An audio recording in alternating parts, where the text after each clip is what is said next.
Well, hello everyone, and welcome to Regina and Friends Crime Chat. Here with us today, we have Crystal and we have Sammy. Hey, ladies, how y'all doing? I am well. Nice to see both of you. Hi there. Doing good. Good to see you too. Glad you're both here with me today. Um, we're gonna give it a few minutes and kind of see and let people get in here, and I'm going to go ahead and I have a couple of things I want to share today. Um, from the last Nancy Grace episode. There was more to this episode, and I'll show y'all in the clip where it was edited because Seth's PI person wanted it removed. Seth had a theory about what happened to Sebastian, and Seth Rogers says that he thinks that um, Katie Proudfoot gave him too much medication, gave him too much sleeping medicine or something. Wasn't that what was said? That's what I Yeah, I heard. think it sounded like it was to the effect of maybe that she overdosed him. Hmm. Yep. And that's interesting. That's very interesting because that tells me that Sebastian's father thinks that Sebastian is likely no longer with us. And that's sad. That's very sad. Um, Something else in this case, as y'all know, is the photograph has been debunked. It is not Sebastian Rogers. But there's something about that that really bothers me. And what bothers me about that is the day that that photo was posted, Chris Proudfoot posted on Facebook that it is not Sebastian. Before there was any kind of investigation, before they found out who it was in the photo or anything, Chris Proudfoot said it was not Sebastian. And here's the problem that I have with that. Seth even thought it was Sebastian. And I'm fixing to get to that in an interview that he did on Nancy Grace. Seth thought that that was a picture of Sebastian so much that he went to North Carolina himself to investigate. Okay. So, how would Chris Proudfoot know that it wasn't Sebastian unless he knew where Sebastian was and he was Well, sheltering Sebastian I got because he something knew to what say on happened? that. Like you don't look for what's not lost, right? Mm-hmm. Mm-hmm. Yeah, I agree with that. You don't look for what's not lost.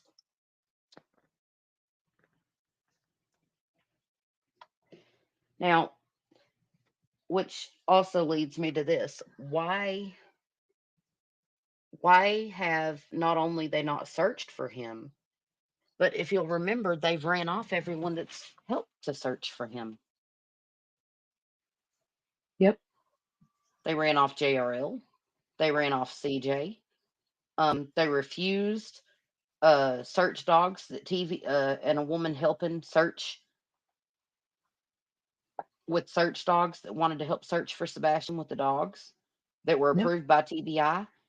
And TBI said, "Yeah, you're approved, but Chris has to approve it." And you know what Chris did? He turned her away. He Who does turned. that? Who does Who that? does that? Someone that doesn't want someone found. Someone that doesn't want help. Someone that doesn't want help turns people away. And also, something else we're going to talk about. While Sebastian Rogers is missing, okay, and Seth is out here every day looking for his child and pleading to the public to help keep looking for Sebastian. Not only is Chris Proudfoot trying to send people away that are looking for Sebastian, but he's also on a YouTuber's channel telling jokes, making fun of Southern people. Who does that? Who does that? Well, let me just tell you, I like the Southern talk. I wouldn't make fun of it. Like you know what I mean? And and I don't know. This case is just so frustrating for me because that poor child, if he is alive, is out there somewhere, probably wondering what the hell is happening and why is it happening. Yeah, why is that happening? And the most awful part of this, the most wrong in all of this, is the fact that Seth Rogers is out here begging and pleading for his son. And Chris Proudfoot seems to know an awfully lot. As a matter of fact, he demoralizes YouTubers and goes off on them, telling them they don't know anything, and they're idiots, and blah blah blah this, blah blah blah that. And we're going to play some of that. But why would he be out here saying, "Well, y'all don't know anything, so y'all could just shut up," blah blah blah blah blah, whenever he shouldn't know anything unless he knows something, right? I think it's in his nature to degrade anyone and everyone that he sees fit. I don't think that he even understands what he's saying or the community that he's speaking to and about, because I think I he's know majority of people in this community are very hardworking people trying to help find the truth, to try to help get to the truth of where is Sebastian or any other case. They devote many, many hours, days, weeks, months, sometimes years to cases. So he doesn't know who he's talking to or about. He's ignorant.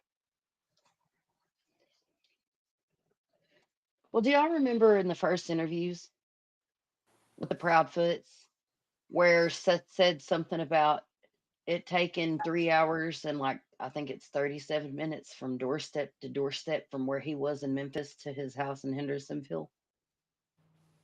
And he was saying that as a means for alibi. Y'all remember that? Yeah. I do. Well, guess what? I'm fixing to poke holes all in that. Just Let me lose pull their up the. work at work. Uh huh. And Yep. y'all See remember that? the phone call to the sheriff's office that I told y'all about after um a certain time? It's an answering service and it tells you to hang up and dial 911 if it's an emergency, right? Yes. Or dial your party's extension at any time. Well, Mhm. now it's come out allegedly that Chris Proudfoot, that family, has members in law enforcement in Hendersonville, which leads me Oh, to gee, wonder what a surprise. what a surprise, right? What a surprise. Um, See, there's a lot for going on in this case. Go ahead, Crystal. no, there is a lot going on in this case and you're right. But like I feel like, to me personally as an outsider looking in, um like I find all three of them irrelevant to the case in point in this moment. Like, I just want to find Sebastian alive, or if he's gone, we still need to bring him home. And then we can decide what justice is for whoever or whatever. You know what I mean? But, like, I don't agree with them Crystal, I think she cut out. Can you I hear think she me? did. Yes. Can now. Okay, it's my phone. I'm sorry. It just being weird. I don't know where I left off. So just go on. I'll Well, you were remember. talking about all we care about is really, truthfully, the real person in this case is Sebastian. And that's Yep. who Exactly. matters. That's who Exactly. matters. Yes. Exactly. And I feel I like just not us, and not I mean just as a whole, as society, you know what I mean? It's just like I don't know. It's- And you're There's right. just You're right.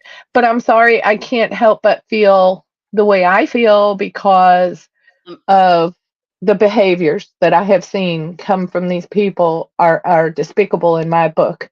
oh, I I find it agree. just, and I'm not saying it's not okay to be okay, Right. but to have a sense of humor or to try to, boost yourself up. I get all of that.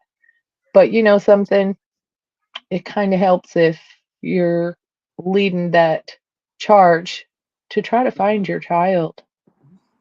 Oh, I agreed. just would Sorry. yeah, Look at Seth, you know? give me just give me just a second, you guys. I just want to say hi to everyone that come in.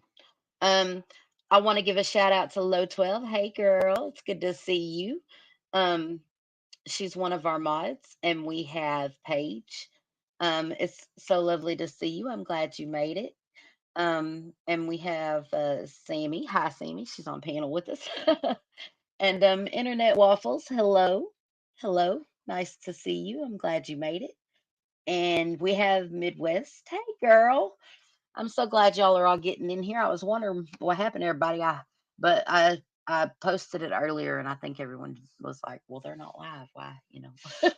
So, but I just wanted to give a shout out to everyone in chat and say hello and welcome. Um, it's not obligated, but if you could, I would greatly appreciate it if you would hit that like and share and subscribe, and turn on notifications if you And enjoy true and crime content. guess what? And We what? now have our Discord for our members only. Yes, we do. Yes, we do. If you would like to become a member and join the Discord and get in on the true crap, the true crime discussion, um, follow the link for a membership, and we're glad to have you. Welcome. Okay, now back to what we were talking about. Sammy, you said you feel that. Yeah. Well, honestly, you know, my focus is Sebastian, and I always kind of try to remind myself of that. But at the same time, I just can't even imagine all of this, the silence we're getting from the mother, who was the last person to be with Sebastian before he disappeared. Um, you would think that a mother would be out of her mind looking for her child and out there to make sure that his name is not forgotten and that he is not forgotten, that he is found. I don't see any of that, and her silence is deafening. And every day that goes by that I see nothing from her. Mm, that really rubs Hey, me the wrong way. hey, Journey. Good to see you. The Journey to Justice. I'm glad you made it. I agree, Sammy. I find it very alarming as a mother for her not to have given any effort into searching for him, except for the alleged 10 minutes Whatever, that whatever. she was in the I'm going to car tell you driving around this. the This neighborhood. is this is my opinion. It's never going to change at this rate, the way things are. But your silence and your inability to act, it speaks volumes to me of something I can't even speak of at this moment because it really doesn't look good on you. That's the best that I can say. Yeah. This is a hard one. It really is. It's It's very just hard. I just every day, like you said, Sammy, every day that passes by, I just think about where he is, what he's doing, if he's eating, if he's happy. And I'm an outsider, just like you are. You know what I mean? So I can't imagine the people that love him, what they're going through. And at this point, I just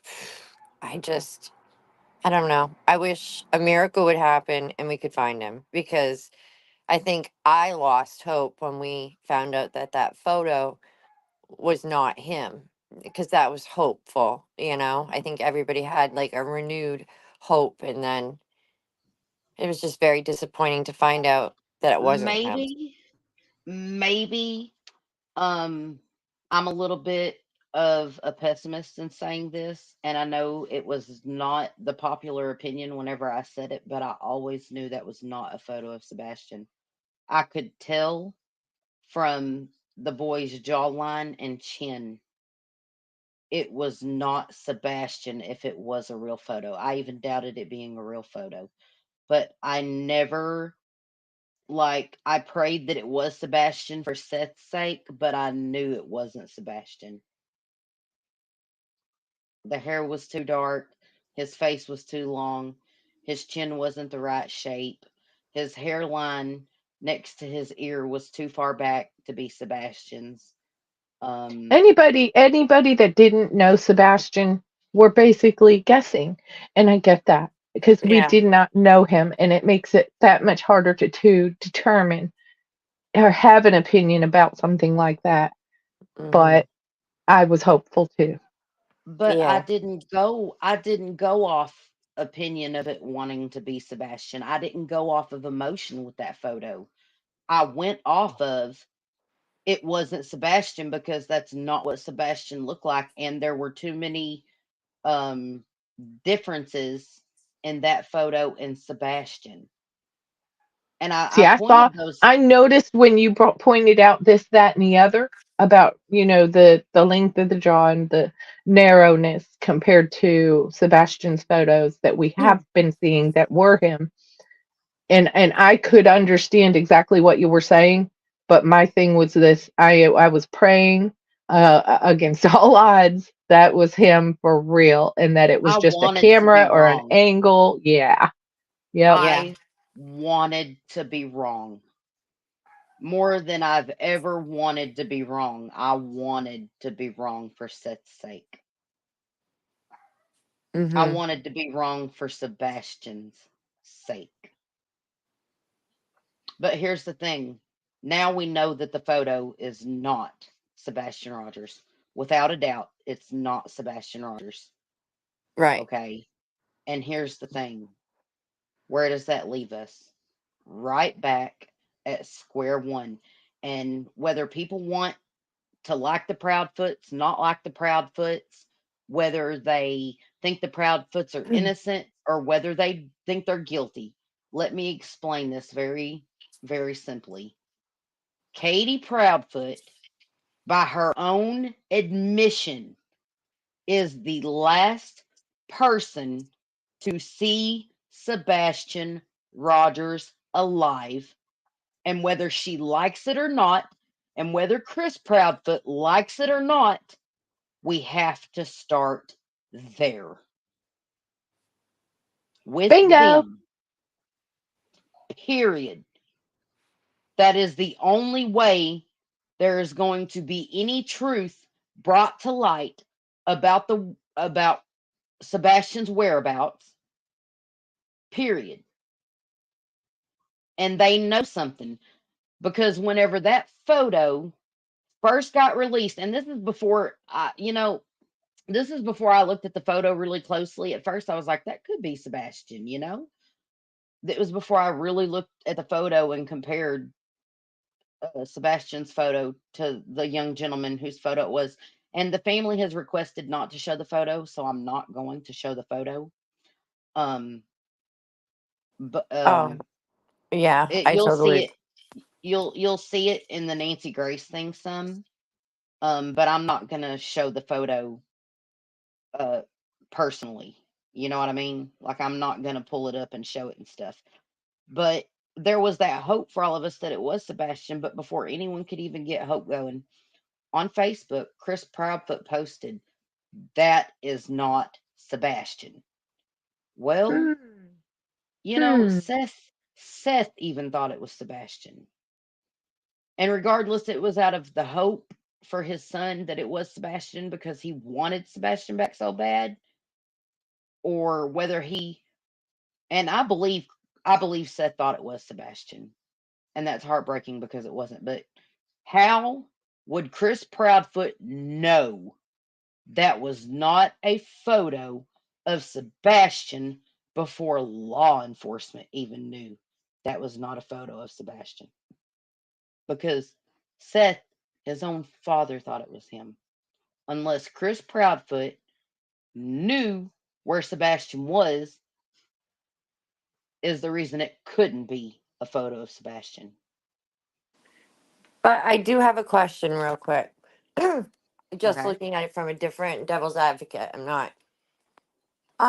Do you think that he is intentionally sometimes making? Because wouldn't that intentionally make him look even guiltier, like you're saying? If No, he's, you no. know what I mean? Mm, Like if, well, he deleted the post. And I think that was because Katie said, no, you can't tell them that's not Sebastian because we need them to think it's Sebastian. That's see, what I I think think happened. from what I've seen, he's a super Allegedly. That's what I think. smart, rump. So I just don't know. Like to me, that would make himself look guiltier. Personally, I think Chris Proudfoot suffers from the Dunning Kruger effect. He thinks he's smarter than he is. Hmm. And I think It's he's a I agree. possible. narcissist. I just like because I mean, like you're saying, I mean, they make themselves look guilty with their own statements. So I mean, I'm not saying that they are, or they're not, but by their own admissions and their own reactions to things, it puts them they put themselves in a bad light just by what they say. So I Hey, mean, Blondie. It's good to see you, beautiful. I'm glad you made it. Well, here's the problem with everything. First of all, I'm hearing just a little bit. I'm fixing to poke holes all in their alibis. Okay, and y'all remember the interview where Katie talked about the the yes, thud, okay, yes. while she was on the phone with Chris Proudfoot? Well, I think that they told us. I think that they gave us a little piece of information, and I think that if Sebastian's found, I think that that will correlate to a thud. And you can take that how you want to, but that's my opinion on what I think will be found whenever Sebastian turns up. And I'm praying that Sebastian turns up soon for Right. Seth's sake, because that man is going to wear himself down to nothing because he is a real parent that wants his son back.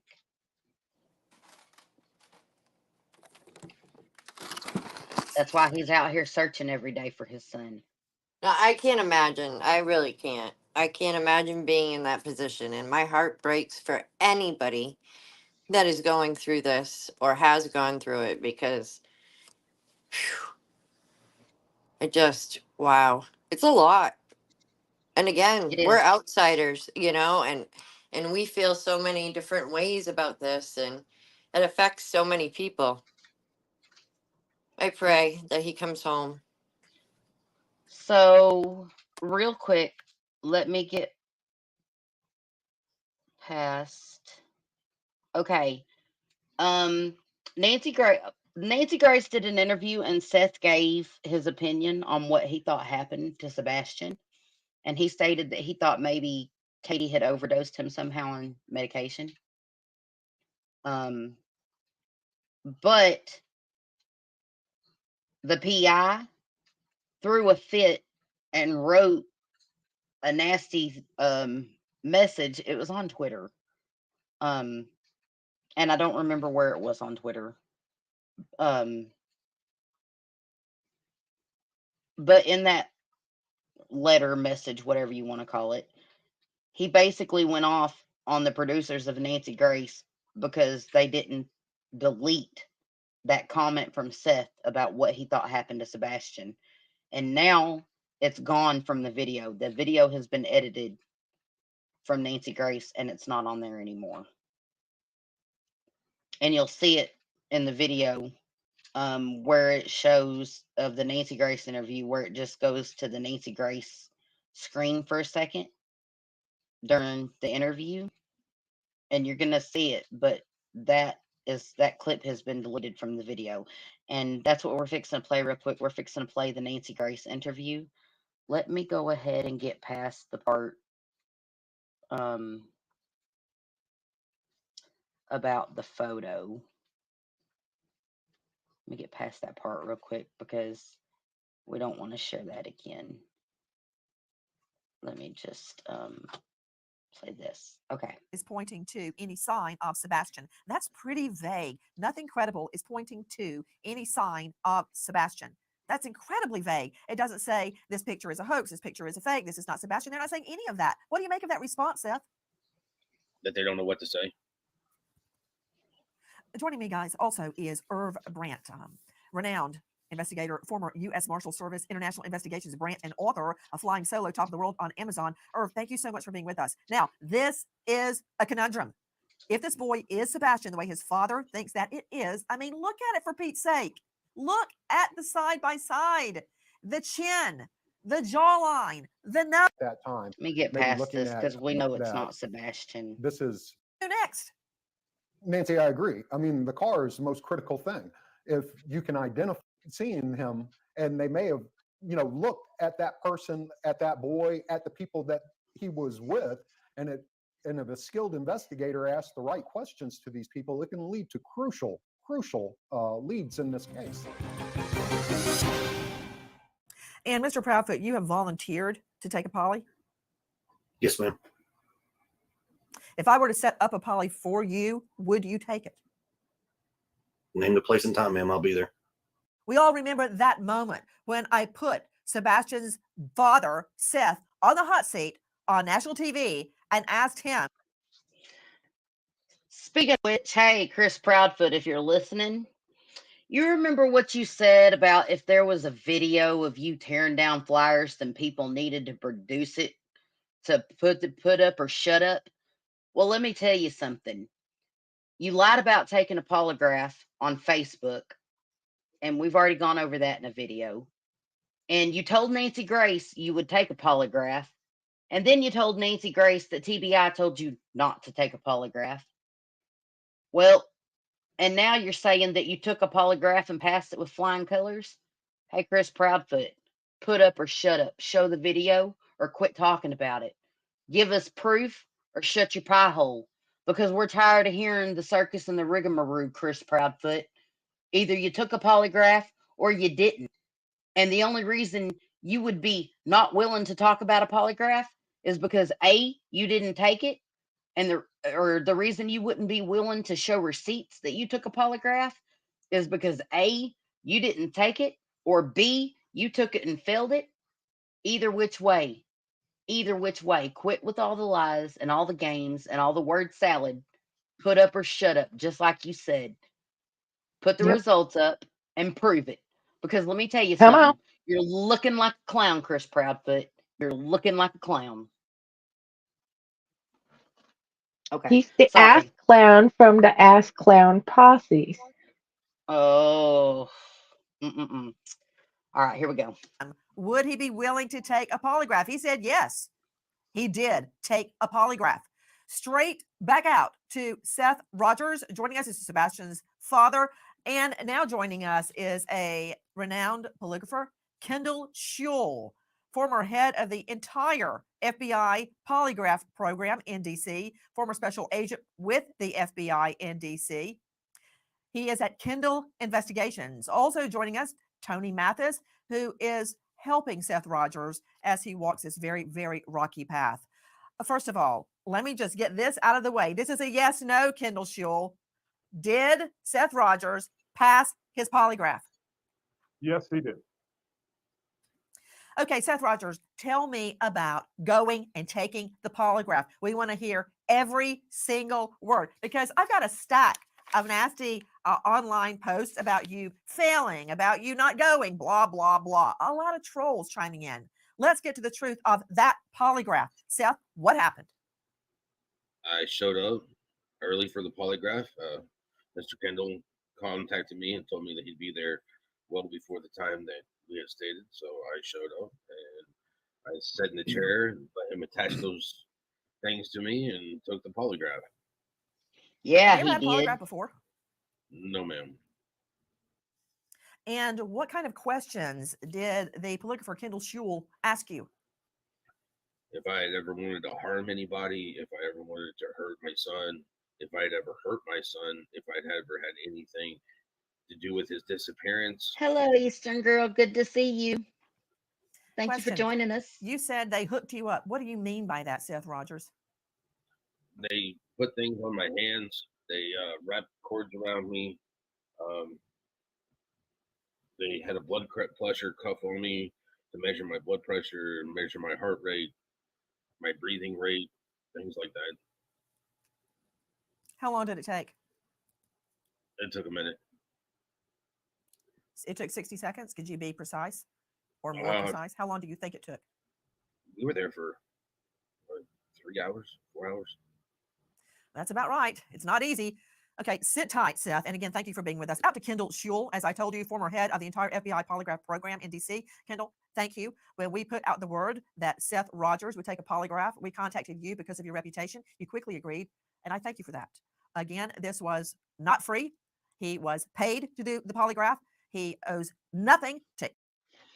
And might I add, this is the head polygraph expert for the FBI that did this polygraph on Seth, the same gentleman who would have been doing the polygraph on Chris Proudfoot. But guess what? Chris Proudfoot told Nancy Grace, no, TBI told him not to do a polygraph. Okay. All You know right. why I think he's really saying that though? Because it ain't his buddies hooking him up. It would Yep. be, yeah, Bingo. unbiased. Yep. So, yeah, I agree with that. Let's get back into this. Anybody, and therefore was not swayed one way or the other. He had never met Seth Rogers before in his life. Mr. Schewel, I've looked very carefully at your polygraph report right here. Number one, you start off by saying it was conducted using a comparison question format that meets U.S. government standards. What is a comparison question format? What is that? It's a format that's well accepted by the polygraph community, particularly the American Polygraph Association. There are certain formats that we can use that are more acceptable, we know are more reliable, and this was one of those. Certainly a test format that I would want to use to make sure we're doing everything right to get the correct results. So this is again a format of polygraph that is widely accepted as a standard in the FBI world and in the polygraph world in general.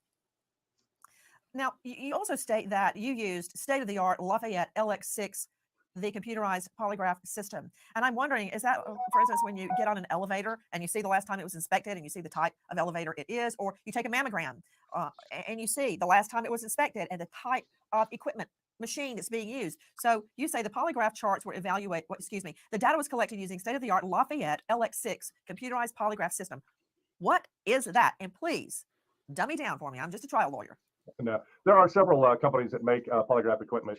The one that the FBI uses, the one that I've always used, the one that I believe is the best, is the Lafayette system. There are different versions of that polygraph equipment. It obviously is always has additions and corrections and made to it.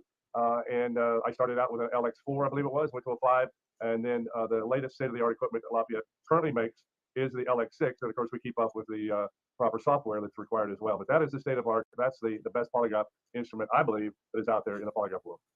Well, you had me at the FBI uses it. Is that what you said? This is what the FBI I did. uses? Yes, ma'am. Okay. If it's good enough for them, it's good enough for me. Also, when I'm getting to the end of my technical questions, I like to lay a foundation before I get into the meat of the issue. The polygraph charts were evaluated numerically and globally. What does that mean? That means we look at it globally to see if we see any issues with the collection of the charts, the physiology that's collected. We kind of get an idea, but the numerically means that we actually give a number to each relevant question that's asked, and we give it a plus or a minus. And there are certain scores that we believe have to be attained in order to either pass or fail somebody, or call them, no opinion. But in addition to that numerical score that I gave, there are also 2 scoring algorithms that we use that the computer has that scores the charts, that way. And okay, hold on, Kendall Schewel. When you start talking about algorithms, Okay, you lost me. I said dummy down.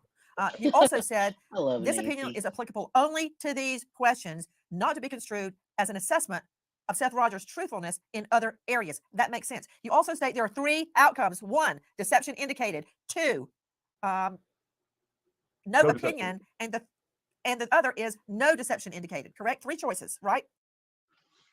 Oh my goodness. Hold on just a second, you guys.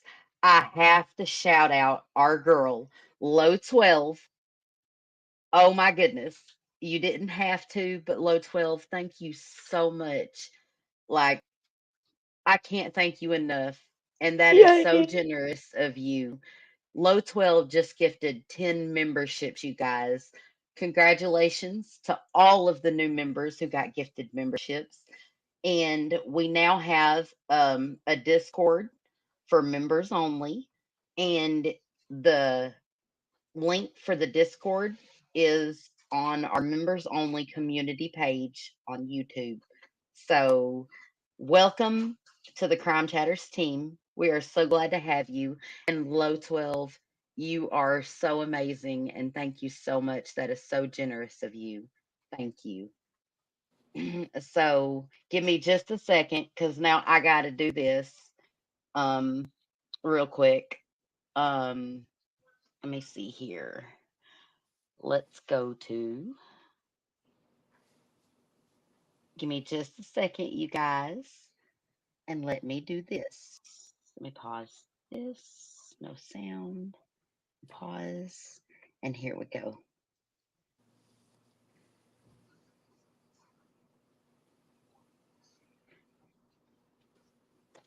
Not hearing it. It's not going. Yep, there it goes. There we go. Welcome, you guys. Welcome. Low 12, thank you so much. That was so, so kind of you. Thank you. And welcome to all the new members. Please go to the community page and find the Discord link for members only. And welcome to Crime Chatters. I appreciate you all so much. And thank you for being here. And Low 12, you're amazing. And I love you. And I'm still waiting on that address to send you your gifts. So thank you, Low. You're awesome. All right. Back to sorry, you guys. I had to.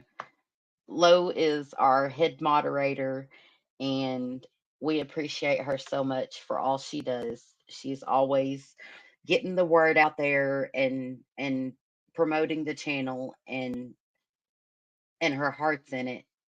And she's the most one of the most honest people I have ever met in my life. We love Low 12. So everybody please put hearts in the chat for Low 12 and remember to thank her for the memberships. Thank you, Low 12. That's right. That's correct. Okay, now, could you tell me what was Seth Rogers' demeanor when he entered your office? We had a great conversation. Like you said, it took a long time. We sat and talked for a long time. I collected some background information from him to make sure that he's suitable for testing. In my opinion, he was. Then Whoa, wait a minute, boss. Suitable for testing? You mean he's not drunk or high, right? Is that what that means? Exactly. Yep. And he wasn't in any. Did you do the smell test? I've always wondered if polygraphers, like whenever my twins have to go somewhere on a bus or a school event, or even a plane, I always go up and speak to the driver or the pilot to just get a whiff if they've been drinking. So you assess the participant as to whether they may be drunk or high or on meds. We do. We observe that obviously, and we're in close proximity to talking to each other. If he had any alcohol in his breath, I believe I would have known it. Particularly when I'm attaching the components to him for the polygraph test, I'm right in his face. So yes, I would have observed if he had any alcohol in his breath. Mr. Schul, you conducted the polygraph, and what were the critical questions that you asked Seth Rogers, Sebastian's father? The relevant questions, as we call them, that I asked Seth on the polygraph test to determine if he was involved in any way in this child's disappearance were: number one, regarding doing anything to cause the disappearance of Sebastian Rogers, do you plan to answer those questions truthfully? He responded, yes.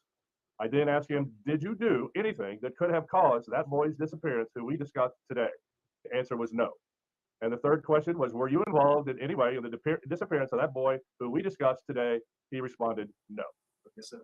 Guys, you are hearing the former head of the FBI polygraph program, Kendall Schul, who polygraphed Sebastian Rogers' biological father, Seth.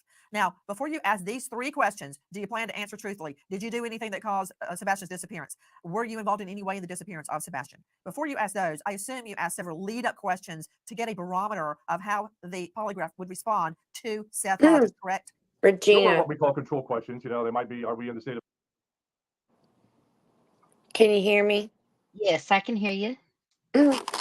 I have to say, when he said, when the polygrapher was saying the questions, and he's like, the boy, he never said Sebastian's name. He Well, said the that's boy, that boy we discussed. But would it maybe trigger him some kind of way on I was just his asking. things if he hears his son's name at this point? So maybe that had something to do with it. It might have, elevated something or screwed with something inside of him, maybe if they mentioned his name. I don't know. It's a guess. Okay. I think it was just for the purposes of the professionalism. Um,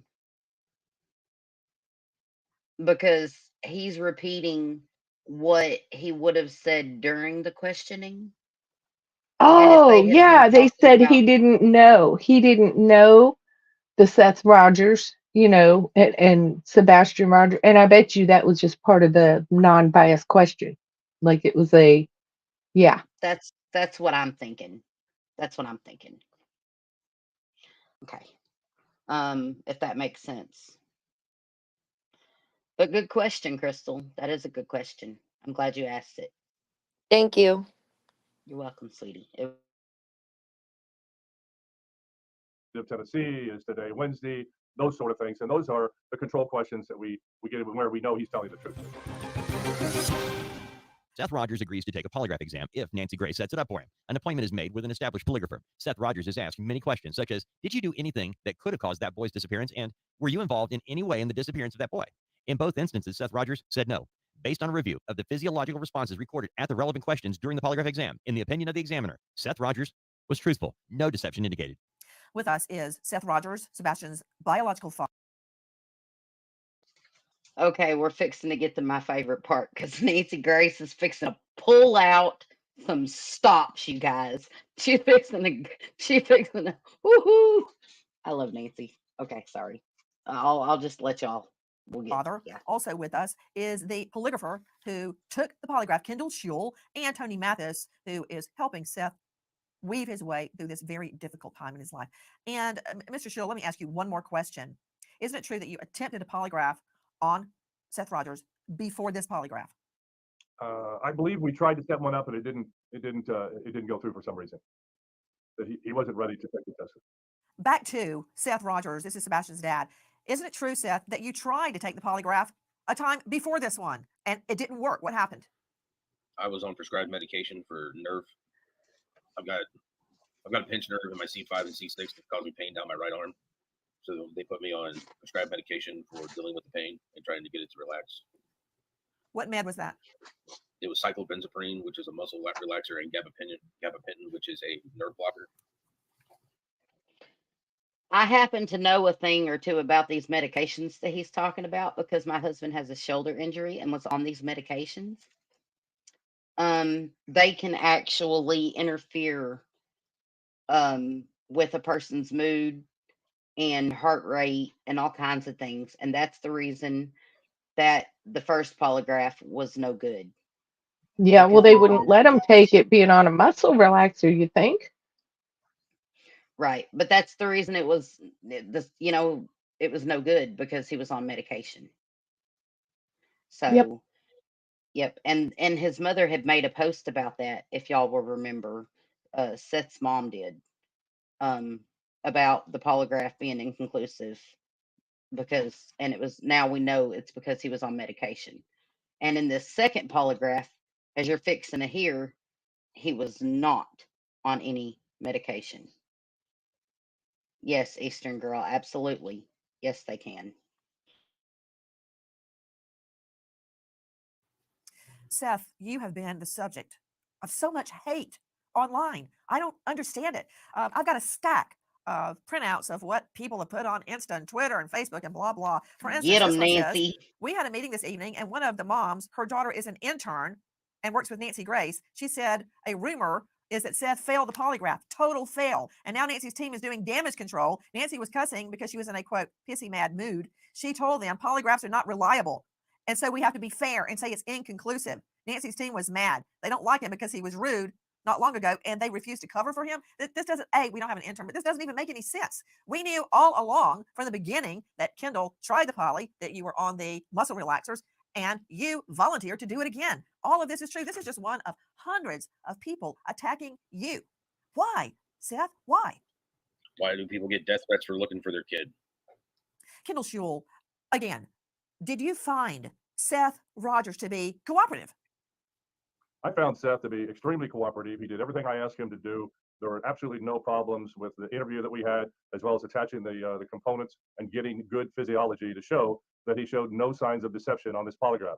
I did a numerical scoring, as we talked about before, that showed that he passed. I also ran 2 algorithms through the computer that showed that he passed. I even went a step further when I got home and had another retired FBI agent that I knew come in and do what we call a blind scoring of these charts, not knowing who it was, what it was about, whether he passed, whether he failed, and he also agreed with my opinion of no deception indicated.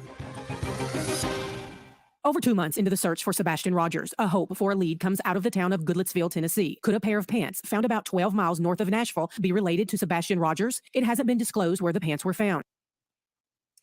In the last hour's mysterious update in the search for a missing autistic boy, Sebastian Rogers, after a woman shares a photo of a boy that is uncannily similar to Sebastian all the way up in the Smoky Mountains. This as a pair of pants, much like a pair of glasses, are taking center stage. Straight out to Lauren Collin joining us, investigative journalist, host of The Outlier. Lauren, thank you for being with us. Lauren, tell me about the pants. Yeah, so May 2nd, these pants were found by a volunteer that was searching, and they were sweatsuit style black, allegedly what Sebastian was last seen in. And authorities confirmed that they are unrelated, but they still said they've received, as of April, over 300 tips, and they are investigating all of them. Okay, I want to get back to the pants. Did you say they were black sweatpants? Black and sweatsuit style. Sweatsuit style color black? Yes. Okay, where were they found, Lauren Conlon?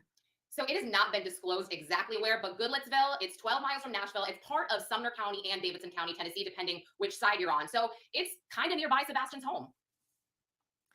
Back to Seth Rogers. This is Sebastian's father. You can find him online at hashtag Sebastian Strong. There is a GoFundMe to support him in his efforts. He's had to hire a private investigator, and he goes hours and hours and hours, day after day after day, searching for his son. He most recently returned from that rest stop we showed you where there was an alleged son. So, real quick, y'all heard what Nancy just said. He's had to hire his own private investigators, and Seth has gone through all of these efforts to try and find Sebastian, constantly trying to bring attention to the case. He's tried arranging searches for Sebastian. He himself has searched for Sebastian. But why have the Proudfoots done none of these things? When does a person who has a missing child not invest their every waking moment in finding their son? Because I see Seth Rogers investing everything he has into finding Sebastian Rogers, while Katie and Chris Proudfoot do everything but look for Sebastian. And remember, Katie Proudfoot was the last person to see that boy alive. Yep. And I want to add something there. I mean, who in the world would block that? That's all Chris is doing, is blocking Seth's every effort to try to start from the beginning, where it all started, and go out from there to look with people who have volunteered to help him with some very superb services. And you're going to block that? Dude, shame on you.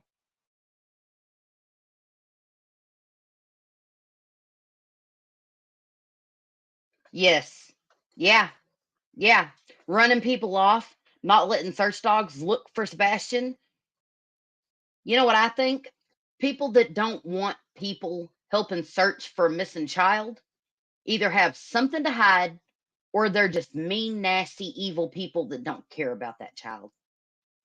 Those are your options, in my opinion. Yeah, I'm sorry.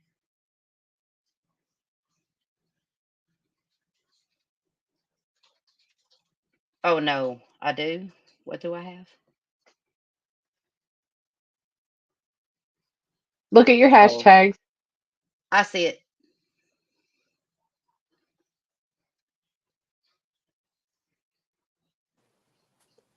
It can be fixed.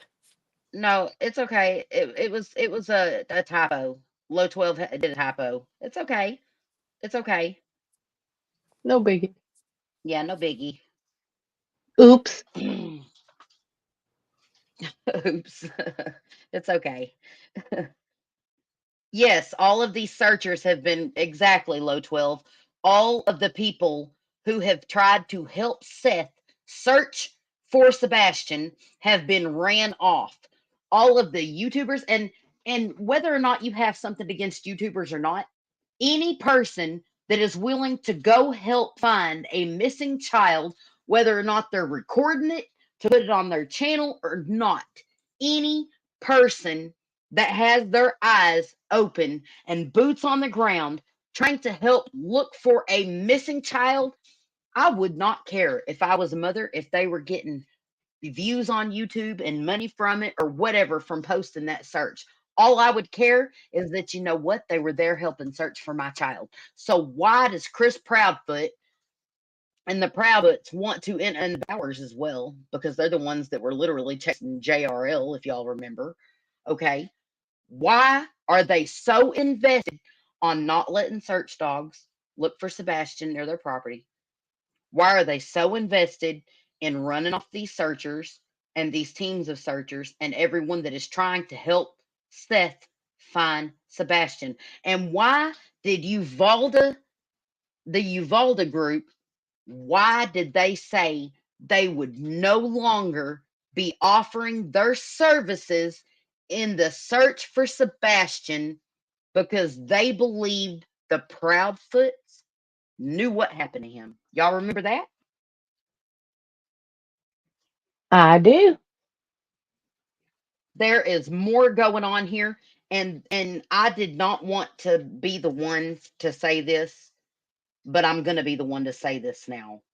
In my opinion, Chris and Katie Proudfoot know what happened to Sebastian, and they need to come clean and own up to it no matter what it was and tell the truth, because Sebastian deserves that. Because Seth deserves that. Period. Chris and Katie Proudfoot, it all starts with you two. Yes. Regardless if you want people in your business or not, it all starts with you two. Because Katie, you were the last person to see Sebastian. You were the last person to see Sebastian alive. You need to start talking, woman. There is something wrong when a mother of a child leaves the home. And you know what her excuse was for not searching for Sebastian? And that was in an interview. Her excuse for not searching for Sebastian was they said she needed to be at home in case Sebastian returned. Okay, well, in the same breath, the next question, well, Katie, you're not at home searching for Sebastian. Why have you left the home? Well, he could be anywhere. What? But you were supposed to stay at home in case Sebastian returned, is what they told you, right? Make it make sense. Make it make sense. Make it make sense. Sighting of Sebastian. That's GoFundMe, Finding Sebastian Rogers Family Support. Seth, what, if anything, have you been told about that pair of black sweatpants? That they are not related to my son. Do you know where they were found? I know that they were found at a particular park. A park. apart. Do you know if they were the right size? No, that's why they Who said they're told not. you the information about the pants? I received a text message from the detective. Law enforcement? Yeah. Okay, question. Do you know what condition they were in, or if any DNA analysis was done for touch DNA, hair, fiber, anything that relate back to Sebastian? How did they suddenly decide, oh yeah, these aren't his? They said that the size was wrong. Ah, the size was wrong. Wasn't he last seen wearing black sweatpants, as we were told by the Proudfoots? Correct. Hello, lovely Nana. I'm glad Seth, you when made you it. It's good learned to see you. that sweatpants had been found but were ruled out, according to law enforcement, how did that make you feel? What did that do to your will to keep searching? And they said that those didn't belong to him. It just reinforced that North Carolina, my son was there. And Mr. Proudfoot, you have volunteered to take a poly? Yes, ma'am. If I were to set up a poly for you, would you take it? Name the place and time, ma'am. I'll be there. And you're headed back to Memphis right now. Are you in your RV right now? I am in my RV. We are not disclosing our current location just because of safety reasons, due to the YouTubers, the Facebookers out there that have sent some very heinous, threatening information and things of that nature, threatening to be outside of our house, all kinds of nasty things. Lauren Conlon, question, to your knowledge, have the Proudfoots taken a poly, or are they, to your knowledge, have the Proudfoots taken a poly, and are they searching for Sebastian?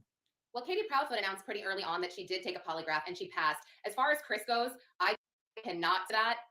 There's a lot of misinformation whether he took one or not, and if he did take one, if he passed or not. And as far as them searching for Sebastian, they claim that they are working with law enforcement. So whatever that means, that's on them.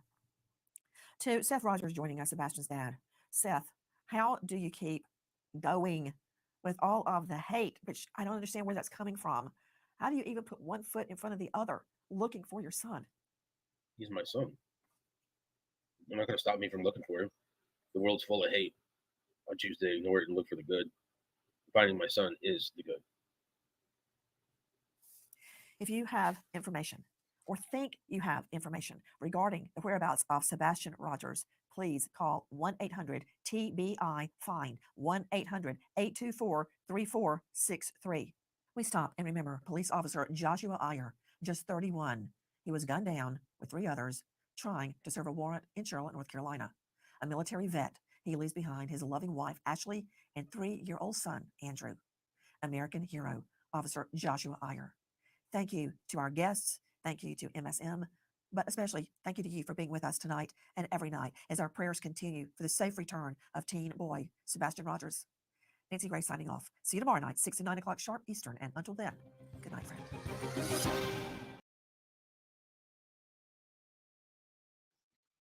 Okay, so let's talk about this a little bit. First of all,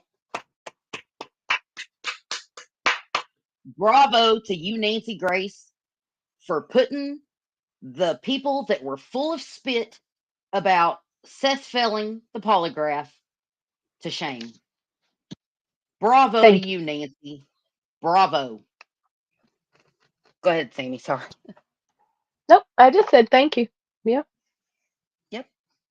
Honestly, all the haters and stuff out there going off on Seth Rogers. Whenever, you know what? If Seth Rogers, let me explain this to people real quick. If Seth Rogers did anything, in my opinion, I've said this from the beginning, but if he had anything to do with Sebastian's disappearance, that man would not be in front of anyone who would listen, begging and pleading for help finding his son, doing everything it took, hiring private investigators, going all the way to North Carolina, to ask for the video and the proof of everything. In my opinion, Seth would have to be the craziest person on earth to keep pushing and pushing for anyone and everyone to look into this situation and try to help find Sebastian if he were guilty. Right. It's that simple. But do you know who doesn't want people talking about him, and who doesn't want people asking questions, and who doesn't want people searching for Sebastian? Come on. We all know who it is. We all know who it One of is. them's an ass hat from the Ass Clown Posse. Lord have mercy.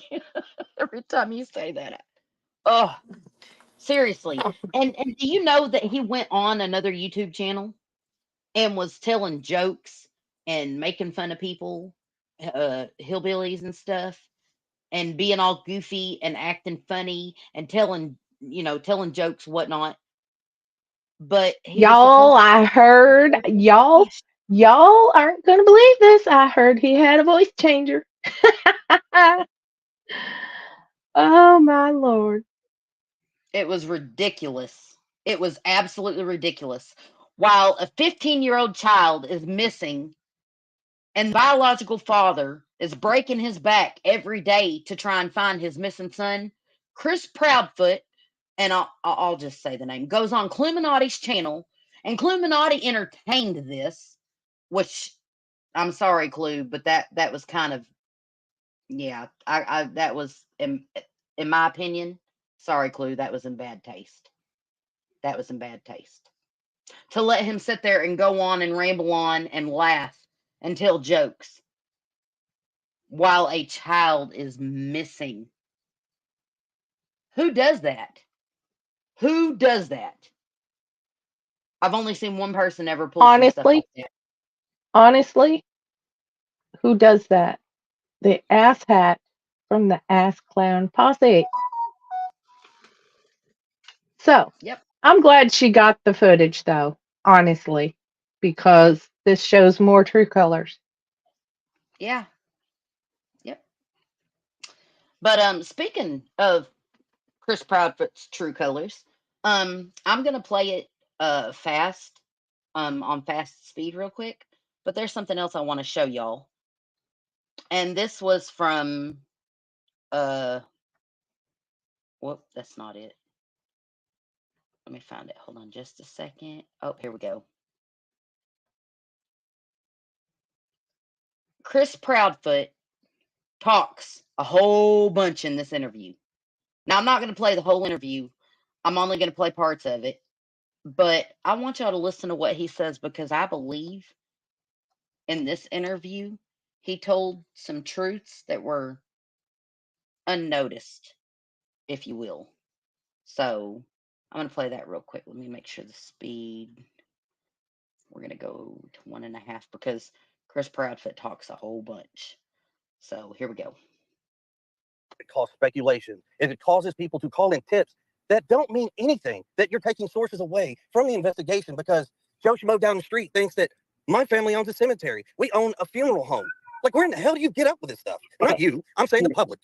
And so that, Chris, that's why it is great that you're here, because we want to clear this up and help you get it out. And I'm going to tell you something, Chris, when it comes to the general public, they're always going to be calling in crazy tips and doing crappy things. And all we can do is say, that's not us. We are not doing that. But Well, it doesn't and matter, I did want to clear that it does up. not matter. I Doesn't did want matter to clear it one up, iota. Chris. I did reach out to you on March 17th, publicly and privately. You responded to me publicly. You asked me to ask my question publicly. I did. You didn't respond. I reached out to you privately again. So I have reached out to you. Where in the public? Where? I reached out to you on Facebook. I reached out to you on Facebook Messenger privately. You've never read my message. Well, don't take this the wrong way, but a lot of the bullshit that I get in Facebook. No, that's fine. That's I'm fine. not, I just want to make it clear that can I explain to you? Yeah.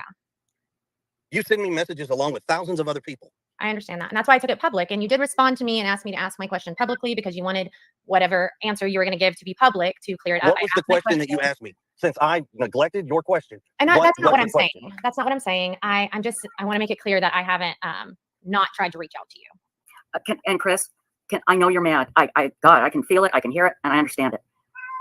You got to believe me when I tell you this. Please, if you can dial it back a bit and get us some of these answers and let us help you clear up this bull so it doesn't interfere anymore. And like I said, you're always going to have crazy people interfering and coming up with rumors, and it's so maddening and frustrating, and I hate it. It pisses me off more than anything, and anybody that knows me knows that. It pisses you off?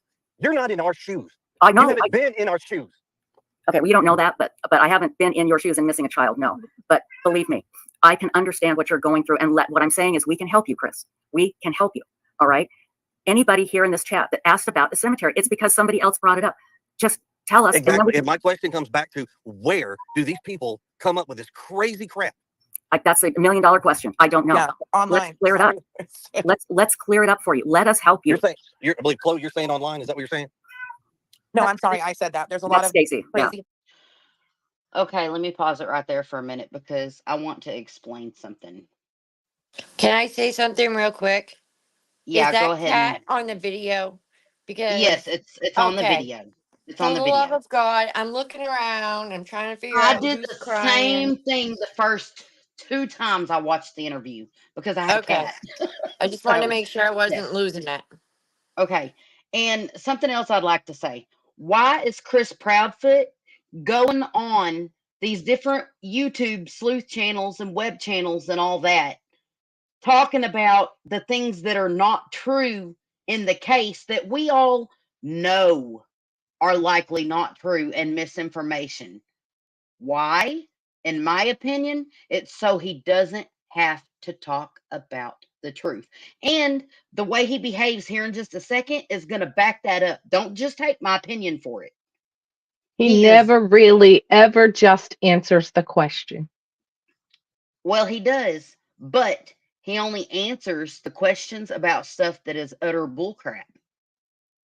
He only answers questions that, like, the family owned a funeral home. No, my family does not own a funeral home. That is the only direct answer he gave, and it was only on something that was completely far fetched in the case. He never gives answers on things that actually are involved with the case. He always plays word salad and dodges if it is questions that are pertaining to the case and actually legitimate questions. But whenever it comes to talking about all the falsehoods and things people say about the Proudfoots that are um, left field or whatever, right field, however you want to put it, then he wants to talk about that stuff and he wants to be enraged about it. Okay. And you're fixing to see what I'm talking about here in just a second. People online, and just to let you know, I understand you get a lot of messages. I reached out to you when Sebastian first went missing too to see if we could help in any way. Oh. Yeah, but Chris, I understand your anger, but I'm telling you, please let us help you. Okay, we're not here to point fingers at you or whatever. But the problem is, and this is what we were talking about earlier, Chris, when the public is asked to help and then no information is provided, then people, because of social media, and social media is here to stay, unfortunately, this never used to be a problem, never, until social media. And it's terrible. I will be the first one to admit it's terrible. But let us help Yes, you clear it Sienna. up, okay? So you don't own a cemetery and you don't own a funeral home, is that Yes. right? Yeah. Okay, so, okay, everybody, stop with that bullshit, all right? Here, let me add this to the thing. We don't own a private plane. We don't own 78 pieces of property. We Mhm. don't own a private yacht. What else do you guys want to come up saying that we own? Like we're millionaires or something, like we've got this money growing off trees, which, by the way, it'd be great if we did, because I guarantee we wouldn't need anybody's help because he'd have been home by now. Right, no, I understand. No, I completely understand. Okay, but understand when the public is asked to help with social media, this is what social media does. And it can be your Worst nightmare. or your best friend. Yes. And let us help it. And I can give you examples. I can have you talk to people that have said, yes, the people at Web Sleuths, they've helped us. They've been great. Okay. Yes. But hey guys, I understand why Chris is angry, because it's coming 24 hours a day, 7 days a week. Horrible crap about him. Absolutely. Okay. And his family. I get the anger. So we're going to help you. The first thing I'm going to do. But he I do brought want to all of say that something. on himself. Yes, I want to say something. So he's stating, oh, if they had all of that money, he'd have been home by now. Listen, you won't even so much as approve of the best to come in and look for that stepchild of yours that you supposedly care about, but you expect me to believe that you would ever give up a single cent for a reward to bring him home now? Really? I don't believe that for a second either. I like your word salad. Keep it up. Very good observation, Sammy, because Seth is the only one investing money in trying to find Sebastian. So what would all of the money in the world do for the Proudfoots? Well, it'd probably buy them some more motorcycles and pay off their mortgage. But you're right. If they had all the money in the world, they wouldn't be investing it in Sebastian. They're not investing any money into finding Sebastian now. Very good point. Is I'm going to let my cat out before she drives everybody crazy. So I apologize. So hang on. Chloe, is there anything you'd like to say while I let my cat out before she drives me nuts? I will ask the question. I'll actually read you the message I sent you. So this was March 17th. Good afternoon, Chris. I wrote this in a chat you're involved with, but I'm worried it may be lost because there's so much chatter. First, let me say I'm a Tennessee private investigator and have been praying and actively bringing awareness to Sebastian from day one. His case is near and dear to my heart. I had a question. I know Sebastian went to his dad's every other weekend or so. Did you come home on those weekends? Not a specific date, but just in general. Or did Katie come and stay with you? Are you often gone during the week? Just curious about Sebastian's day-to-day dynamic with his parents. And then I messaged you again after I posted that question publicly. You asked me to post it publicly, and I did, and then I wasn't answered. And I said, hey, Chris, just messaging again. So it'll be at the top. I know you said you get a ton of messages. So, and again, we understand that you get a ton of messages. We absolutely understand that. Is there somebody else in our chat room? I can't see it. Heather. Heather, do you want to come up? I guess she does. I'm here. Oh, she's okay. Oh, hi, Heather. I didn't see you there. Hi. Okay. There's a lot of talk. I didn't really have a chance to say hello. And this Heather is the other private investigator. Yeah, I know who Heather is. Okay. Heather, would you like to say anything? Well, so I spoke with earlier today, and obviously, as you know, Mr. Proudfoot did message me and ask for a number so he could come in. And I think that it is past due. I think that it's a good thing for Mr. Proudfoot to address some of the allegations that are being made. I would like to have the opportunity, you know, like I said to him earlier today, it's good for us, Chloe and I, to have access to them, to be able to, when we get this information, instead of having to go around them to other sources to try to get the answers to those questions, to actually be able to come to him for those answers and try to clear them up directly. So I'm glad he's here. I really am. Even though he's angry, I am too. I'm thrilled. I'm absolutely thrilled. I'm glad he's here, and I've spoken to him before, and he's been very upset with me before. But once he calms down, I think maybe we can get somewhere. Maybe we can get somewhere. Yep. Okay, so let's address something real quick with your viewers who say I'm drunk and belligerent. No, I'm just a pissed off dad. So let's get that real clear. Hey, everybody, if any, mods. So if you want to keep your comments and that's how your audience wants to play this game, then no, I'm not going to clear up anything or turn the chat off. If you want to clear this up, let's get it right. And let's take all the stupid people out of this equation and answer the deals. Okay, Chris. Asshat. Hang on. Mods, if anybody says anything rude about any of our guests, I want you to ban them. Kick them out.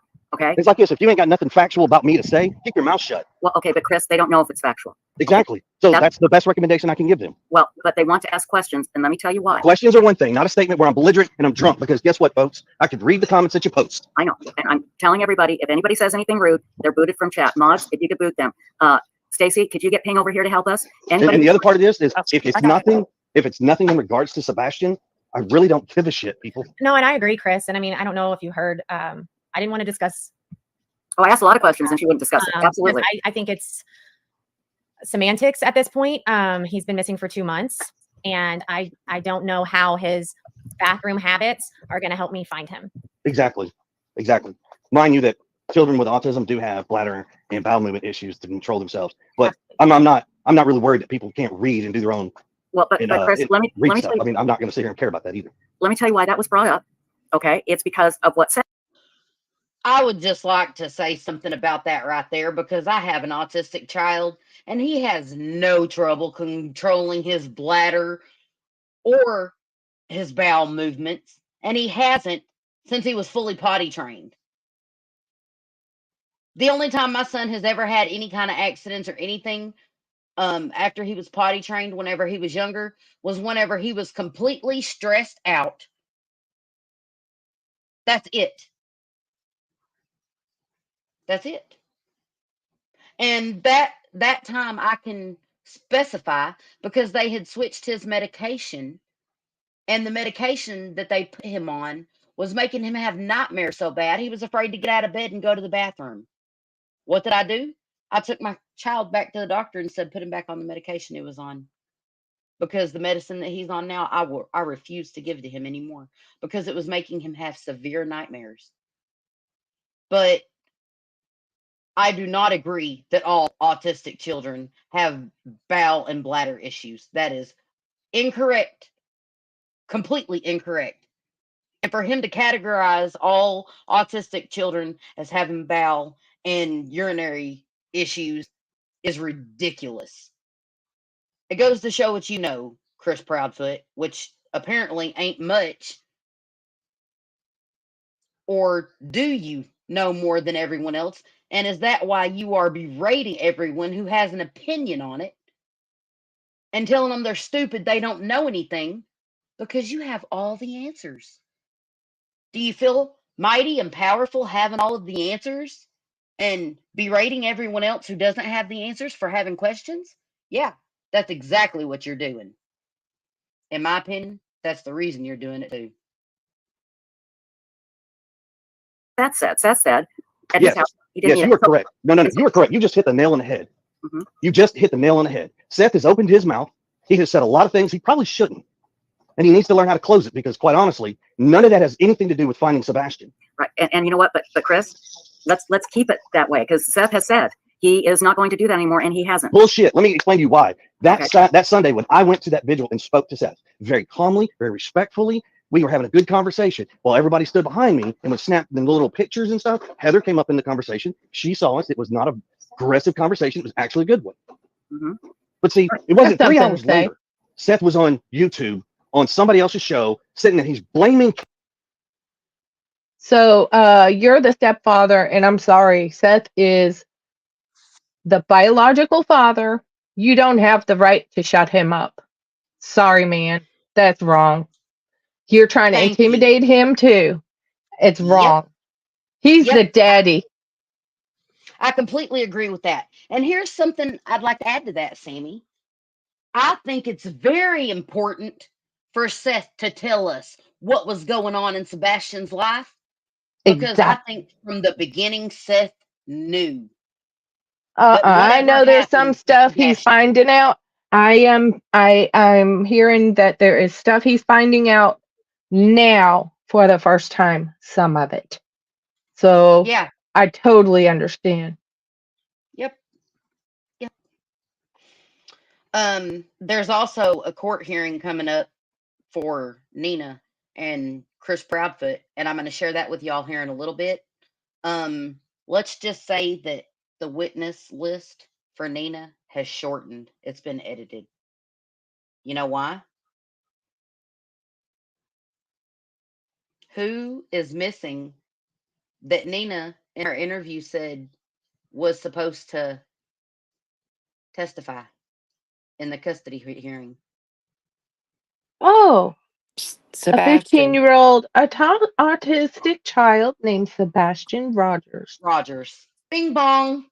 And I actually have the court document, and I'll show that to y'all here in just a little bit where it's been edited. The witness list has been edited and stuff. So, yeah, real convenient. Real convenient. It's been rescheduled, and the witness list has changed. Yep. Yep. Let me tell you something. Any judge that would give custody to the Proudfoots after Sebastian going missing from their home ain't worth a salt. Period. End of story. That's madness. That would be madness. So I have a quick question, Uh-huh. and I honestly don't know the answer. So, um, Sebastian was supposed to testify for Nina. He was To, supposed to testify in the custody hearing about the for Proudfoots. which side? Do we know?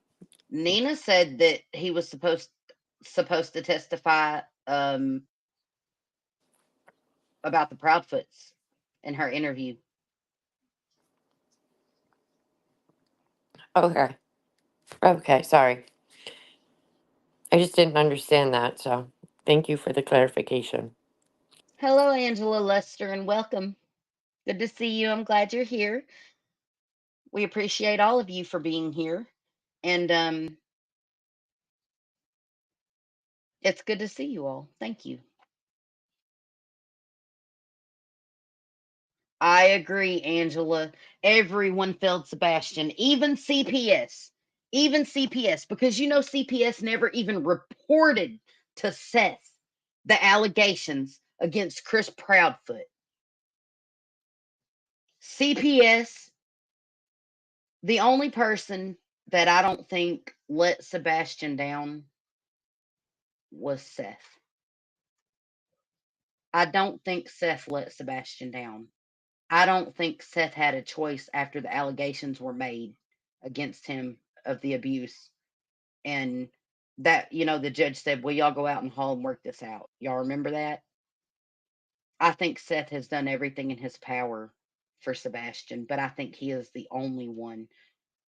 Because if Seth would have had that alleged abuse CPS report and it had been reported to him, I think he would have already had custody of Sebastian. That's what I think. So it actually is illegal, Angela, for that information to be withheld from Seth. It absolutely is illegal.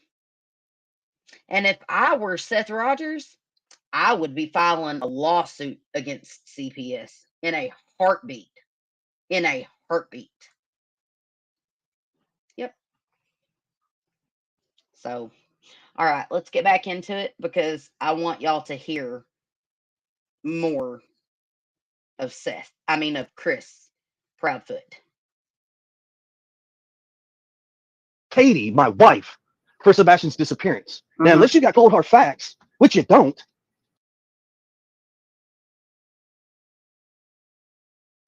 Hold up. Keep your mouth shut. We have a cold hard fact.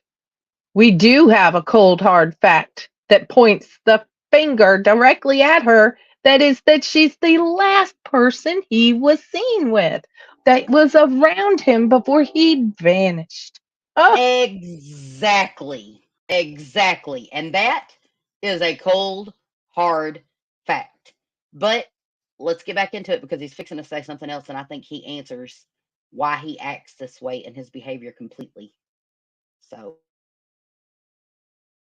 They don't know if it's factual. Exactly. So that's the best recommendation I can give them. Well, but they want to ask questions, and let me tell you why. Questions are one thing, not a statement where I'm belligerent and I'm drunk, because guess what, folks? I can read the comments that you post. I know. And I'm sorry. Am I the only one in here listening to this that doesn't think Chris Proudfoot has to be drunk to be belligerent? I think this is his 24/7 who he is, and I think he is demonstrating it flawlessly right now. Agreed. I'm telling everybody, if anybody says anything rude, they're booted from chat. Mods, if you could boot them. Stacy, could you get Ping over here to help us? Anybody? And the other part of this is, if it's nothing in regards to Sebastian, I really don't give a shit, people. No, and I agree, Chris. And I mean, I don't know if you heard, I didn't want to discuss. Oh, I asked a lot of questions and she wouldn't discuss it. Absolutely. I think it's semantics at this point. He's been missing for 2 months, and I don't know how his bathroom habits are going to help me find him. Exactly. Mind you that children with autism do have bladder and bowel movement issues to control themselves, but I'm not really worried that people can't read and do their own. Well, but Chris, let me tell you, I mean, I'm not going to sit here and care about that either. Let me tell you why that was brought up. Okay, it's because of what Seth said. Seth said at his house, he didn't. Yes, you are correct. No, you are correct. You just hit the nail on the head. You just hit the nail on the head. Seth has opened his mouth.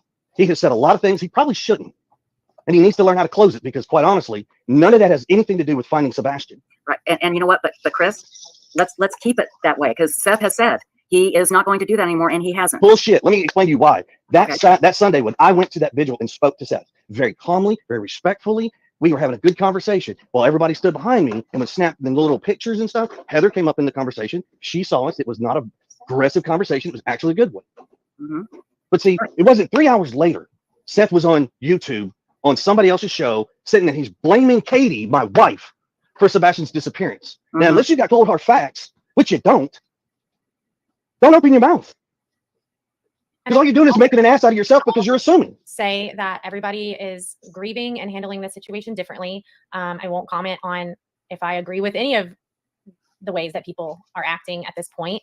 I do think, in the last week, we've been trying to build a bridge. And I know it's difficult and it's not going to be just clean and perfect, but I think if we can all just refocus and try to not focus on the other things people have done that make you angry. So here, let me explain to y'all something that y'all don't get a chance to see, because unfortunately we're meeting on a very bad circumstance. Okay, but Seth can contest to this. So Seth comes to Tennessee. He gets his job in the security force. He wants to be law enforcement. He has had a dream of being law enforcement since I have known him. Okay. There was a chance for something that came up, and I called him and said, look, I think you should apply for this. I think you'd be great at it, which is the job he currently has. Okay. Now, he gets accepted. He's excited. He calls me and says, thank you, man. I really appreciate you helping me that. I have been a supporter and a cheerleader for him this whole time. But y'all don't get to see that. And Seth's not going to tell you that. During the middle of the training, Seth decided one day he wants to call me and tell me he doesn't think he's going to complete it. But I told him, I said, look, you're going to sit there and you're going to go back in there and you're going to complete this training because your son thinks you hang the moon and the sun. So you need to go in there and prove to your son that dreams and goals can be met. Did y'all just hear what he said about how Sebastian felt about Seth? Sebastian thought Seth hung the moon and the stars. But Sebastian was making claims against Chris Proudfoot.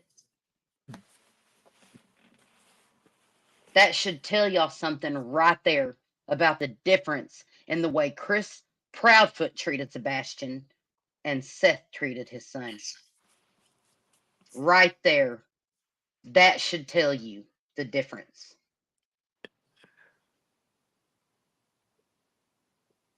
I have been very, very supportive of him trying to do these things. I have told him on Sunday, I supported him then, I would support him now. But I will not stand by and watch somebody be straight up disrespectful and accuse people and say things that have absolutely no bearing. Absolutely nothing. Eastern girl, I'm so sorry to hear that. And I know what that's like. I absolutely know what that's like.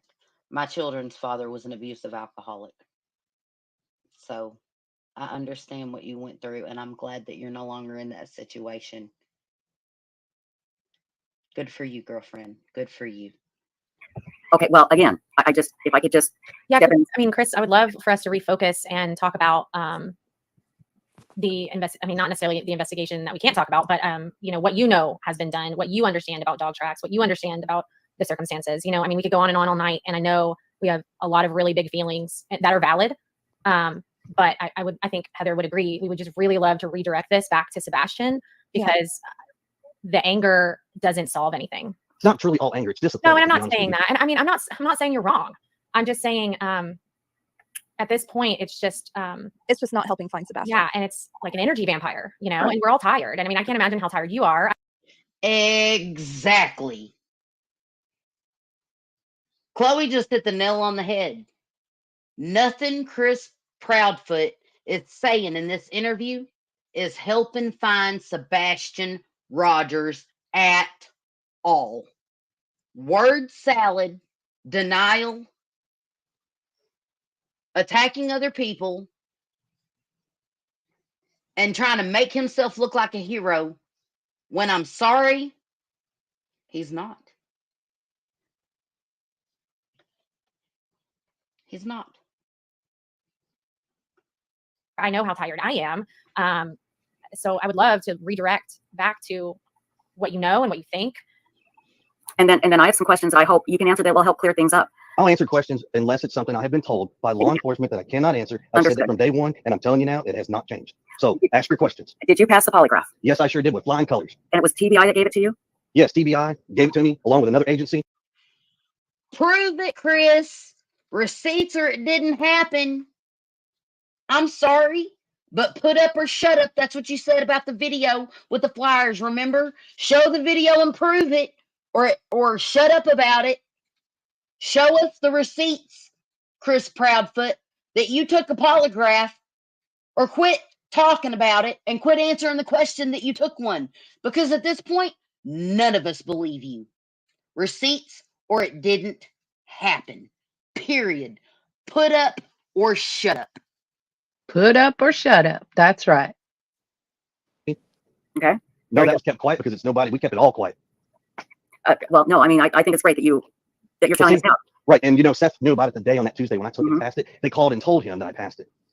Absolutely. Okay. Well, maybe he was told he couldn't say anything. No, he was told he could say something. They told him so he would try to keep his rhetoric down.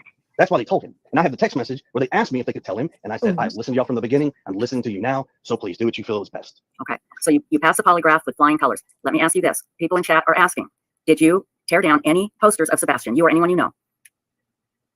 That is a straight up no, and I can't believe people would think I would tear down flyers or posters of my missing stepson. Okay, which, again, another thing which is kind of funny that you bring this up, because some people, and yes, they are pertinent to the investigation, have said that there's a video floating around of me tearing these things down. If you got it, post it. Because if you ain't got it, shut up. And I mean, I'll say on record, Chris Proudfoot, if you took the polygraph and you got the results, show them, prove it, or shut up. Your own words, buddy. Right back at you. That's all I'm going to say about that again. Oh, this man, y'all, he enrages me. He enrages me. I'm sorry. From myself, I've never seen that.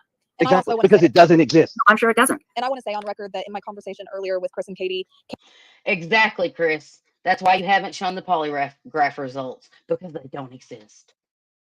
If Chris Proudfoot had taken a polygraph test and passed with flying colors, I'm sorry, but as big of a narcissist as that man is, he would already be on every platform he could, sharing it with the whole world, his results. Look at me, I'm innocent. Here's the proof. So y'all can shut up about it now. Tell me I'm wrong. Who in the chat thinks I'm wrong about that? Does anyone? I think you're Do y'all? 100% right. I think you're right. I do too, but I could be wrong. But I'm just saying, Chris Proudfoot, if you took a polygraph and you passed it with flying colors, show us the receipts. Nancy Grace and Seth brought receipts. Where's yours, buddy? And you know what? I want to see receipts from Katie's polygraph too. Because so far, they've both allegedly taken these polygraphs and passed them, but there's no proof and no one to vouch for them that they actually took them. It's all Chris Proudfoot's word. Because Katie ain't saying nothing. She's got a son missing, won't even lift a finger to help look for him, won't talk to try to help anyone, maybe give them information that might help them find Sebastian. They want to run off people searching for the kid, for Sebastian Rogers. They want to run people off looking for him. They want to talk bad about all these YouTubers and treat them like they're stupid trying to figure out where this boy is. Whenever, you know what, YouTubers are doing more for Sebastian than Chris and Katie Proudfoot to find him. And I'm sorry, but that's just the truth. Katie said she had one request of me, and that was that when I do these interviews, that I, at some point in the interview, remind people to hand out the flyers and put them up everywhere. Please, all we're begging. I don't know how to beg you even more. I don't know what it's going to take for America, the world, whoever to understand. We are begging you to hang posters, talk to whomever, spread the word, keep your eyes open. And when you find something, don't wait 2 weeks to make a report. Talk to whomever. But Chris, every time someone asks a question or talks about Sebastian or points the finger or want to ask questions at you and Katie because Katie was the last person to see him alive, you want to tell him to shut up. So which is it?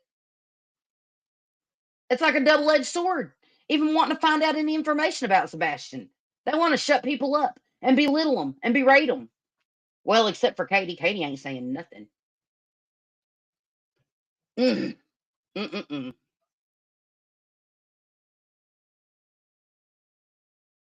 Because let me tell you something, that's what's been going on. Some of the leads that are coming in are 2 and 3 weeks old. Why do you Instead of think when that you is? see something, you pick up the phone immediately and you call the cops. Yeah. Don't call your best friend and say, hey, I think I've seen this kid. Don't call these investigators. No offense, Chloe and Heather. You don't call them first. You don't call Seth. You don't call anybody, but law enforcement only, and make your report immediately. I will say, you know, we've received tips that maybe haven't been called into law enforcement, but we called them in. And we also received tips that have been called into law enforcement, but the person that called the tip in didn't get any feedback when they were told they were going to be called back. And so they were worried that maybe it didn't get looked into enough. So I don't think for the record, right. So for the record, I think what folks need to understand, because no, y'all don't have all the information that Katie and I and some of the information that Seth has. You don't. And I understand that. And I'm sorry that we can't give you every single thing under the sun. I wish we truly could, but unfortunately we can't. Right. But when you do make a report and you give them a name and a number, you tell them the location, you tell them a very detailed description and everything, you don't expect to get a call back from law enforcement, period. Don't. Because I'm sorry, but they don't have the time to stop and answer every single callback when they're looking for missing children, not just ours, but there's so many children out there that are missing. Right. So I'm sorry that some of y'all feel that you deserve an answer, but it's not. And I'm sorry, it's just gonna sound rude when I say this, but you don't deserve an answer. You'll get the answer when we get the answer. The family gets the answer on a missing boy, not strangers. They're not calling y'all to tell you. Chris, this is what I have to tell when I talk to law enforcement, and it's difficult to accept, and I still have trouble with it too. This is the way it is. I'm not saying it's right. I'm not saying it's wrong. But again, when you ask the public for help, people are going to start looking, and they look at the last place Sebastian was known to be, and then it just goes from there. And I'm sorry, it shouldn't, but that's how it does, and we can clear a lot up tonight. And I'm yes, let's do this. Okay, VW says, Chris, are you frustrated with law enforcement, or do you feel like you're getting adequate information from them? I'm not upset with law enforcement. I'll tell you right now, the agencies that are involved have thrown every asset that they have at this. What people don't understand, this has actually probably been one of the largest searches for a missing child in Summit County history, period, and probably in the state with a number of assets. Do I think they're doing everything they can? You bet your sweet tail I am. You can bet on it.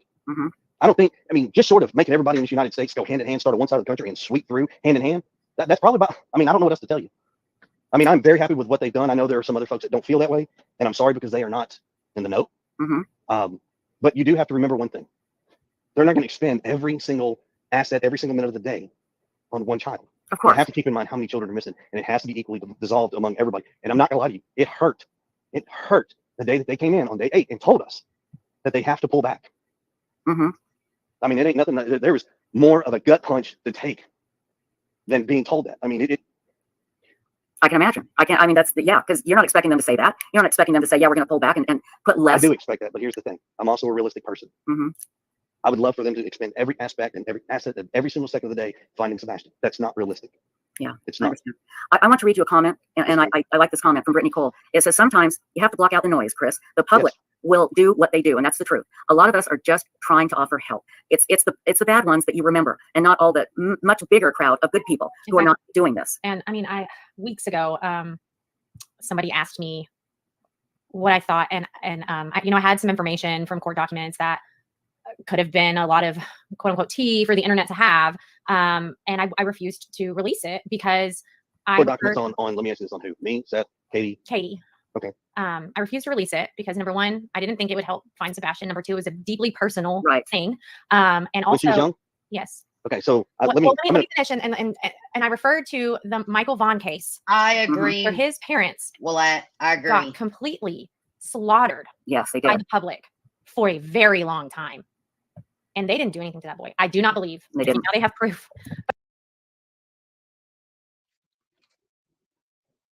Sammy, that is so sweet of you.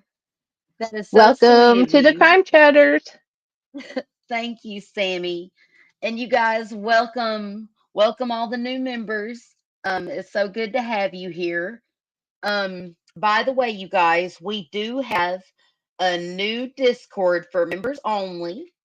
And if you go to the community post on our YouTube channel, on Regina and Friends Crime Chat YouTube channel, and you go to the community post, there's a members only link with the Discord in it. And if you'll just follow that link and verify, welcome to the Crime Chat team. It's good to have you here. And Sammy, you are too sweet. Thank you so much. Thank you. My pleasure. Yes, Crystal. While we're watching this video, I think you should open the phone lines in case anybody wants to call, and we could pause the video just to get some others' thoughts. Actually, Crystal, I can't with StreamYard. I have to do one or the other because you can only share one screen at a time on StreamYard, or I would. Okay. Never mind So, that. but as soon as we're done, there's just a few more things I want to get to in this video. And then as soon as we're done with this, then we'll go into the phone calls and stuff. And also, well, before that, I also want to share with you guys. I poked holes all in the 3 hours and 37 minutes.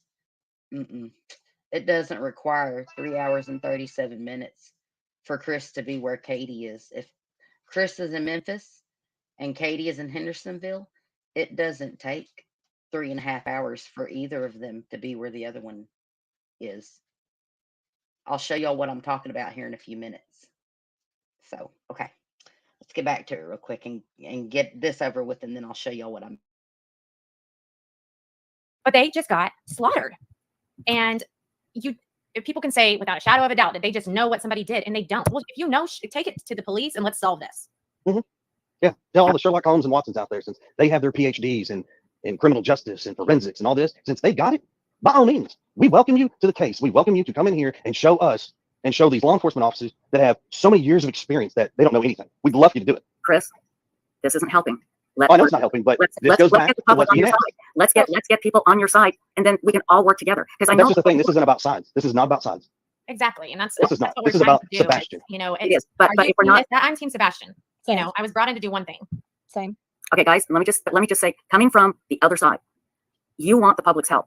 You need the public's help. let's not insult the public. There are asses out there. And believe me, we fight against them all the time, don't we, Stacey? Constantly. These jerks out there that pull all this crap just to get clicks. You know, we don't have advertising on this channel. We don't ask for money. We do it because we want to help. But it doesn't help. So can I ask you a question on your show? Yes. I'm gonna ask you the same question I asked everybody else when we went on our shows. So I'm on your show and I'm sure it is blown up. So the more people that come on, the more money the show makes. No, I make no money. We don't make money. We're not monetized. Zero money. It's not And we monetized. don't Not a take monetary donations. show. No, they don't monetize. No. We do not monetize. We do not monetize. It costs me money to do this. Yeah, and Website- so that's the reason why I asked so I that- will go on. Yeah. It's completely free, Well, and the the- website is as well. No Right, advertising. so the reason why I'm asking that question, okay, Mhm. is because if people are true to what they say in their heart, especially those, and they know who I'm talking about, the clickers, Yeah. the shows that make this money, Yep. I would love for you to make a public announcement for every dollar you've made. If you truly do this for the goodness of your heart, every dollar that you have made, you should donate it to the cause, not to your personal gain.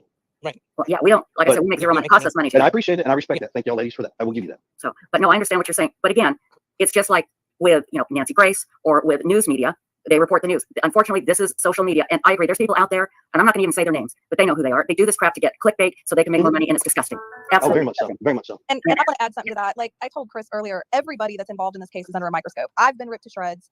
They've been ripped to shreds. Seth has been ripped to shreds. I mean, like the public gets a hold of somebody in the spotlight and they dig into them and they pull up anything that they can about them. And some of it's true and some of it's not. It doesn't help find Sebastian. And that's where we all need to get the same page and regroup and just make the decision right here, right now, to ignore the rumors, to clear up misinformation, and just to get on track so that we can start trying to find Sebastian. Now, Right. If we can keep parties involved in this investigation focused on that and staying off of YouTube and other aspects of social media and playing the game, okay, Yes. I'm sure we would all benefit greatly, and this would completely change narratives and the direction, and it would straight focus completely on Sebastian. Well, let's do this. This call, this podcast or web sleuth podcast that we're on right now, we can make a pact right now. That's what we're doing right here, right But now. but here's the other thing. I appreciate you want to make that pact, but you know exactly who I'm referring to. That needs to be done publicly as well then. well, all we can do is what we can do here Sure. tonight. So, but Chris, there's a couple of questions, and then there is somebody. Fire away. Well, there is somebody that wants to come on the panel, and I don't know if you want them on here, but Who is let me ask you these questions first, okay? Everybody wants to know, what do you think happened to Sebastian? What do you think happened? I don't know. For the love of God, I wish I had an answer. I wished we had something to go off of, So but we Chris, don't. I asked Seth this a few weeks ago, and Mhm. so just no I thought hear you. in your gut, spit it out. Doesn't matter if it sounds completely off the wall. What is your knee-jerk reaction to what happened? Sebastian walked out of the house, stepped off the porch, and has vanished into thin air. That is what I think, because that is what I know. Simple. Sebastian walked out of the house not wearing any shoes. Could he have been running and scared of something? Don't know. He could. It's a young boy. It's dark outside. God only knows. Now, there is somebody that has been asking to come on.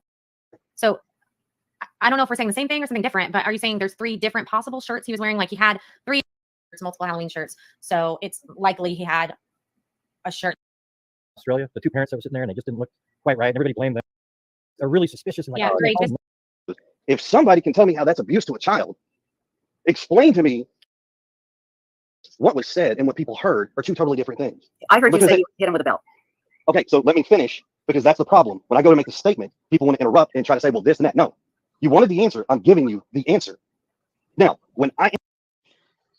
Okay, listen to what he says right here, because if y'all will remember in the Smiley video that that Chris went on her stream, remember what he said about spanking Sebastian with the belt, whack, whack? Well, he's fixing to contradict himself right here. And believe it or not, according to the Department of Human Services, spanking a child with a belt is child abuse. And spanking a child who is autistic with the belt, oh man, there should be steeper punishments for it. Period. Spanking a child with a belt is abuse. Sorry. answered that question. I told people Sebastian got a spanking. He got 1 lick on his butt outside of his clothes. You told us 2 licks. If somebody can tell me how that's abuse to a child, explain to me. Can you confirm when that happened? I don't. That was years ago. I got spanked by a belt and wooden spoon by my mom for years. So, but let's not sidetrack. Let's stay on board. Okay. So the question about the CPS thing that came up to play that everybody wants to tie to this belt is not what it was. Okay. Well, I think it was confusing because when you initially talked about it, you referred to him as an embarrassed 15-year-old. Yes, you did. Like it was years ago. We thought it was like right recently. Well, instead of So let's asking clear it more up. clarification, Let's clear it that should up. have been. So as it stands, Sebastian went to school one day. He made a statement to a teacher. The teacher reports it to CPS. CPS comes to the house. That case has nothing to do with Sebastian getting spanked. That had everything to do with Sebastian didn't like being in trouble.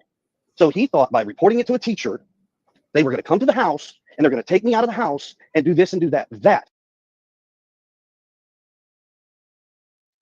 Allegedly, CPS was called because you were forcing Sebastian to sleep on a mattress in the garage.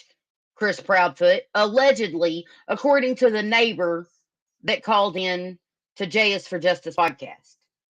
So, or was it Crimes Line? It was Brooks, Crimes, Lines, and Lies. It was Brooks, the neighbor that called in to Brooks' show, Crimes, Lines, and Lies. Allegedly, the neighbor said that she's the one that called CPS on you because you were forcing Sebastian to sleep on a mattress in the garage because you, quote, couldn't stand the smell of piss anymore. So that's allegedly, but we do know for a fact from the Nancy Grace interview, Chris, that there was a mattress in the garage. So I don't know. is what the CPS case was about. And yes, I laughed at it because when I explained to Sebastian, very detailed, what happened, he thought it was a joke. When the CPS lady shows up and looks at him and says, Sebastian, you can't false report. That will get people in trouble and you can get in trouble. And then she explained to him what happens. What did he say you did to him? Can I ask you, what does that have to do with the price of eggs in China when it comes to the disappearance of Sebastian? Because I'll tell you why. Because you're wondering why people are coming at you. And yes, because he was in your home last. That was the last place he was seen. Yes, so when we hear these things, it's like, okay, let's just clear it up and see what happens. Because I'll tell you why. Because people, I'm not saying me, but I've seen people say, hey, he was hitting his child. He reported it to his teacher. Did something happen? Was there an explosive incident that happened? No, absolutely nothing of that nature. Okay. And for people to not understand, when you discipline a child, there's a difference in discipline and abuse. There truly is a difference. But I think hitting anybody with a belt is abuse. I'm sorry, I do. And a lot of people agree with me, and that's the problem.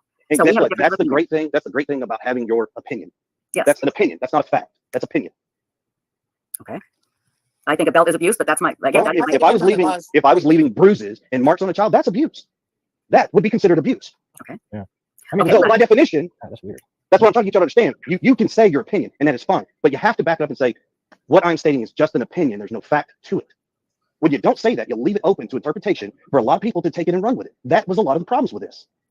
And there will be people, I can get people from CPS that will say, hitting a child with a belt is an abuse. But here's the thing, you're right. That doesn't have anything to do necessarily with Sebastian and his disappearance. But what it does is it creates a narrative in people's minds that we need to clear up and change, Chris. We need to clear it up and change it. Okay? So let's do that. So we just did. Okay. Now, you did go on Nancy Grace and say that CPS has never been called. And no, it's not. No. Okay, that's what I heard.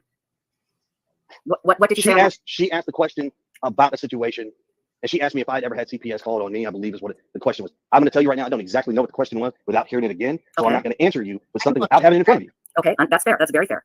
Very fair. And so let's move on. Okay, so nothing came of that from you hitting him with a belt. Has there ever been any, and people are going to ask, has there ever been any violence in your home as far as Sebastian is concerned? No. Okay, now, Gray asked, why is Seth being treated so different? Because of how Chris came on and became so angry and did what you did tonight, Chris. You've done this before, and I think that's why, and Seth didn't, and I think that's the difference. Right, because I don't feed out of people's hands. I don't feed into what people think. Once again, that's the difference. But how about thank you to the people that want to help you? Okay, well, that's simple. There's a difference in me saying thank you to everyone, which if you go back and listen to every single interview I have done, I have told everybody, thank you for everything that you have done. There's not enough thank you in this world. We can't begin to describe how much we appreciate it. I have said this. Mm-hmm. Go back to one video and show me where I haven't. I've also said that our family prays for everybody else, and we love you all, regardless of what you think. But you know what? Once again, I think his first interview, you got to admit, his first few interviews were really calm. The one on, I can't remember the names of the channels, but he was on multiple channels, calmly talking. Both of them were, and yet the public was already angry with him before he became angry on a show because that was definitely later. You got to admit, his first 3 or 4, both of them. And I can tell you why. Because he said he hit Sebastian with a belt. That made people angry. Which interview was that? It was the very first one I heard. With I can't remember. Smiley stories. I just tried to pull up a transcript at some point. Yes, it was on the Smiley story. Yes. Okay, but I mean, here's the thing: there is a perception. See, look, I just want to say this. When I was growing up, my mom spanked me with a belt, wooden spoon, and everything, and she was the greatest mom I've ever. I mean, just awesome. I didn't ever feel like it was abuse. Brown foot, all kinds of stuff. Sorry. I thought it was brown foot. Let's talk about the thud. I want to know about that. Chris, please tell us. Okay, what do you want to know? Well, tell us the whole story. What did Katie tell you about the thud? What is the story behind that? If Katie's there, maybe she could tell us. Does she want to come on? No. Okay, that's fine. Okay, that's absolutely fine. It's like this, people. It's enough as it is. I'm not putting her through this. Okay, I'm sure that right there is going to cause a big stir and say, well, I'm controlling. No, I'm not controlling. I'm a husband who protects his wife. Well, you will only get polite But questions here. So let's go back to the Sebastian deal. okay. Right there. Chris said it. You know how you should listen to what people say whenever you're searching for the truth of what they're saying and why they're behaving the way they're behaving and acting the way they're acting? He said it with his own mouth just now, and it is exactly why I believe why there's word salad, why there's anger, why there's rage, why everything is going on with the Proudfoots that's going on, and Sadie and Katie being silent is because why? He is a man that protects his wife. And y'all remember what I said earlier about dodging questions that actually matter and not answering them? Did y'all hear what he just did? Let me replay that for you. Let me replay that for you. I definitely heard it. Okay. Okay. Hold on. We're going to go back Uh, after Gary Hughes. Yes, that's a good one. Let's talk about the thud. And I apologize. I had your name spelled wrong. Everybody that knows me, Chris, knows I'm the worst speller in the world. And I thought I put Proudfoot, and I didn't. So I apologize. Speller either, so So I do apologize for that, sir. I put proud food one time when I wrote it. Yeah. So that's, I've been called Bradford, proud food, brown foot, all kinds of We're so stuff. sorry. Really, I thought I they put don't Proudfoot. Let's talk about the thud. I want to know about that. Chris, please tell us. Okay, what do you want to know? Well, tell us the whole story. What did Katie tell you about the thud? What is the story behind that? If Katie's there, maybe she could tell us. Does she want to No, come on? no. Okay, Can't that's go fine. on the route. Okay, that's absolutely Because fine. it's like this, people, it's enough as it is. I'm not putting her through this. And I'm That's sure that great. right there is going to cause a big stir and say, well, I'm controlling. No, I'm not controlling. I'm a husband who protects his wife. Well, you will only get. He's not putting her through anything. He already went on Nancy Grace and talked about it. Is Katie having a problem remembering her own words? Is she scared to say it twice? How is he protecting Katie? Bingo. How is he protecting Katie by not talking about it again? How is he protecting his wife?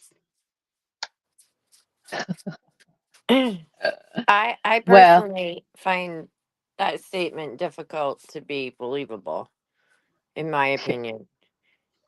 I mean, it's laughable. It's I'm just laughable. It's ridiculous. Can I say Okay? something? I got something to say to Chris if he ever listens to this. We don't know. But Oh, I Chris, hope he does. please, I hope he Chris, calls into the show. so I'm going to talk to the angry ass hat.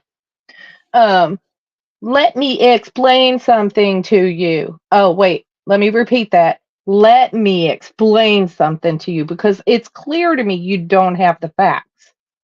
YouTubers, aka content creators, they're hardworking people in our community, and we focus on crimes, the missing, and so on. There's nothing wrong with them making earnings for what they do. They are sleuthers and they work too. You're looking down your nose at the wrong community, you asshat. I agree with that. I agree with that. Yes, Angela, absolutely. He's delusional. And Eastern Girl, I completely agree with that too. BS, he is not controlling. Yes, he is. He is delusional. You know who he reminds me of in his behavior? Do you remember who went off on everyone and sued people and even filed suit against the state over being accused of killing his wife? And then they found her body. And now I'm just waiting for him to be arrested.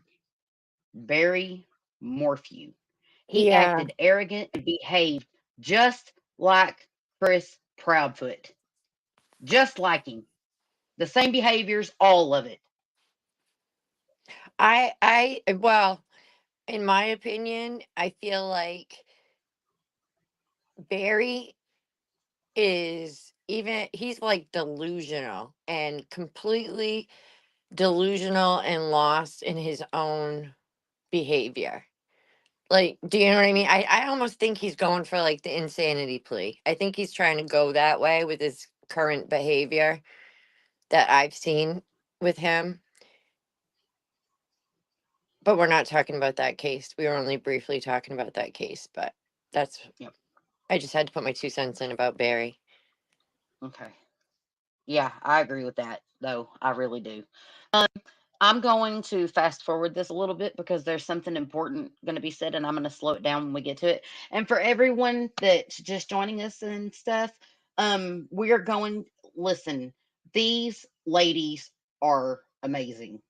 Um, this is a web sleuth that we're watching right now. We're going over the interview that they did with Heather and Chloe, and ignore the man in the hat on the bottom left corner. He's nobody and offers nothing valuable to this. And Chris Proudfoot is here also in this panel. We're not going to mention the guy in the black hat. He's water vapor, basically. He's not saying anything useful. So we're going to ignore that. I have a distaste for that person in the black hat. I'm just going to say it. But because of his own behavior. So he's arrogant in my opinion. And he come on here and just made this story about him just a minute ago. That's the reason I fast forwarded it over it, because it has nothing to do with him. This is all about Sebastian and finding the truth. And the sad part about it is Chris Proudfoot displays the behavior of someone with guilty knowledge, and Katie Proudfoot is not talking, and poor Seth is losing his mind looking for his son. And they're right. They don't know any of us anything. They don't. But they do owe Seth an answer, and they do owe they owe it to Sebastian. They owe it to Sebastian. They really do. So, okay. There's a very interesting part I want to get to in here. Polite questions here. Let's go back to the Sebastian. Has Sebastian ever? Like even some detectives did.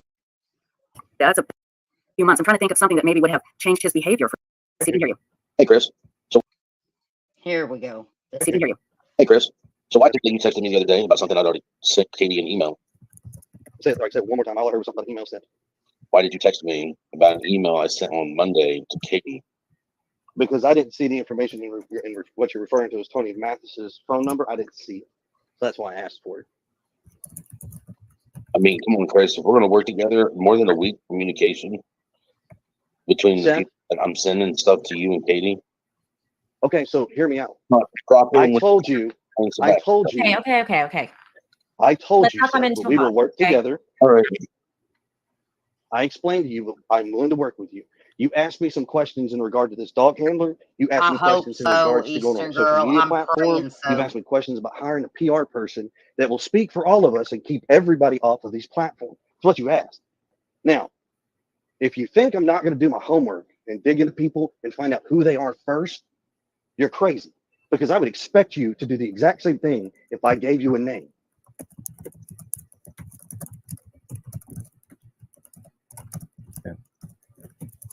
I don't know what's going on, but did that solve it? I hope. Oh, Seth? Seth gone. It looks like he's Uh-oh. I think so. Wait, is this Seth? Did Seth jump off? Let's see. We've got me, Stacy. Yeah. How about I'll get off the panel. I'm sure it'll make a lot of people in the chat happy. But I just wanted stop it. I just wanted to say that, you know, I understand what I've seen. He can hear you. Hey, Chris.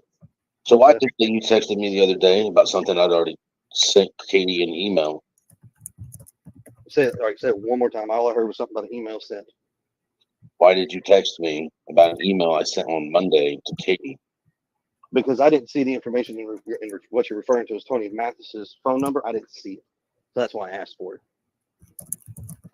I mean, come on, Chris. If we're going to work together, more than a week communication between the people that I'm sending stuff to you and Katie. Okay, so hear me out. I told you. I told you. Okay. I told Let's you not come Seth, into that we will work together. All right. I explained to you I'm willing to work with you. You asked me some questions in regard to this dog handler. You asked me questions in regards to going on a social media platform. You've asked me questions about hiring a PR person that will speak for all of us and keep everybody off of these platforms. That's what you asked. Now, if you think I'm not going to do my homework and dig into people and find out who they are first, You're crazy, because I would expect you to do the exact same thing if I gave you a name.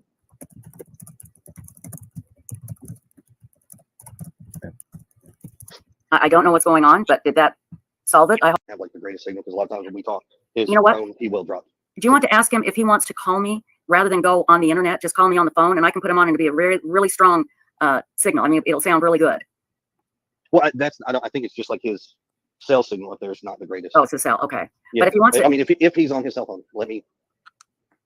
Heather, if you want to give him my number, and Chloe has it, feel free. And he can, if it's better for him to call me rather than to jump on. I'm texting him. Okay, we can do that. So, hey guys, I don't want to talk about other creators in chat, so let's not do that. Okay. Yeah. So, agree. yeah, let's just. I mean, I don't want to give them any. Right. So let's get to our next question. Okay, next question. Let me take a look at my notes. Yeah, because I just wrote some things down. Have you had? And I may have asked this and I forgot. Chris, my mind is sometimes mush. Have you had search dogs inside the house and outside? Yes, and what did the dogs hit outside? So as now, 8 days, I've had dogs in my house the first 8 days. In my house, outside my house, around the neighborhood. The one that she is referring to that collapsed. Honestly, we know that the one collapsed, but we don't believe they had anything to it. Got it. Okay. Let's see here. Let me get my notes. I was taking notes while we were talking. Let's see here. Hold on. So people have been asking, and this may, I don't mean to sound insulting, but people are asking, are you searching? Are you putting up flyers? That's what Yes, they're asking. we are. Okay. Yes, and here's why they're asking that question. No, you're not going to find pictures of us out there doing this, because it's real simple. We, all three parents, initially were told in the beginning not to go out and search them. We needed to be available to talk to law enforcement. Right. Yeah. Seth has been out there searching and doing his thing. He's had a bunch of people following him. Whether or not he chose that or these people decided to do it on their own accord, that's not for me to say. But we, Katie and I, are not going to have some big, massive search party following us around with a bunch of people that are already threatened death threats, by the way, to us. You know, I'm not doing that. If you were in my shoes, you'd do the same thing. You listen to law enforcement. You do what they tell you to do. Yes, we're out there putting up signs. Yes, we're out there putting up flyers. Yes, we are searching. Chris, I'm sorry. Did you just say you guys are getting death threats? Yes, we've been getting death threats. And they have been reported to the TBI. Everything gets forwarded, screenshot, and sent straight to them. Wow. Okay. Okay, everyone. I have Seth on my phone, on my JBL speaker. Seth, I want to give you a chance to talk uninterrupted. So please, go ahead. All right. Mainly, Chris, the communication needs to be a little bit more prompt. If I send you an email on Monday and Tuesday, I'm not willing to wait. Listen carefully to get to a response this. back. Let me slow down. I mean, that's unacceptable. We're trying to find Sebastian, buddy. I understand what you're saying. I respect that. But when it comes to you asking people to come into my house on my property, who I don't know Adam from Eve, and I really don't care what certification, who can vouch for these people, I don't care. I'm going to do exactly what I have always been doing. You send that to me, we're going to review it, and then we're going to send it to law enforcement. Let law enforcement go that route, and then when law enforcement comes. Stop it right there. Hold on, Chris. Chris, hold on one second. Hold on. Seth, what did you say? I want to say something. So is this an admission to anyone who has tried to check him? Is only people he knows? Huh? Ooh, Sammy, very good observation. Very good observation. And you know, TBI cleared the dog handlers that Chris Proudfoot refused to let search for Sebastian. TBI cleared them, but Seth wasn't gonna. I mean, Chris wasn't not Seth. I apologize, Seth. Chris wasn't gonna let them on his property or in his house because he didn't know him. So very good observation, Sammy. Is Christopher Proudfoot only willing to work with people he knows? And if so, why? Why does he not want people outside of his group asking questions or looking for Sebastian? What would that imply? What would that imply? Very good observation, Amy. Very good.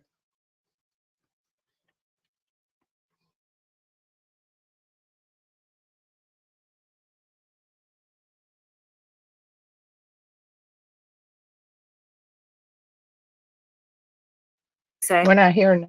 I said the person to be our spokesman to speak for all three of us doesn't need to be on your property. Okay, but You're you have correct. You spoken are very correct. to him. I have spoken to him. When? And I'm going to make this public. I am back working. and I have work hours. I also have to sleep. And unfortunately, I'm on the opposite schedule of you.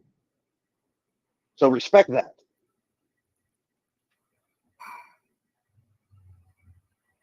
I will do what I When did you can, speak as with I him, can, Chris? when I can.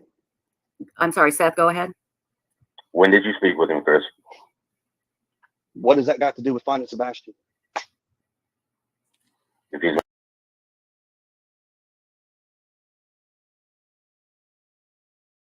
I'll speak to you about it when I can, when I have time, on my time. Whenever there's a missing 15-year-old autistic child, there's no rush as long as it's on Chris Proudfoot's time when he can get to it. Got it. Thank you, Chris Proudfoot, for clarifying that.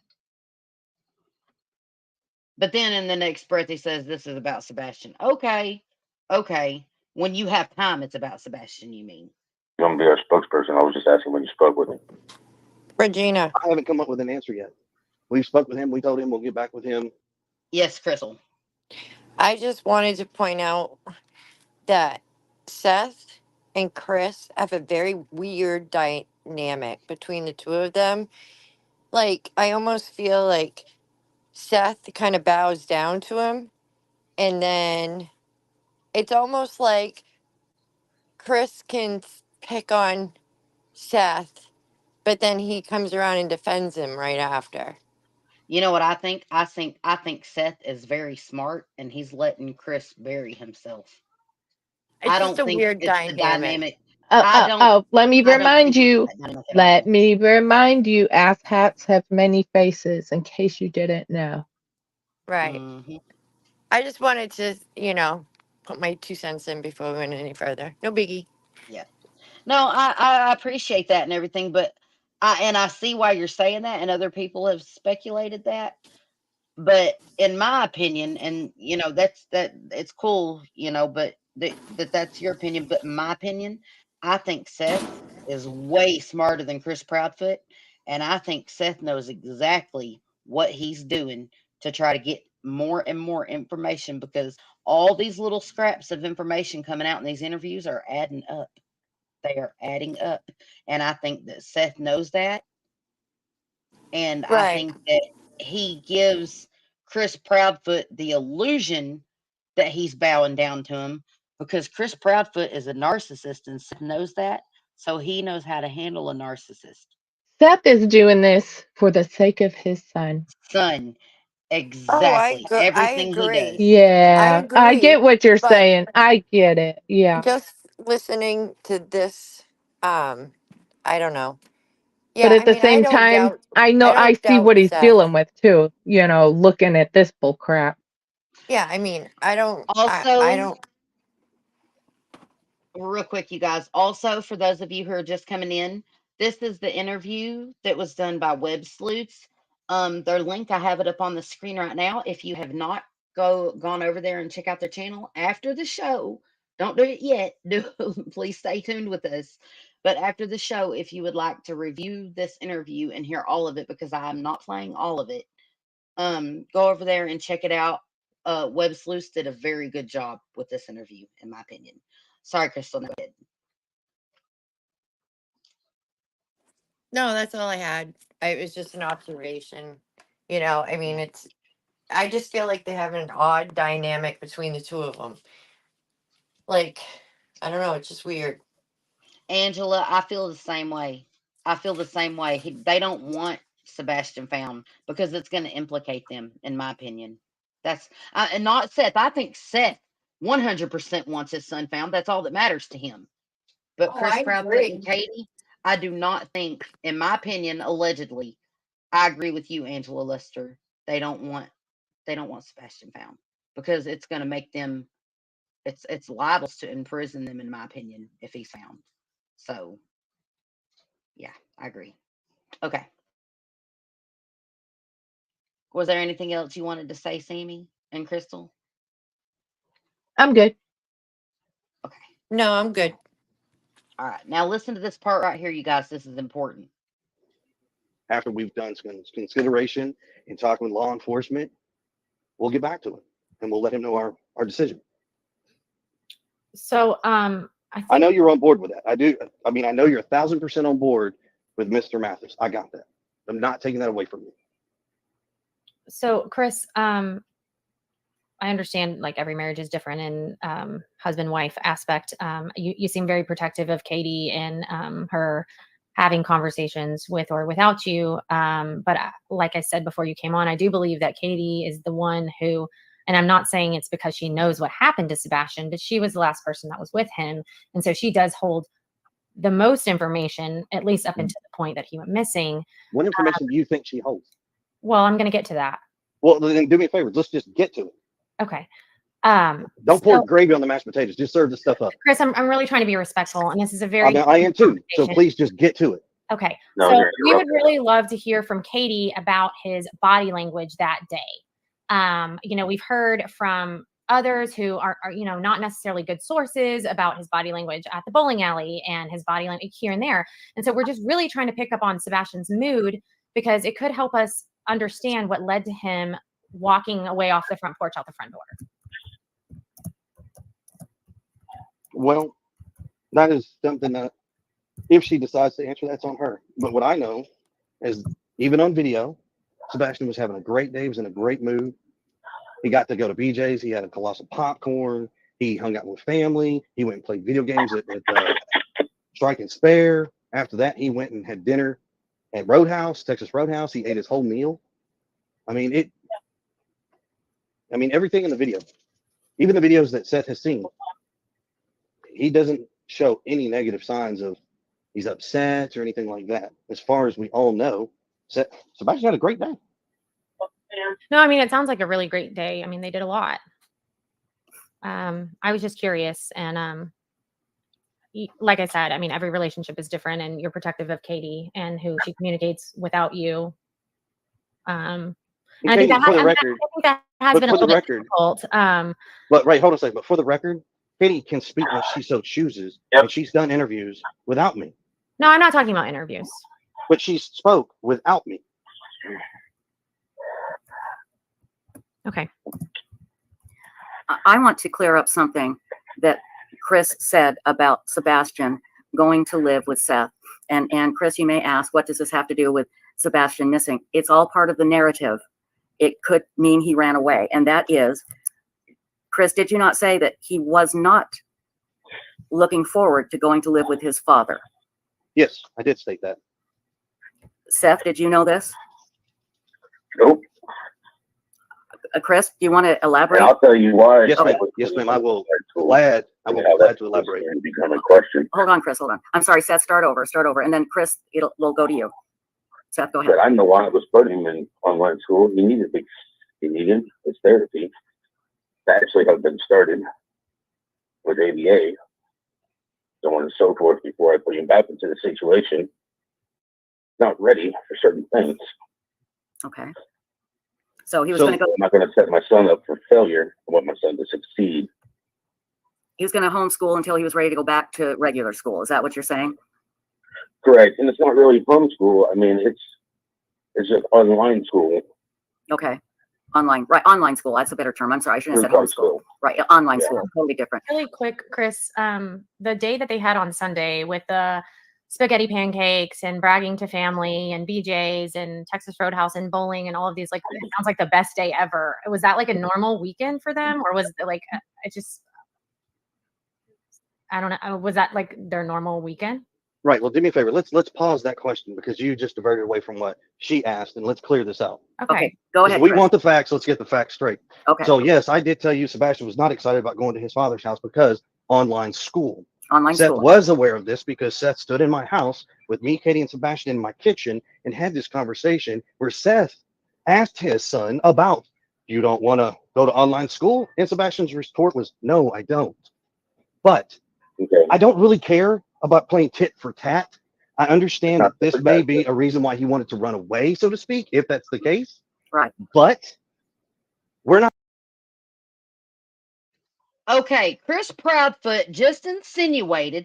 Hey, John D, it's good to see you again, by the way. I see you. Hello. Chris Proudfoot just said conflicting things. He said that it could have been a reason for Sebastian to run away because he didn't want online school, basically, is what he said. Could it have been a reason? Well, let me explain this to you. I think anybody is smart enough to know that if you run away, you're not going to have school at all anymore. So, having to do online school being a reason for running away, in my opinion, is a stretch to say the least. Because when you run away, there is no more school. Y'all see what I'm saying here? Exactly. So, yeah. Yep. Okay. I just wanted to point that out. But there's more right here, real quick. We're almost done with this, you guys. And then I'll show y'all what I'm talking about the alibi and the 3.5 hours. Neither one of them needed 3.5 hours, and I'll show y'all what I mean here in a minute. Not going into this. We're not going to play this tit for tat on social media. We're not doing this. Okay, Seth, go ahead. Chris, unbeknownst to you, had already talked to Sebastian. He knew this wouldn't be a permanent thing, and me and him had already spoken. Well, that right there's a conversation you should have had with Katie and myself about what your plans were. I'm sorry, do you want? Say that one more time. I'm sorry. What Seth was saying is that if I had known the conversation that him and Sebastian had, then I would know the whole thing. But the downside is that's where Seth should have had that same conversation with me and Katie, and that didn't happen. But this goes right back to, here's the thing. If you're saying that because he didn't want to go live with his dad, he potentially ran away, is that a possibility? Sure, we'll put that out there. Okay. But quite honestly, what goes on between Seth, me, his mom, and our household is none of the public's business. If it had something to do with his disappearance, I would understand that, but it doesn't. Well, we don't know that. Well, I understand that. That's why we're making this clear. And that's why I asked about his day, because I Let's didn't go back know. to the day. Okay, go ahead. No, okay. So Chris, you don't know me very well. I have 2 decades. How does he know what was going on in that household has nothing to do with his disappearance unless he actually knew what happened to Sebastian? How does Chris Proudfoot have all of this knowledge about what does and doesn't matter in this case whenever it's pertaining to a missing child unless he has knowledge of where Sebastian Rogers is? Bingo. How does he know that none of this is important or pertains to Sebastian missing? Unless that man, Chris Proudfoot, knows what happened to Sebastian Rogers. So, Chris Proudfoot, tell us, since we're all such idiots and we don't know anything, why don't you and your wife tell everybody? Because y'all seem to have all the information and you're belittling other people for not having the information. Tell us what you know. Where is Sebastian Rogers? I'm sorry. It's getting so old. I'm so tired of hearing the word salads. I'm tired of him attacking people that are looking for Sebastian. I'm tired of searchers getting turned away. I'm tired of the whole situation. It's time that the Proudfoots told the truth. It's time, you guys. It's time. Decades of experience working with autistic children in different capacities. So I do understand they are all different. I do understand that day may have been very overstimulating for him. So that's why I was asking if that was a normal day for him. And if it wasn't, that just gives me more information that maybe he was very overstimulated that day.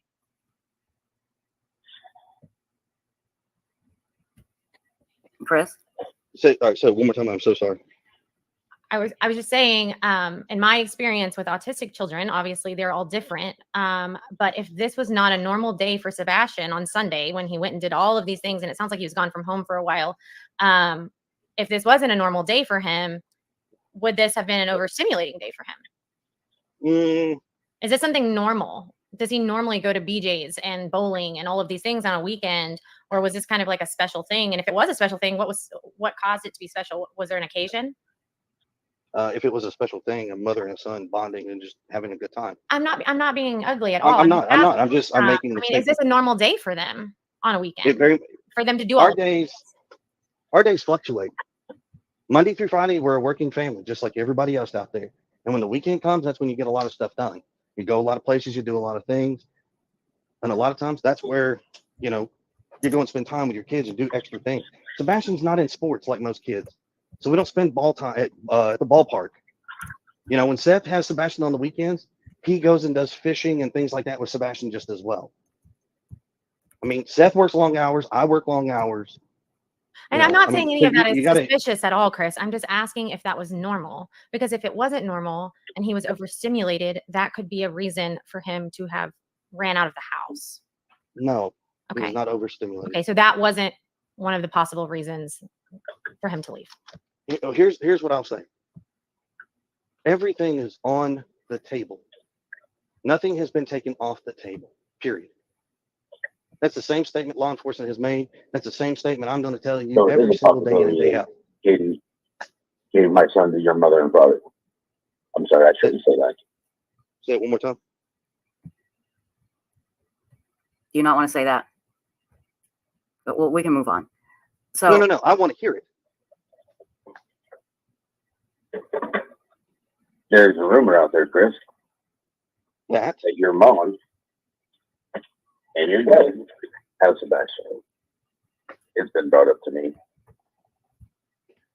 Seth, darn good well, you got a question about my I'm just mother. asking. You pick up the Did they phone. take me and somewhere you to call. like a boot camp or anything like that, and Katie just thought I wouldn't accept it? I don't think Hold Seth on. is being accusatory. I think he's just trying to clear up a bunch of BS that's been online. Right, and I'm trying, and I'm telling you, if he's had this suspicion, he's got my mother's phone number. He can pick up the phone and call her. She is not afraid to No, answer any Chris, I'm not questions. saying you. I Why? don't want to talk to your mom. Why, Chris Proudfoot? So then you can go off on Seth for calling your mom? And we Right, already know exactly. that trying to get a hold of you and Katie does him no good, because what did Chris Proudfoot say a while ago? He's a busy man. He'll answer it in his time when he's got time. Yet again, another rumor that they're bringing forward to him for him to try to clear up, and he's doing the word salad. Yeah. Exactly. I want to talk to you and I want to talk to Katie. Well, it's real simple, Seth. To put it to the rest. You have seen the video footage of Seth on Sunday. Don't tell me you hadn't. I know you have. You sat in the room with all the agents. No, they didn't show me the video footage, buddy. So you didn't see, you weren't sitting in a room Wait a minute. with law enforcement, the district attorney, when they showed you a video, when you wanted proof of life, saying that you hadn't seen proof since Friday. Also, explain to me, y'all remember we went over the legalities of obtaining a search warrant, right? For the landfill? That there has to be a PCA, and in order for there to be a PCA, there has to be a sworn statement that a member of law enforcement has reasonable articulable suspicion and sworn testimony or written testimony and evidence of a crime. And the DA is sitting in there with Seth whenever Seth was asking questions about Sebastian, wanting proof that Sebastian was seen alive on Sunday. There was a DA present. Y'all tell me this isn't a criminal investigation. So I want to ask a question real quick. He was asked a simple question. He was presented with, this is a rumor that I heard, and this is what I heard. Let's clear this up, is the whole topic, right? Clearing up the rumors. What does his answer so far have a thing? What does this have a thing to do with him answering that? None. But here's the whole thing. Unless he was sent out of the country and put in some kind of military school, in the United States, any school official is a mandatory reporter. And considering that Sebastian is a missing 15-year-old child, if Sebastian was in any kind of disciplinary school or anything like that in the United States, with Seth Rogers being his parent, they are mandated to report to law enforcement, but Seth would have every right to access those files because he is also the parent and had joint custody with Katie. So, but yeah, exactly, Sammy. Exactly. When you've been at my house the first 3 damn days. Sunday, buddy. Let Seth speak. Go ahead, Seth. Chris, they showed me video proof of him coming out of Texas Roadhouse on Sunday. On a Sunday night. You damn right. Just Chris. Seth, I got a problem with you sitting here making these accusations. Because if you got a problem with them, guess what? Let's squash it. I think we're just trying to talk things out, and I don't even know if this should be public, honestly. Same. Okay, here's all the public knowledge you need on this deal. Law enforcement has talked to my parents, my whole family. Once again, the statement is true, what law enforcement says. Just because you hear a rumor doesn't make it true. Chris, I don't think he said it was true. I think he's just trying to clarify. That's not clarifying. No, stop sitting here trying to defend his actions. Stop. Okay. The fact is, Chris, is I'm trying to squash the rumor. We're both here squashing the rumor. Seth, there is no rumor. You know my parents were not with Katie on Sunday. That's all I'm doing, Chris. No, you're causing a problem because you know damn good and well where my parents were at their house on Sunday night. They weren't near Katie. They weren't near Sebastian. And if you got a problem. How does Chris know that if Chris was in Memphis? Right. Everything Chris Proudfoot is stating as facts is no better than hearsay in a court of law to be applied as facts because it's all secondhand information from Katie Proudfoot and from Chris Proudfoot's parents. And he's treating it like it's gold and it's fact, when in fact, it's hearsay. But didn't he come on here with these ladies to clear up rumors, squash rumors? So Seth is bringing that up. I guarantee you that's bothering him. And he's bringing that up, that this is another rumor that's out there because it's important to address it. And now he's being berated by Chris for doing so. But did y'all hear the rumor that Katie Proudfoot and Seth's parents met up on Sunday? That is the rumor out here. That is the rumor on the streets. Why is Chris Proudfoot so mad about it?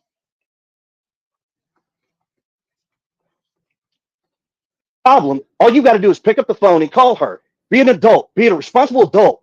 And just call her. Chris. Can you hear me, Chris? Oh, I can hear you. Because all I'm hearing is anger and attitude from you. What I'm trying and you should, Seth. You should. Because what you're doing is bullshit and you know it. Okay, stop. People are talking over each other. Enough. Seth, go, and then Chris, go. Please, Seth, and then Chris. Thank you. Chris, a unified front squashes rumors together. That's all I am stating. Okay, Chris. This is a rumor floating around, and I would like us to squash it. Yeah, I think that is a great rumor to try to squash. That one's on Facebook, and the rumor is actually that about your mom, her car being parked at like Worsham's and him getting. Okay, so here's the answer. The final answer to this. It's not just an online rumor because people have driven up to me and personally spoken about this. Okay, ladies and gentlemen, can I make the statement? This is very simple. This conversation has nothing. Yes, John D., this is recorded. You can go watch this entire interview on Web Sleuths. Low 12, if you wouldn't mind posting the link one more time, or one of my mods, I would greatly appreciate it. So that if John wants, he can go back and watch this entire interview for himself. It's on Web Sleuths. Thing to do on social media. You want to have this conversation, Seth? You call me, you get Heather, you get Chloe on the phone. Hell, I'll do you one better, and I will get Bobby and Carter on the phone, and we'll all sit down and have this little fucking powwow. We're not going to have a powwow like that, But I Well, would then guess what? the situation, and I would love for it to be private because I believe a lot of what is happening right now should not be public. So explain to me why you don't want Bobby and Carter involved. I didn't say I didn't want Bobby and Carter involved. I said I was referring to your tone, which is very angry. Oh, I'm very pissed. I know that. I think we just all need to take a breath because no one is accusing anyone of anything. We are trying to dispel things because in turn, dispelling these things will You're take so full of some of shit. the BS off of you. Whoa.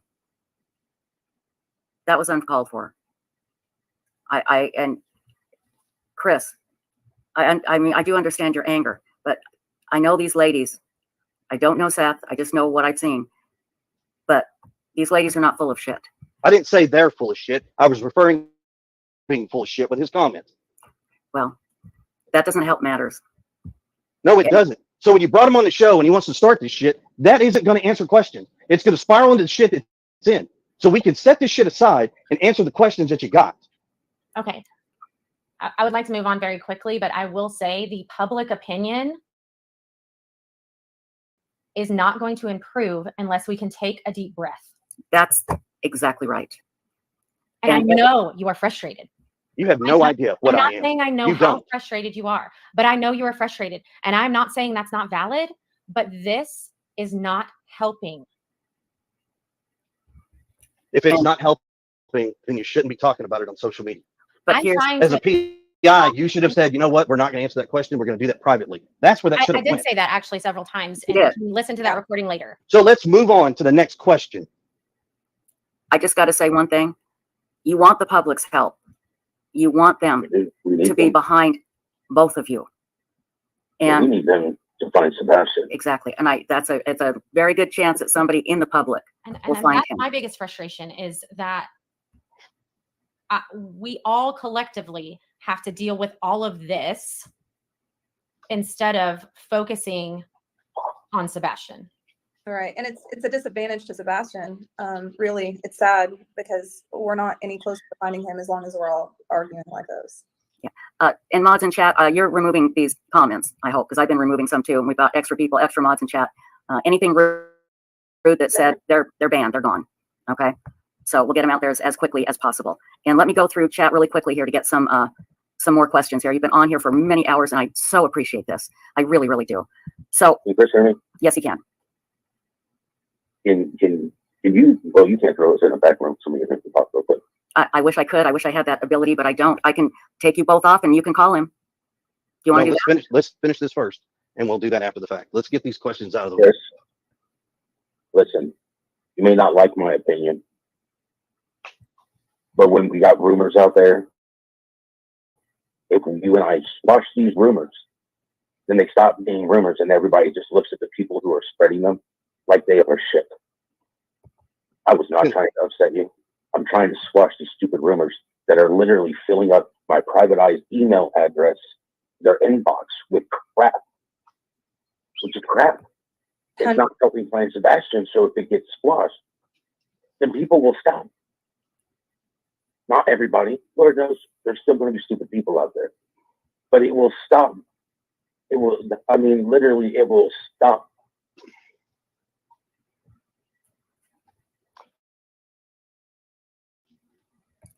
My report is the real only thing I simple, want is to find Sebastian, Chris, and there are rumors out there that we have to put an end to.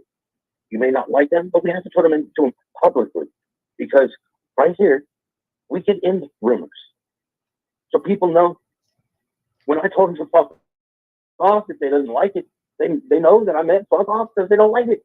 So stop right there, Seth. Stop. Let me help you with something real quick. You want rumors to die? You want to stop with all the stuff that's coming up and flooding these PI's inbox? How many terabytes do you want of videos where you have gone out there and you've said some very harsh things that should never have come out? You never should have. And now don't take this the wrong way. That is a conversation for later. Here to swing mud. Let me finish. There are things that I put out there. Once again, you can't talk to a fucking log.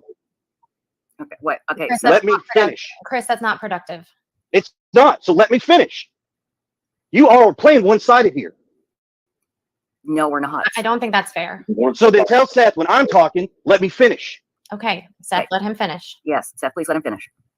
There's conversations you've had that should have never been out in the public light, and you know it. And because you did that, it started a lot of rumors. Own it, accept it, and move on from it. I told you on Sunday, I supported you. I would be there for you no matter what, how ugly this got. But I'm not going to stand by and watch you disrespect me, my family, my wife, or anybody for that matter. A lot of rumors got started because you went on social media and you opened your mouth and said some things you shouldn't have said. Accept it. I'll show you the videos. You don't just show me the videos. Now, in hindsight, that is a conversation you and I need to have offline, away from everybody else, in our own private conversation. You and I, we sit down and we can talk. Literally, Lisa, you had people watch us doing it Sunday at that vigil. When They you were couldn't snapping have pictures because they were time trying for to it, get some that juicy is. information. You guys remember that. Trish, Let's answer. can we move on to the question? Yes, please. Yeah, let's. There's a question here in chat, and I've heard this. And Chris, this is a good one. I'd like to clear up. Okay. Is it true that Chris told Seth, "You will find your son at church"? No. Okay. No. That's what he stated was, if I went to church, maybe I'd find my son. So in other words, if you went to church and talked to the Lord, that is that what you were saying? Yes, Chris? that is what the whole conversation in reference was. I have a Not, question. you go to a church and you'll find it. Let's talk about what we do know. We do know, and this is how we started out the live stream. We do know that Sebastian was last seen publicly at Texas Roadhouse on Sunday to the retaining pond. According to Chloe, that retaining pond has been searched. It was actually been drained and it has been walked and searched. Okay, first, and then I'll go to the two gentlemen. I'm sorry, my dog was barking. What did you say? That's okay. I said, what is the next step? What is the next step for you? What is the next step for the public? What would you like us to do? What do you think you guys are going to do? Well, for us right now, we are really focused on getting Q in. Chloe and I are working on a report and some maps to try to give them an idea of areas that need to be searched or researched. And I think really the next big step is getting us all on the same page and working together. And even though this is a mess right now, I think this is a huge step in that direction. And I'm hoping that, as I said, Chris had called me earlier and just right before the show started, and I messaged Chloe and was kind of talking to her about what you guys were going to talk about, because I wanted to, some of the things that he cleared up with me, I wanted to make sure she was aware of. But, reaching out to me and then reaching out to you guys on the podcast tonight, I think it's a huge step in the right direction. He's angry, but once we get past that, I think maybe we can all work together and start putting our heads together on where we need to look for Sebastian. Thank you. Very good. Chris, what would you like to see us do? What do you think? At this point, keep spreading the flyers, keep keeping his name out there in of good graces, not of in a negative light. Spread the words if you know something.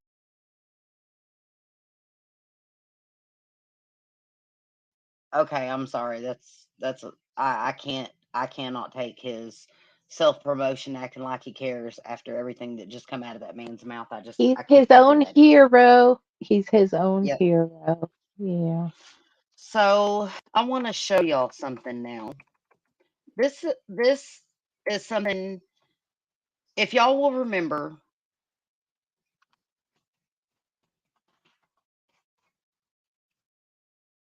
Okay. Just a second. Let me pull this up. I got the link pulled up.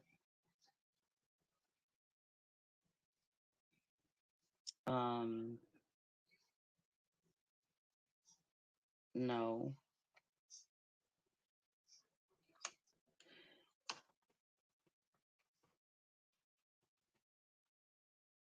There we go. All right. First of all, from Memphis, Tennessee to Hendersonville. Look, let me share this so y'all can see this. Y'all remember Chris's alibi that he couldn't have had nothing to do with it because he was 3 hours and 30 something minutes from the house. Okay. First of all, it's only 3 hours and 25 minutes. But let me explain something to everyone and show y'all something. No, pull that back up. Oh, crap. Let me see. Okay. Let's go up here. Hendersonville is right. Where is it? Let me.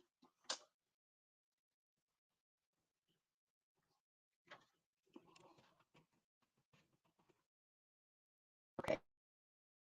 Here we go. Let me pull that back up. I accidentally closed out. There we go.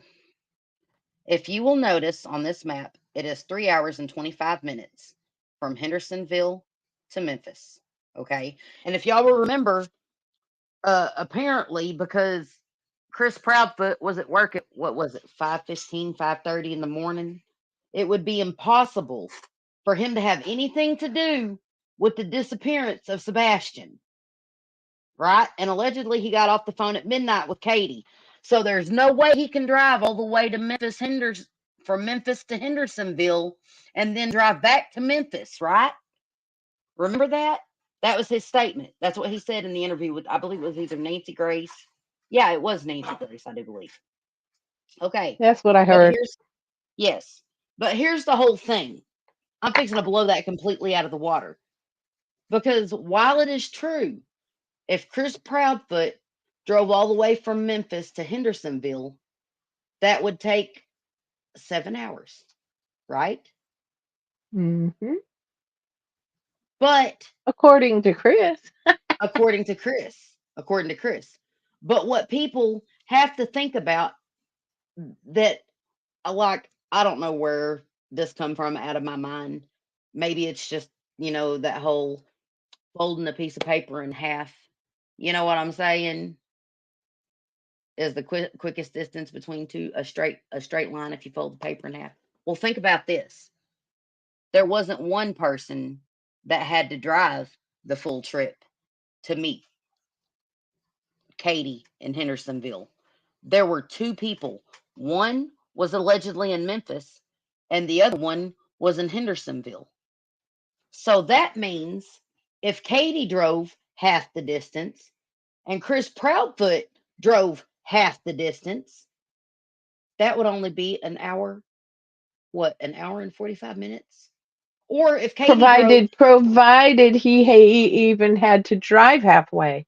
Yep. Exactly. He could have driven an hour. An hour. He could have just driven to Jackson and met Katie because there was two people to drive. And if you meet in the middle, that's half the distance. And if someone goes more than half the distance in one direction or the other, that shortens the time even more that one of them would have to drive. So his alibi of I was at work, there's no way it could have been me. I could have had anything to do with it because I was at work at 5:15 and there's just not enough time for me to drive all the way there and back. Well, Chris Proudfoot. Forget about it. Forget about it. Because you wouldn't have had to have driven 3.5 hours to meet Katie Proudfoot somewhere in the middle. Bingo.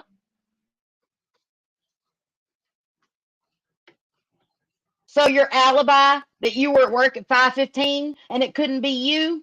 I'm sorry, Chris Proudfoot, but there wasn't one person driving the whole distance if that's what happened. And I'm not saying that this did happen, but I'm just showing y'all the word salad and the games that they play and the narrative that they're trying to push. Okay? It doesn't fit. The whole, I'd have to drive 3 hours and 25 minutes for me to see Katie or be there. Nope. No, you didn't, Chris. You didn't have to drive all the way to Hendersonville to meet up with Katie that night. You did not. Allegedly, this is our opinion. Just so you know, this is our opinion that is a possibility.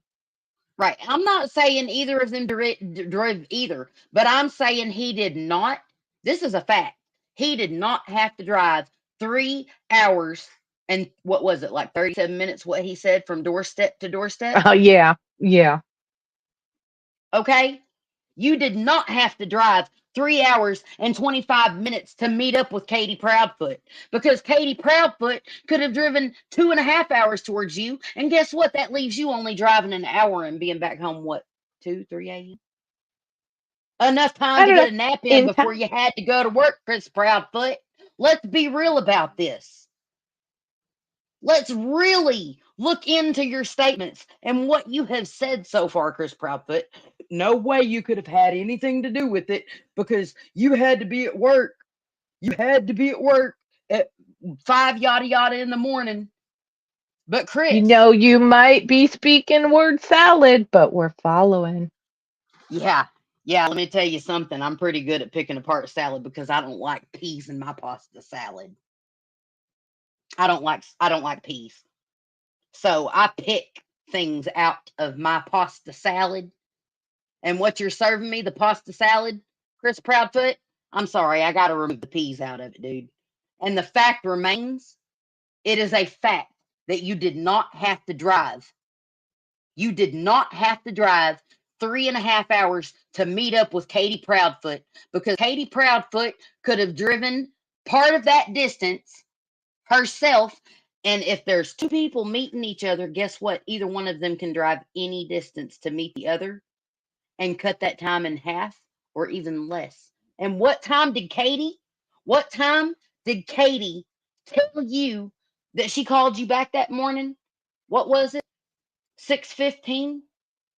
Whenever y'all called the sheriff's department, that was closed, might I add, that has a recorded message before 8 a.m. that says, if this is an emergency, please hang up and dial 911. If you know your party's extension, you can enter it at any time. So he failed to mention that he dialed so and so's extension, quite possibly, in my Bing opinion. bong. Bing bong. If this is an emergency, please hang up and dial 911. Our office hours are between yada and yada. If you know your party's extension, you can dial it at any time. So Chris Proudfoot, your whole I have an alibi, I was at work at 5, blah blah blah. Dude, it doesn't that does not clear you. That does not clear you mathematically, sir. I'm Nope, sorry, but it the doesn't. math ain't mathin'. And that is a fact, that it is a possibility that you and Katie Proudfoot, either one of you could have driven a distance further than the other, and you still had plenty of time to get back to work and her to get back to Hendersonville before that 911 phone call. There it is. Your alibi, I'm sorry, but there's holes all in it if you do the math. Period. Welcome to the world of sleuthers. Thank you very much. Yep. I was thinking about that. I was really thinking about that. He said there's no way he could have been involved because it's a 3.5 hour plus drive to Hendersonville from Memphis. You're right. If there's one person driving one direction, but there were two people, and whenever two people are on the opposite ends of the map, they can meet in the middle, and guess what? Neither one of them have to drive near the distance that they would have to drive one way. Fold the piece of paper in half. I Now, think that if they have any footage of that neighborhood, like any, what are they called, door cams or whatever in the neighborhood, that somebody would have seen a vehicle driving away at such and such a time, or even seen Sebastian. Like, I don't understand. That's where I get lost on all of this. Where is all the the ring footage from all those houses in those neighborhoods, or that neighborhood? There has to be video there, and we just like, well, Crystal, but that goes to beg another question. Katie Proudfoot was allegedly working for Brinks Home Security. How do you live in over $500,000 home and not have security cameras? right. I have friends that live in apartment complexes that put up their own security cameras. I just And know and that it's common these days to have. I mean, it's more common to have them than to not have them. Yep. So there's got to be comings and goings on exactly. somebody. There has to be. There has to be video. Has to be something. Has to be something. And you know what? There was an excellent point made by Chris Proudfoot himself, believe it or not. whenever he said that law enforcement, there were spots in the dark that law enforcement couldn't even see anyone. Now, you know what? Do you know who would know how to avoid the cameras of the neighbors? People that lived in the neighborhood. Do you know who lived in that neighborhood? Chris and Katie Proudfoot.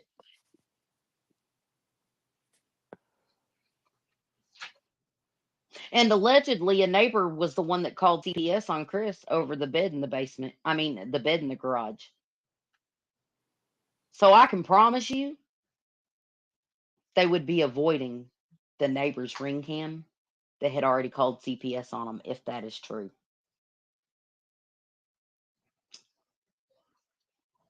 So there you have it. It was very possible for Chris Proudfoot and Katie Proudfoot, because one of them was in Memphis and one of them was in Hendersonville. Okay? It is very possible. It is very easy for either of them to driven part of that distance and them both met up somewhere in the middle, and for Chris to have been back at home, I mean, back in Memphis to go to work at 5 o'clock in the morning, and for Katie to be back home at 6 to make that 911. I mean, to make that, sorry, not 911 phone call, to call and report him missing to a closed sheriff's office, because that would have been quicker than calling 911. Even though the sheriff's office says that this is an emergency, please hang up and dial 911. Whenever Oh, that does happen. well, he probably had a special extension to a special somebody. I'm saying there's so much more going on in this case than what the Proudfoots are trying to convince everyone of. And that's a Chris, fact. your math ain't mathin'. I'm telling you, you guys are like spicy tonight. I'm gonna start calling Sammy Paprika and Regina Salty. Well, you I'm just guys, I Crystal, feel I'm sorry. This has been building up inside of me. Y'all know my no. son. Y'all Me too. talked to my son and heard my son. Okay. And he has a chromosomal depletion of one of his alleles. He has mosaic Angelman syndrome. Okay. And one of the presenting factors, symptoms of it is autism. And from the videos and stuff I've seen of Sebastian, and from the way they have described his behaviors, except for the bathroom problems, is that Sebastian is a whole lot like my son.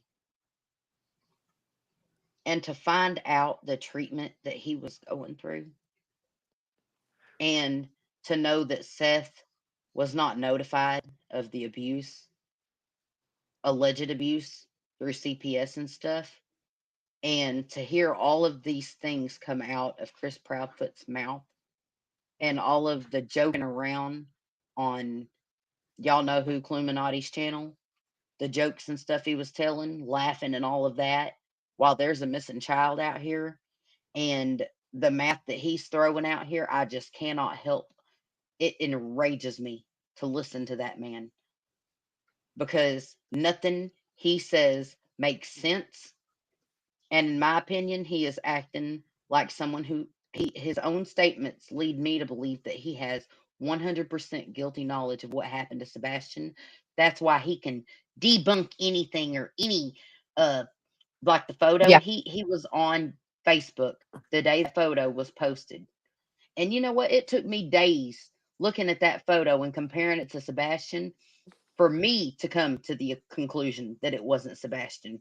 Seth Seth wasn't convinced it wasn't Sebastian until law enforcement told him it wasn't. So how did Chris Proudfoot know it wasn't Sebastian unless he knew where Sebastian was or what happened to him? How does he know that none of these tips that people are calling in are important, or all of these statements and questions being asked aren't important, unless he knew what happened to Sebastian? There's no other way to explain it. Well, hey, let me put it like this, okay? If it ain't lost, you're not looking for it, right? Exactly.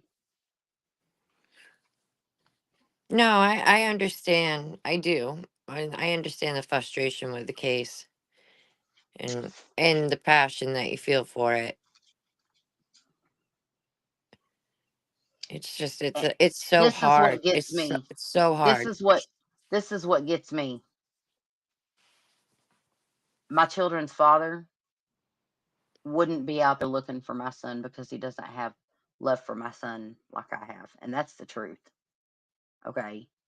Um, my children's father, my ex-husband, didn't want my son going to church with his family because my son is autistic.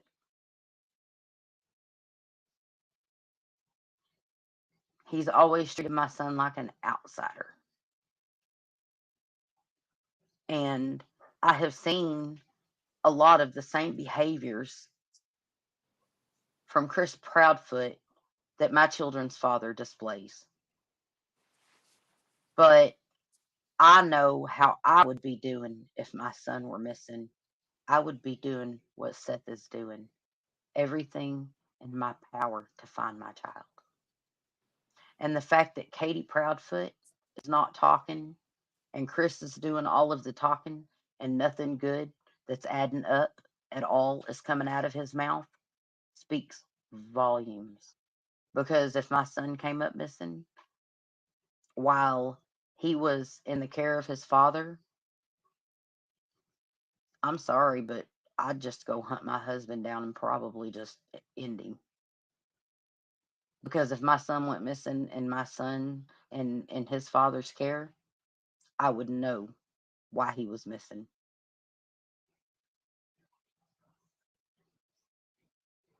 My son ain't just gonna walk out or run away or anything like that.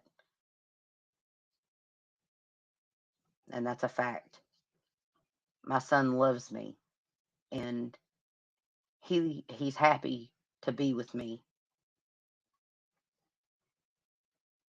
If my son went missing, he would do everything in his power to come home unless he was no longer alive. My son's autistic. He doesn't leave the house without shoes on. I don't know any child that would leave that would run away without shoes. Period. Especially one that had already gotten in a fire ant bed and tore his feet up before. So the math No, don't add up. and your son is beautiful. Just I wanted to add that in there because he is. He's just such a sweet boy, and you do have a really good relationship with him. It's beautiful when you guys are giggling and laughing. Oh, it's like Oh, music to the ears. I just want to say Yeah, I that. love it. Yep. my son is a blessing. He's the reason I'm alive. He's the reason I'm alive. And I would do anything for my child. And I see that from Seth. I don't see that from the Proudfoots, but I do see a whole lot of anger and rage. And you know what? Here's the whole thing. Why does it make them so mad for anybody to say anything negative against them at all if it's not true? Why Right. are they so wrapped up in it? Because they care about themselves and their image. The conversation isn't about Sebastian anymore whenever it comes to the Proudfoots. No, it's always about them and him. Yes. Yeah, that's sickening. But I've noticed a lot of creators and even television media getting frustrated because of this behavior, because of the more and more. And I'm talking they have superb people stepping up to enter the picture to try to help, and they're all getting rejected. Yep. Yep. The people that want to help. And you know what? It's not Seth rejecting them. Seth will take all the help he can get. Seth's willing to do whatever it takes. Chris don't want the help. Chris don't want to help find Sebastian. Chris don't want strangers in his home looking with dogs that the TBI has already cleared the person and the dogs that are He only certified. wants people Looking for that Sebastian. he He knows knows. putting him in check. Yeah. Yep. Whew. So there you have it, guys. Tell me, if y'all don't mind, leave a comment down below. Leave a comment in the comments down below. Did that just ruin Chris Proudfoot's whole 3.5 hours? Couldn't have had nothing to do with it for you. That alibi just suddenly got blown out of the water, in my opinion. If you look at it Yeah. that way, because there were 2 people involved, Chris and Katie. If you start at one, and I'm not saying they did, I'm just showing you that you do not have to drive the full 3.5 hours for Chris to see Katie, or Katie to see Chris, or meet in the middle somewhere. You don't have to drive the full distance. And Chris Proudfoot Nope. could have very well been back home at time for work if Katie drove part of the distance and met him, if they had anything to do with Sebastian's disappearance. Do I think that they know what happened to Sebastian? Absolutely. That is my opinion. Do I have proof of it? No. But I do have proof that they are liars. Everyone does. Go back and look through their interviews. They've lied. Yep. Yep. In Smiley's interview, it was whack, whack with the belt. Then on Web Sleuths, it was just whack with the belt. It's been for 2 different reasons that Sebastian was spanked with a belt. And now all of a sudden, we have neighbors calling in to YouTube channels saying Chris Proudfoot was making Sebastian sleep in a mattress in the garage.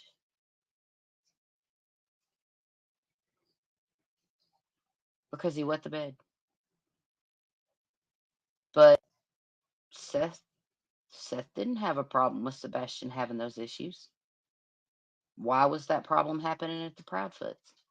Stress, emotional abuse, emotional terrorism, a control freak, someone screaming at him all the time. I'm just saying. Trauma and bedwetting go hand in hand. That's a medical fact. It's not always the case whenever there's a child bedwetting. There are other factors that can be at play whenever a child wets the bed or has accidents. But the National Institute of Health and the Mayo Clinic both agree that after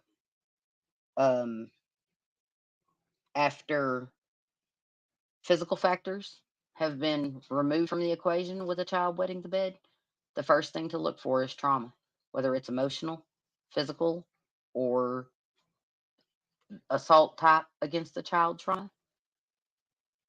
It's psychological. Change can spark it. Yep. Change can trigger it, but that's a type of trauma to a child. Changes. So I'm just saying there was something going on there. And there's a reason that Chris Proudfoot does not want anyone knowing what was going on in the home. He just expects everybody to go out here blindly and keep looking for Sebastian. But then again, he don't want people looking for Sebastian. They're running off searchers. Search teams, YouTubers, everybody that wanted to help find Sebastian. They've been threatened and ran off. So, again, Katie, look, lady, you need to talk. You need to do something. Your son's missing. And I'm sorry, but I think that you need to speak up, or you need to put some dang shoes on and go look for your son. Because you not doing those things is why the public opinion is the way it is of you. And Chris Proudfoot, man, you are obnoxious, first of all. And even if Sebastian is found safe and sound, which I pray every day that he is, even though it's looking less and less likely, I still don't like you. I think you're a chauvinistic pig. I think you're a control freak and a narcissist. And even if Sebastian's found alive and well, I still don't like you. Period. No, you're an End of story. asshat. Katie, I'm disappointed in you for not looking for Sebastian like I would be looking for my son if he was missing. I think something's wrong there. I think there's something seriously wrong there. I know I sure wouldn't be in an RV camper in another state camping whenever Ellie tells me I should stay at home and wait for my son, or in case they need to get a hold of me. And I sure wouldn't be ignoring emails from my child's father for a week whenever he's out there, boots on the ground, working every day looking for your child. So I don't agree with your behavior. And if the prophets want to know what's going on and why people want to throw all this hate their way and this, that, or the other, look at what you're doing, look at your behavior, and look at your actions. You are not acting like people who have a child that's missing. Seth is the only one doing what he should be doing. And not to mention, but yeah, Seth took that polygraph test and he passed. And it was by the top rated professional in polygraph testing, by the way. So there's that. Chris Proudfoot, you need to show us proof that you took a polygraph. You don't have to, you're right. You have the right not to. But if you're going to be a man and go on national television and say, you'll take one anywhere, anytime, ha ha ha ha, put up or shut up. Show us the results or it didn't happen. Just like you said about that video of you ripping flyers down. Show the video or shut up. Chris Proudfoot, show us the results of the polygraph or shut up. Was there anything else you ladies wanted to add to that? I just want to say goodbye to the ass hat from the Ass Clown Posse. Bye bye. You guys, our friend John D is in chat. He has cabins for rent for, I believe, hunting and stuff like that, if I'm not mistaken. It's been a little while since I looked at it, but he has some lovely cabins for rent. Please go check out his Facebook. The link's right here on the screen right now. Okay. Go check out his link. And if you've got someone that you want to go hang out with and or get away or anything like that, if you are a hunter, even if you're not a hunter, if you just want to get away from it all, look him up, give him a call, book a cabin, and enjoy the trip. With that said, you guys, we're going to open up the phone lines for a little while. So let me just get that set up.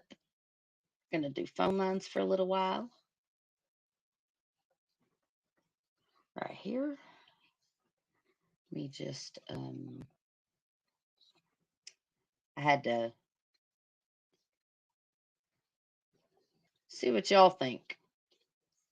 Has anything changed your mind about the alibi for Chris Proudfoot, now knowing that he did not have to drive as far like he said he did? I want to know what y'all think. What do y'all think's going on in this case? Give us a call. The phone number is, oh, let me put it up here. Phone number is, let me stop sharing that. 870-266-6949. Give us a call and tell us what you think.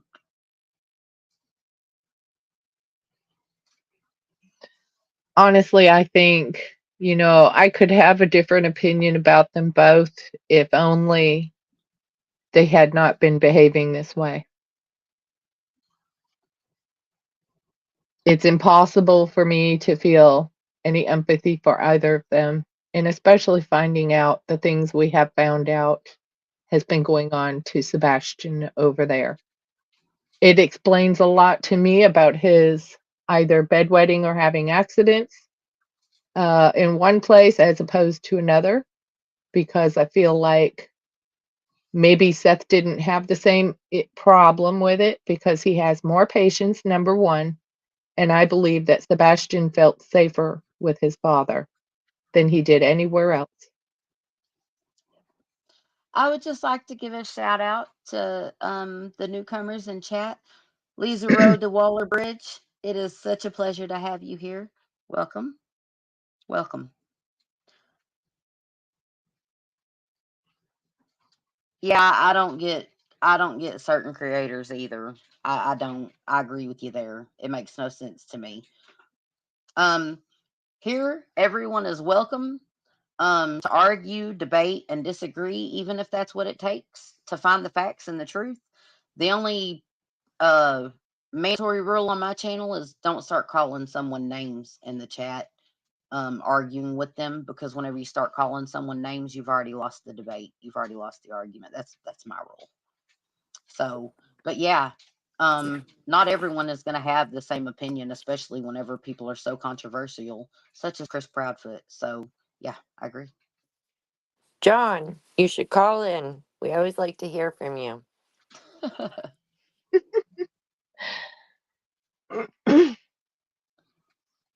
And no, that was not a paid promotion for John. We just love John. And I've looked online and it looks like a pretty digging place to go hang out. So I thought I'd share that.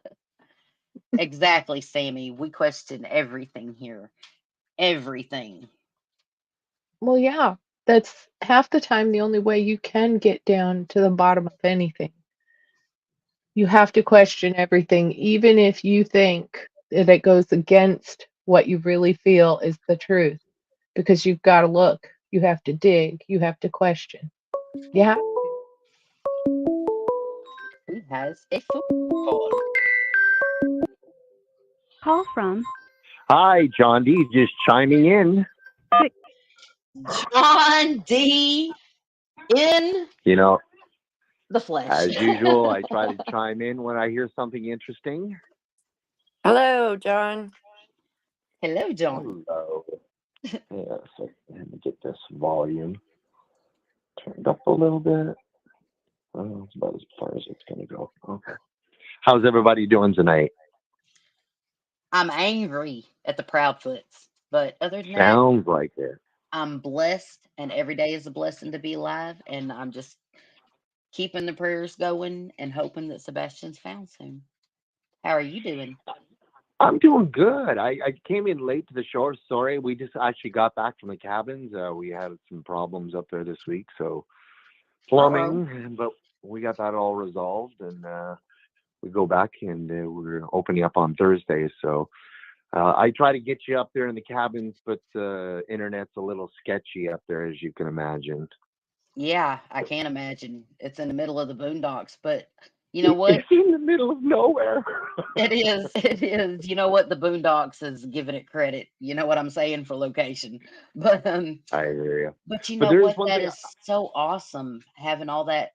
And it's beautiful up there. Gorgeous. It is beautiful. That's why we chose that location when we bought the cabins up there, because I literally went from being a computer technician to renovating cabins to being a host. So I mean, this is totally a life change for me. Right. But for the You know, better. so. For the better. Oh, absolutely. Less stress. Believe that. That's my chair. Sorry. Every time I get up out of my chair, it makes that really loud noise. I get it. No problem. What I was going to say, I just chimed into this. So I'm not too fully aware of the entire situation about this poor kid who went missing. But I was going to chime in. I don't know how it happened or who this Chris Proudfoot is, but maybe you could tell me and a quick footnote there about what's been going on, and I can chime in and tell you what I think. Okay, well, Chris Proudfoot is the stepfather of Sebastian Rogers. Okay. And Katie Proudfoot is the mother of Sebastian Rogers. Katie Proudfoot is back and forth in a camper with Chris Proudfoot, like they're off on vacation constantly, while Seth Rogers, Sebastian Rogers' father, Sebastian is the boy that's missing, is trying to bring every bit of attention and everything to this case that he can bring to it. Allegedly, Chris Proudfoot's alibi was he was at work at 5:15 in the morning. allegedly got off the phone call out of his words with Katie around midnight, told her to go to bed while she was reading, mind you, studying for a class and talking to him on the phone at the same time. But the Proudfoots are going off on everyone who has questions or speculation about what might have happened to Sebastian. And the Proudfoots, Chris and the Bowers, have run off YouTubers that were helping look for Sebastian, groups that were help looking for Sebastian. The Uvalde group said they weren't going to help in the case anymore because they thought that the Proudfoots were guilty, had knowledge of where Sebastian was. So, and Chris Proudfoot is also telling all the YouTube channels and stuff that they're stupid, they don't know nothing, yada yada yada. People are idiots. Whenever he himself wasn't there allegedly, and is mad at other people for speculating on anything or asking questions, and basically telling people y'all are stupid, y'all don't know nothing about it. This is Whenever the stepfather, am I correct? yes, Chris Okay. Proudfoot is the stepfather. That's the guy who was yelling on the earlier. Yeah, that's part of the conversation we heard there on the what they were replaying there. So that's why we came in the middle of it. So we really didn't understand exactly what was going on. We got the gist of it by the end of it, but yeah, it's a sad fact. I'll tell you a little story, okay? Okay. Back in 1991, I actually posted in your comments there a link to the page. I was actually working security for a company out in Toronto, and they had actually asked us to help out in a search for a little three-year-old girl, and we volunteered for 3 weeks looking for this little girl. Oh, God bless your heart. Yeah, and Of literally course we you were out there scouring the beaches, scouring the woods, you name it. And as it turned out, the little girl had been murdered, and yeah, they found her not too far from where we were looking, actually. And but the train track operators actually found her before we did, and so it was a sad thing all the way around. But I got to know the family, and I got to know all the other volunteers. We went out there for 3 weeks. We got to know each other, and everybody reacts differently to a situation like this. Absolutely. Especially family. They can say things out of turn. They're frustrated, or or like you said, it could be this guy's just trying to cover his own butt.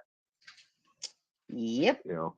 That's a possibility. It could be, but I wouldn't suggest jumping to any concrete conclusions until the police break that. But you can keep your opinions on it. But I mean, the only reason I say that is I got to know some of the people in the group that I was with searching, and it's just, I saw how the family reacted. Let's just put it that way. And it was a little out of the ordinary. I didn't expect certain things. I don't want to name names or anything like that over the air, obviously, because it was a long time ago. But I respect that. Yeah. But I mean, everybody reacts in a different way. So I don't know this Chris Proudfoot, but I mean, you had something on here, the map, the distance, who traveled. Was that Chris from his work to home, or? Yes, that would have been the distance for Chris Proudfoot to travel one direction from Memphis, Tennessee to Hendersonville, Tennessee. Would have been 3 hours and 25 minutes according to Maps, Google. But here's the whole thing. It wasn't just Chris Proudfoot that would have had to driven one direction, because Katie was in Hendersonville and he was in Memphis. Okay. The thing that really flips me for a thing is when something like this happens, I always go back to what happened to Kayla. All right. And it ended up that the apartment building they were living in, the janitor behind the building they were living in, was the culprit who did all this. And it was one of their closest neighbors and a janitor. So somebody actually worked at the building. And they trusted, they knew him. They never suspected that guy. What would be the reasons behind it? And this could be a similar situation. We just don't know.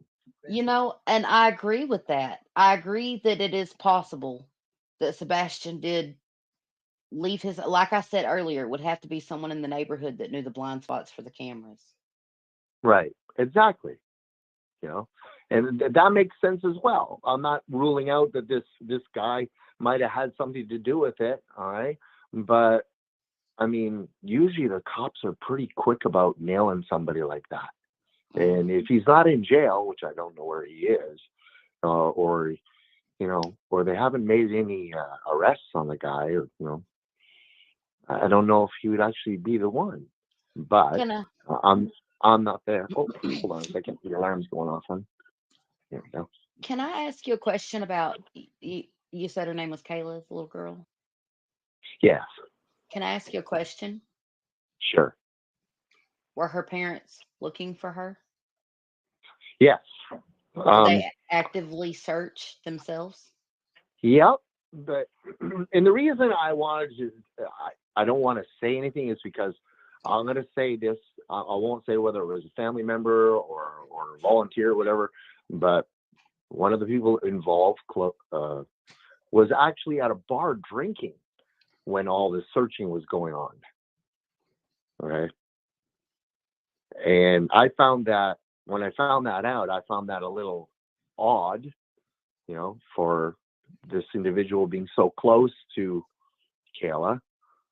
Like I said, again, I won't say whether it was a family member or a volunteer, but I'll let you make the assessment on that. What do you think I'm talking about? Right. And I was thinking, well, why would this person even be in the bar when that person who's so close to them is out there missing? And I thought, well, maybe they're just trying to drown the spirits, but it wasn't that kind Right. of bar, if you get my meaning. It Oh wasn't my your regular, goodness. yeah, it wasn't that kind of bar. And I was thinking, why would this person be in here, drinking with all these other individuals when that person's close, was, missing? I never ever understood that. And I never asked them about it. So I just found that odd. But they found the actual person who did, this to Kayla, Right. later on. So we all knew the truth afterwards. So that's why I always say you never know what kind of person close to the family or friends or family of the family are going to react in those situations. Right. Somebody I might just agree with run up that. I agree with and that. My Mhm. only issue with the Proudfoots on this aspect of what you're talking about is Mhm. the question was posed to them why they were not out helping search for Sebastian, and their response was because law enforcement told us we need to be home and available in case Sebastian was found. And then Right. and then Katie Proudfoot is not only not at home, but she leaves and goes with Chris Proudfoot where he's working and stays in a camper instead of being at home in case Sebastian comes home. So they Mhm. weren't looking for him because law enforcement said that they needed to be home and available for questioning or, anything that come up. But Right. then she's not at home or looking for Sebastian. She's in a camper with Chris Proudfoot. This is the mother? Yes. Okay, that's a little messed up. Yeah. That's Yeah, that just threw me for a loop. I did not know that. yes. Go watch If the I was Nancy Grace interviews on them. The home is if I going was a up for police sale. officer or an investigator, I would be Yeah. looking at that so hard. Also, 2.5 months after Sebastian goes missing, they're selling the house. Wow. And Sebastian was supposed to be a witness in a custody dispute between Chris Proudfoot and his ex-wife Nina. Yeah, those are that just rings alarm bells right there. So I And mean, yeah, yeah. yeah, See, that that's that rings up a whole lot of alarms. yeah. See, Seth Rogers, Sebastian's father, is the one that is trying to get everyone in media, everyone, the word out there. He's boots on the ground, actively looking for his son, everything. And the This is the Proudfoots, biological father, am I correct? yes, the Okay, biological so that father. that sounds about right. Yep. But the mother says she can't look for him because she's supposed to be at home waiting for him and, working with law enforcement. But then she's in a camper in another state With him.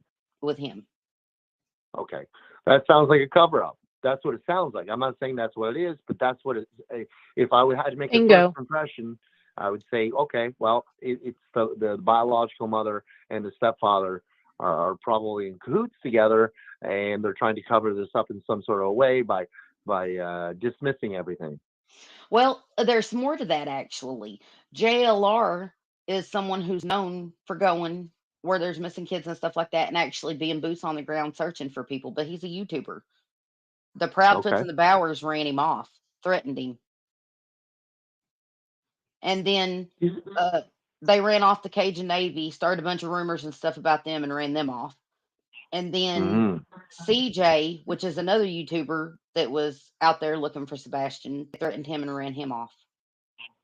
And a certified dog handler that has search dogs that are certified and registered was approved through TBI to search for Sebastian. And Chris Proudfoot said, "No, I don't know her. She can't come in my house. She can't bring the dogs on my property. She can't come search." And she offered to do it for free. And she was cleared by a law enforcement and TBI to do so. And they just shot him down. Yep, absolutely. Yeah, that sounds very suspicious. Mm-hmm. That's what Yeah. we're all starting to think.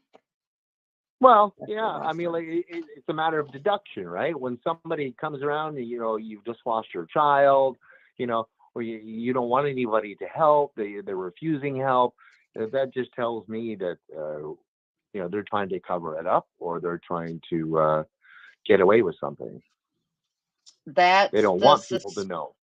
Yes, and everyone who has questions or suspicions is stupid according to them and doesn't know anything, and they just need to shut up and leave it alone.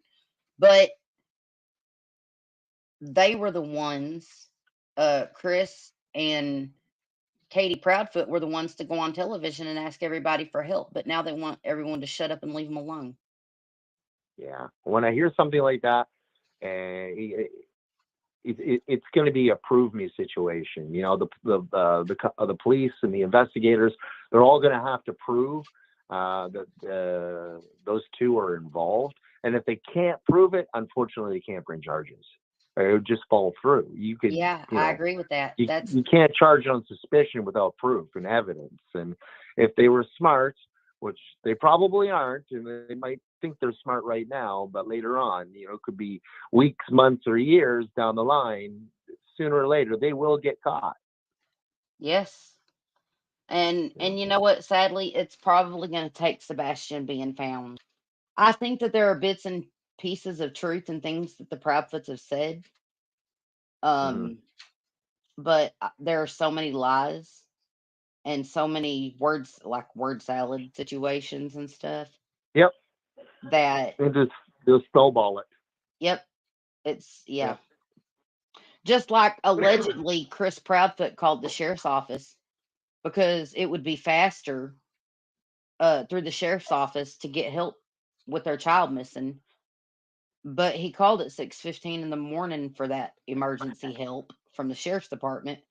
Whenever, if you call the sheriff's department, and you can do this for yourself in Hendersonville, Tennessee, Sumner County Sheriff's Office, if you call them at 6:15 in the morning, you get a recording that says, "You have reached the Sumner County Sheriff's Office. If this is an emergency, please hang up and dial 911.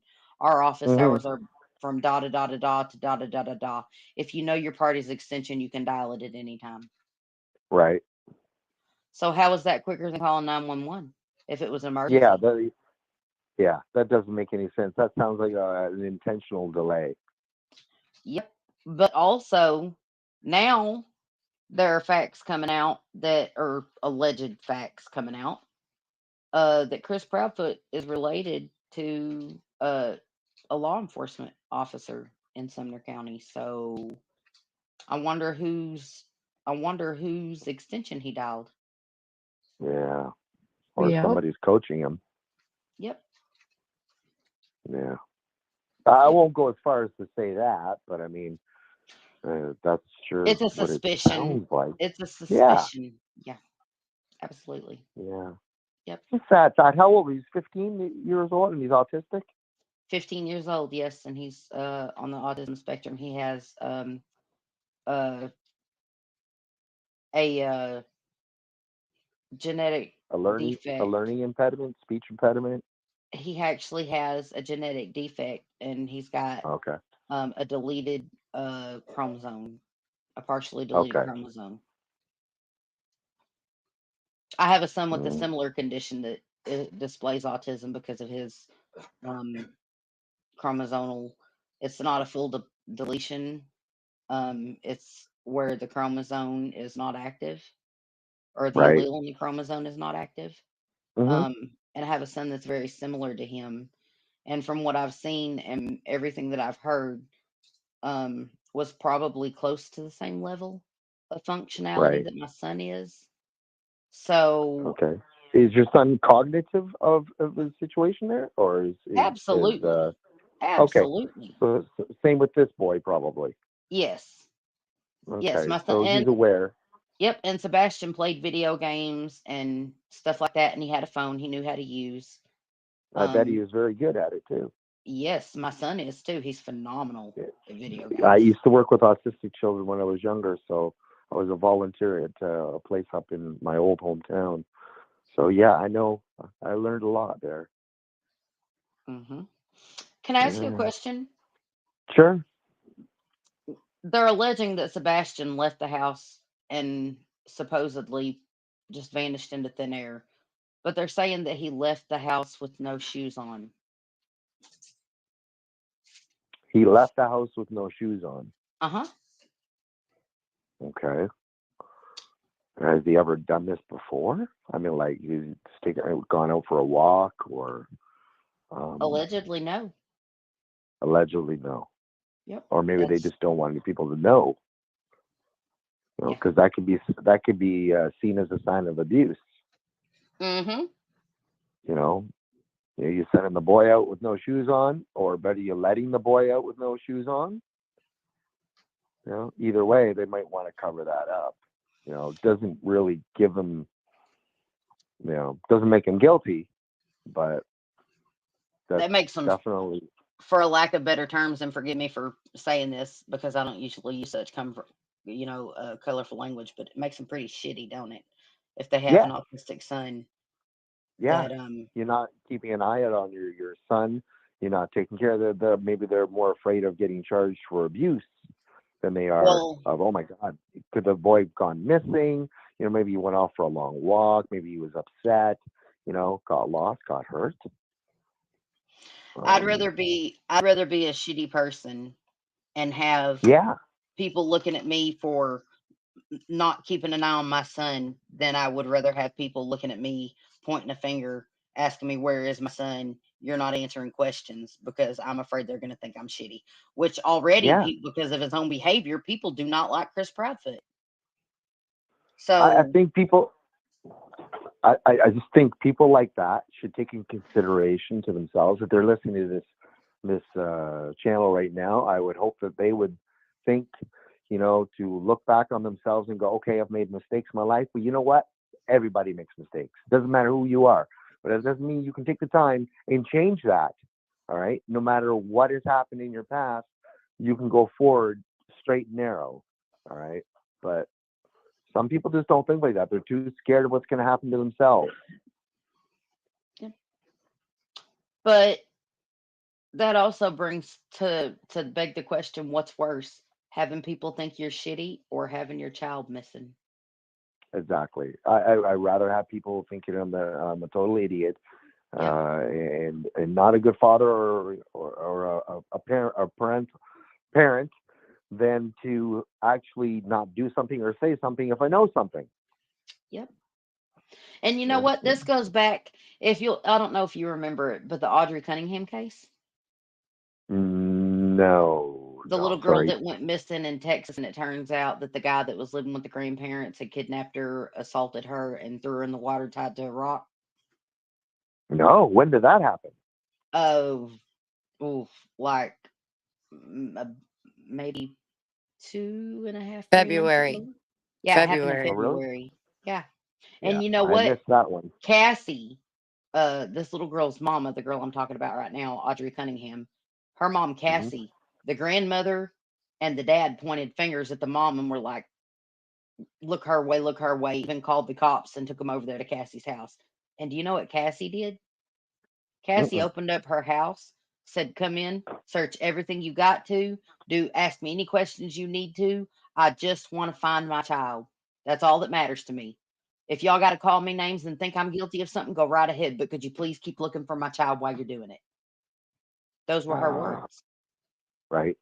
And that is how I personally would be if my child was missing. I'm gonna have to look up some videos on YouTube to see who this Chris Proudfoot is, if there's even any videos out there. Write this down. Write this down. Mm. Web Just type it sleuth. in the chat. Oh yeah, Nancy Grace. Nancy Grace has interviews. Chronicles of Olivia has interviews. Smiley's World has interviews, and that one's very interesting because that contradicts everything that Chris Proudfoot said in Nancy Grace's interview with his own words. Um, there are just go to YouTube and look up Chris Proudfoot interview, and Okay. yeah, you're gonna see a list of them. I mean, it's gonna go on and on. He won't come do an interview on my show because he can't control me, and I don't bow down to masochist. So, That's a good thing. I would give him a run for his money. Let me tell you what, I want him to call my show. I'd love for Chris Proudfoot to call my show. I'd pay him if he called my show. I'd have to be real quiet.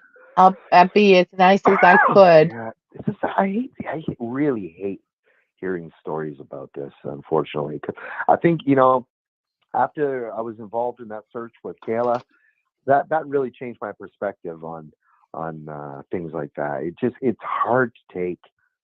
It's like especially for what we heard and saw back then. Obviously, it's a different time, and the technology has changed in so much in 30 years.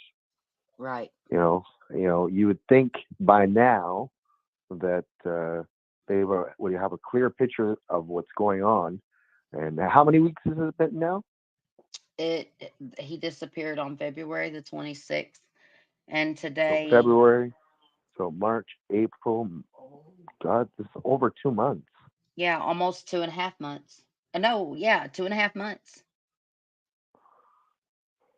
It's 20. Okay, hold on a second. Let me do my math. I'm not good at mathing sometimes. Give me a second.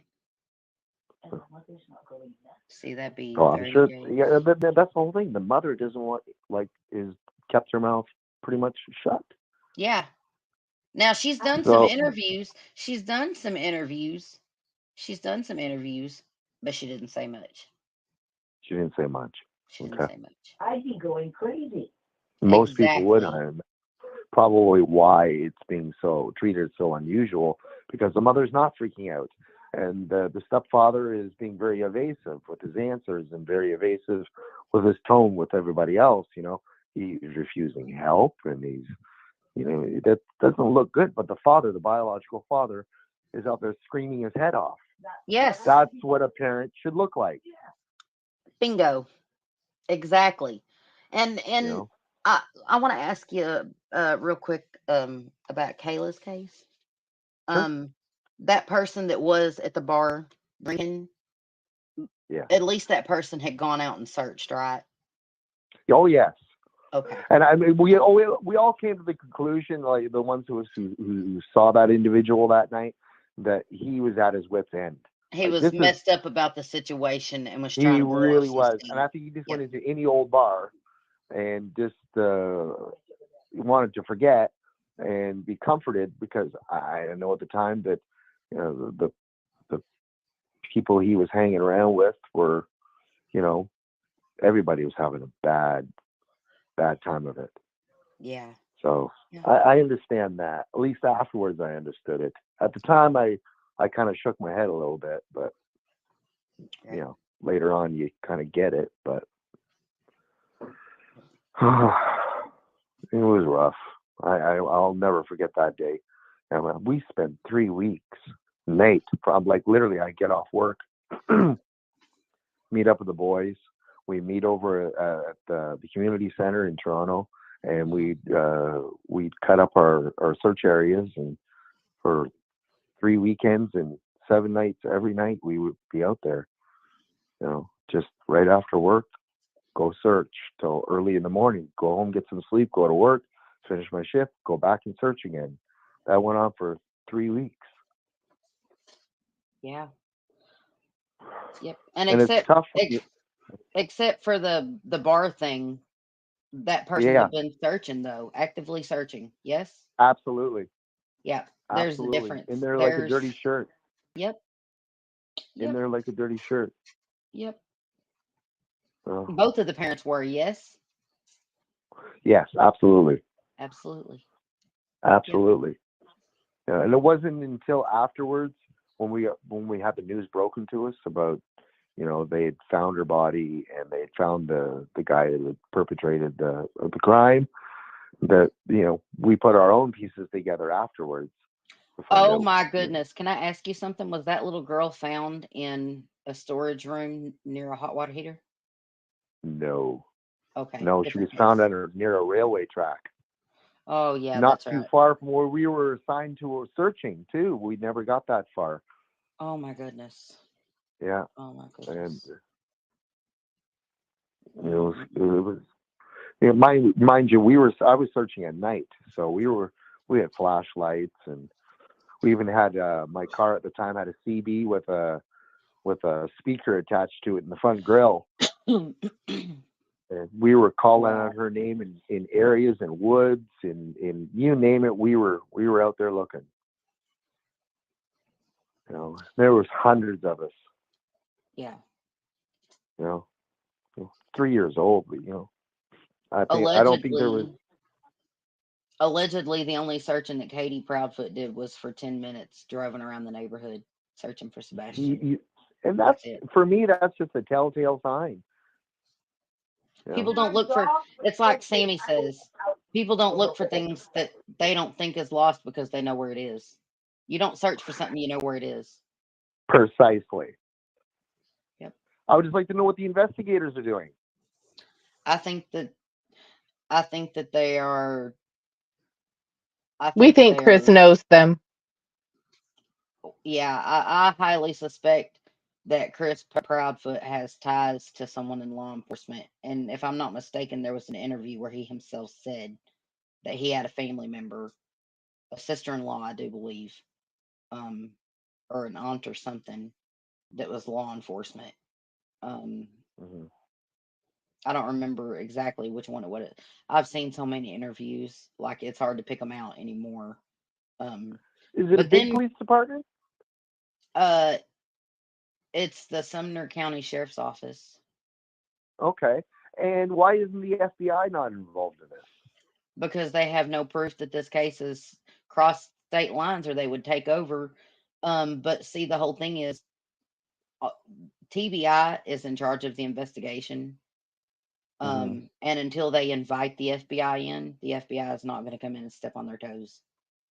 See, It I don't works know the by laws in the request States. unless it crosses state lines. Okay. See, I don't know the laws in the States, but I guess I watch too much TV. But I always come to the conclusion that the FBI, or it was a federal institution that did all this. You know, when the police weren't doing their due diligence after such a long time, they would actually get themselves involved.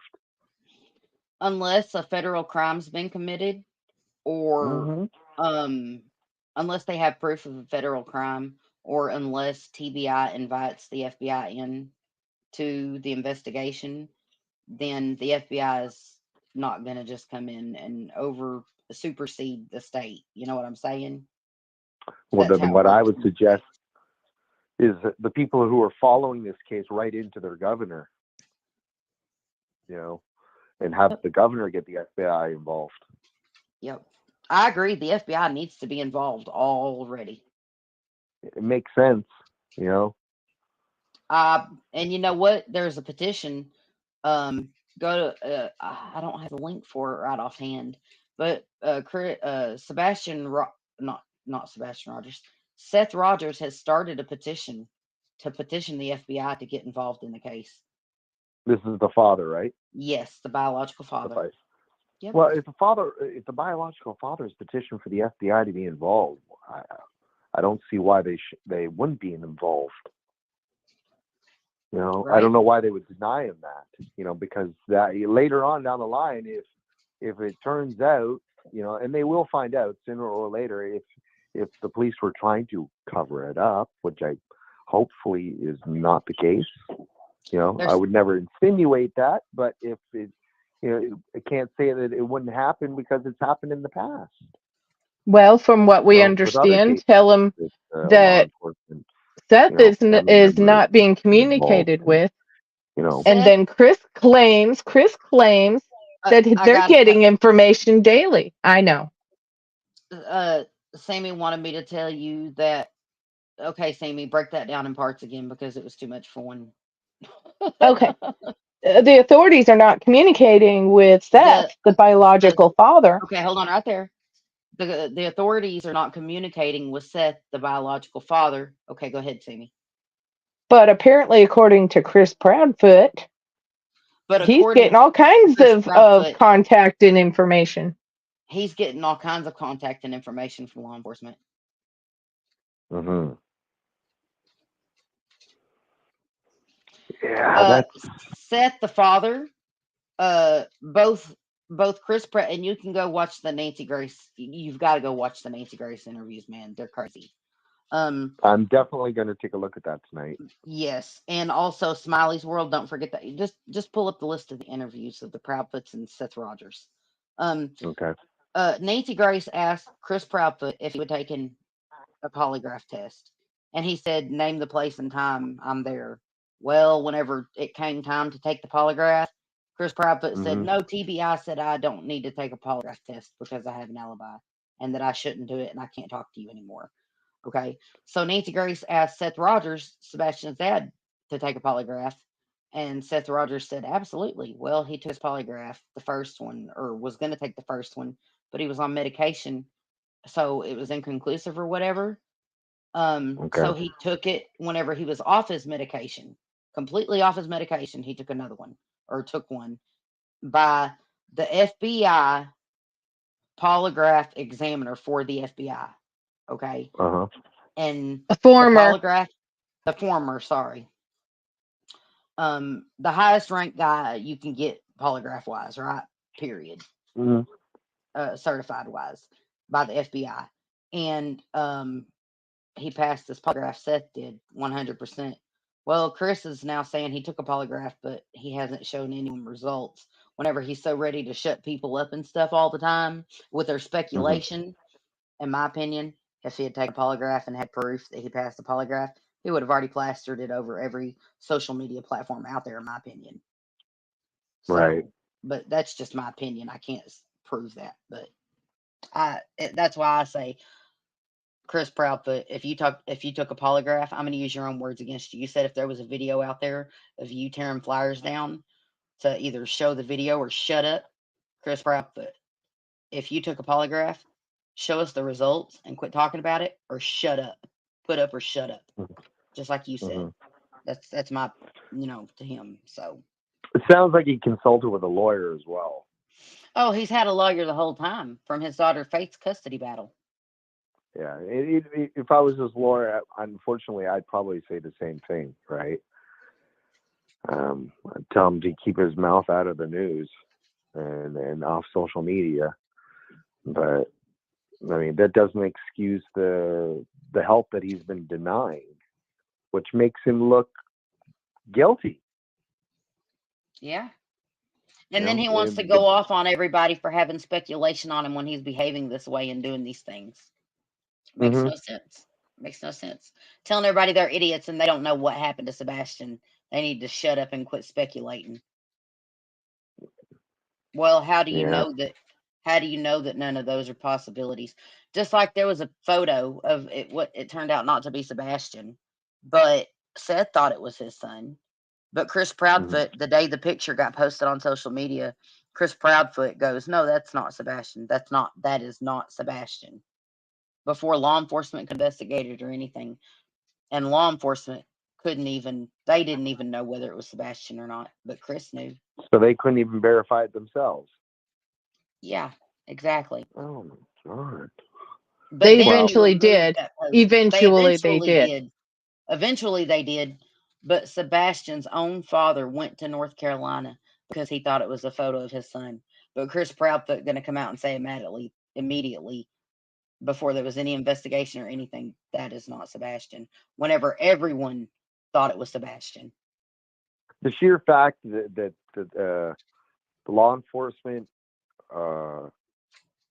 is connected to this individual just tells me that the FBI should be involved right away. You know, Absolutely. anytime you have, you know, a family member or friend of law enforcement and they're actively engaged in an investigation, for me, that's biased. So if that's the case, then it should be a federal case automatically. You know, I don't know why they haven't stepped in by now, and especially with all the public attention this is getting from what I'm hearing. Nancy Grace is pretty big. So that the FBI hasn't gotten on the phone and said, okay, we're taking over this investigation and we're going to do it from the start. You know, just so that it clears up any mismanagement that might be insinuated, and you know, to get to the bottom of the truth. So, yep. And if the police Absolutely agree. department, if the department there is actually hasn't called them themselves to join in this investigation and is shying away from the FBI, then that publicly, that just tells me that something's run amiss. Something is definitely amiss. Something is definitely amiss. And I'm not going to sit here and say for 100% fact that the Proudfoots are guilty of anything. No, you can't. You can't. But you can I think what will you want. say that Katie Proudfoot was the last person to be seen with Sebastian alive. And by her own accords was the person in that house alone with him whenever he vanished. So the Right. truth lies At with the her no same matter time, what you it don't want. is. At the same time, you don't want to give these guys any ammo either. You know, look what happened with the O.J. Simpson trial. You know, I mean, he was the last person who was with Ron Goldman and Nicole Brown. All right, allegedly, you know, and that guy, you know, acquitted. He got away with murder, in my Yeah. opinion. And yeah. Personally, I don't think it was OJ. I think it was somebody related to OJ, but I won't say that individual publicly. Woo. Don't. But Don't. nope, I Don't ain't do going that. there. Don't do I'm it. not going there. I Do just listen to the rumor mill, and then I just take in what makes sense and what doesn't make sense, and you know, and yeah. But anyways, that's my 2 cents. I And, appreciate you so much for calling. I John, love it is talking to you always guys. You guys are awesome. I will try to touch base with you guys when I'm back at the cabins, probably later on the summer, in the summer. But and hopefully we can touch base back then. I'm actually getting a better internet connection up there with this new system I got. So. Well, add me on Facebook. Add Okay. me. You'll see my face. Just look up Regina Wright, spelt with a W. Wright, spelt with a W. You know, you've got my Facebook for my cabin. It's attached to my regular account, so you can just add me on there. Okay, That I'll way, do I that, don't and have. I'll shoot you personally an invite to the Discord to come over there and be able to talk with us and stuff and be up to date on cases and everything. Okay. I'll Because probably be a couple of weeks till I get it all. We're leaving in the morning. Oh, it was a where are heck you of a trip. going? Or I'm sorry, I'm Back to not the talking. cabin. Back, duh, you just said that. I'll tell you what, my Back brain's to the about cabin. tired. We've been at this for Oh almost yeah. 4 hours. Goodness. Yeah. Winter was not good to our cabins this year. Oh no. Well, Oh I'm no, we gonna had send plumbing problems. blessings. I'm gonna send We had blessings and prayers for you on the cabins, I and trust in appreciate God that. that everything is Well, gonna we got be a wicked wonderful. plumber now, so I'm happy. Woohoo! That's awesome. That's awesome. My dad said there's only two things you need to know about being a plumber. Poop don't run uphill. My dad told me there's two things you need. He said poop don't run uphill, and when you bend over, you better have suspenders on, or you're gonna show your butt. So, Yeah. Oh, that's funny. All right, my friends. I really enjoyed talking with you guys. I love chiming in with you guys every once in a while, and hopefully we get to do it soon, but not too soon.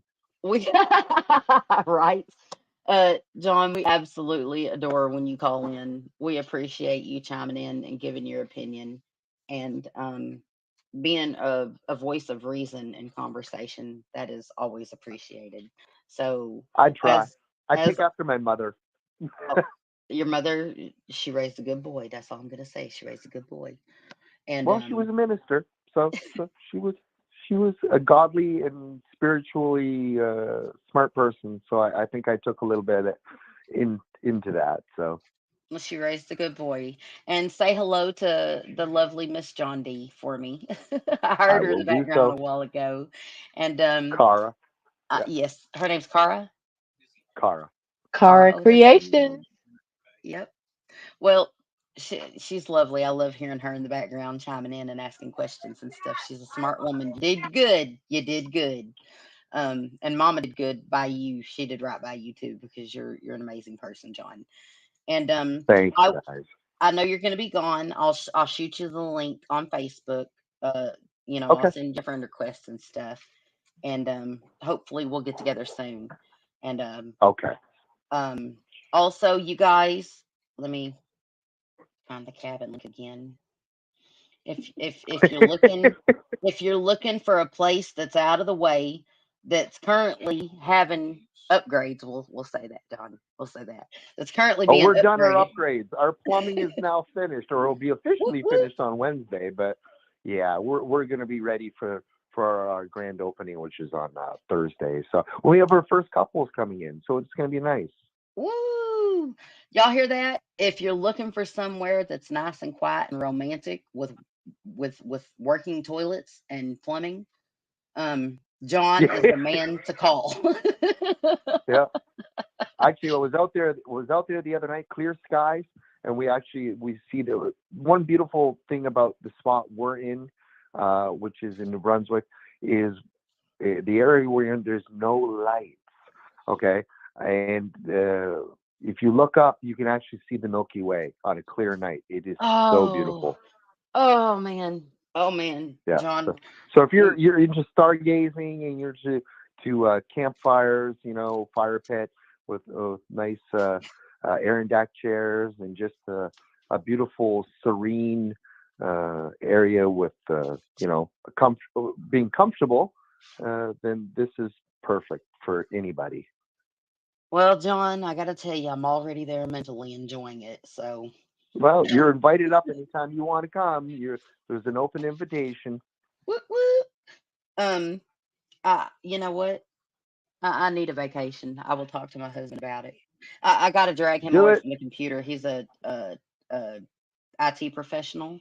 And Oh, he so has, was I. So yeah, I he totally handles. get it. Yep, yep. You know how hard it is to get him away from his computer and work. It's like pulling teeth. I tell you what.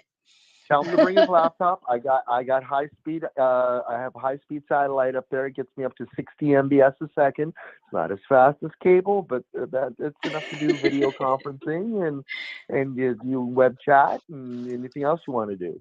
Yeah. How many plugins do you have in the room? Because he would have to bring both of his monitors. No, I'm just joking. I wouldn't let him. I wouldn't let him do all Just bring his laptop. that. Just bring his laptop. That's it. Yeah. Well, I'll tell you You could what, do it. John. You could Go do it ahead. in the background of all the mountains you see there. So it's kind of nice. Oh, yeah, that would be awesome. There's no way in heck I would let him bring his laptop somewhere that beautiful. Like it would accidentally find its way out the window and on the trip. Don't tell him I said that. Well, it's a great place for fishing and just enjoying life. If you Oh, want I to bring love up your fishing. computer and stay in touch with the world, you can do that too. But I mean, for most people, I think they're going to find it. They're going to revert back to their natural state of enjoying the land. Whoop whoop. As long as there ain't no dress code, I think I can manage myself. No dress code. You can come up naked, just joking. Woohoo! Streaking for the win. Streaking for the win. We got Fields out there, but I think the Bears might have something to say about it. Or the Moose. Bears. Well, Oh, yeah. that's the only negative thing I've heard so far about the cabins is the Bears. So Oh, you know what? the streaks. It's kind of funny. We've been there for almost 3 years, and we have not seen one bear. Not one bear.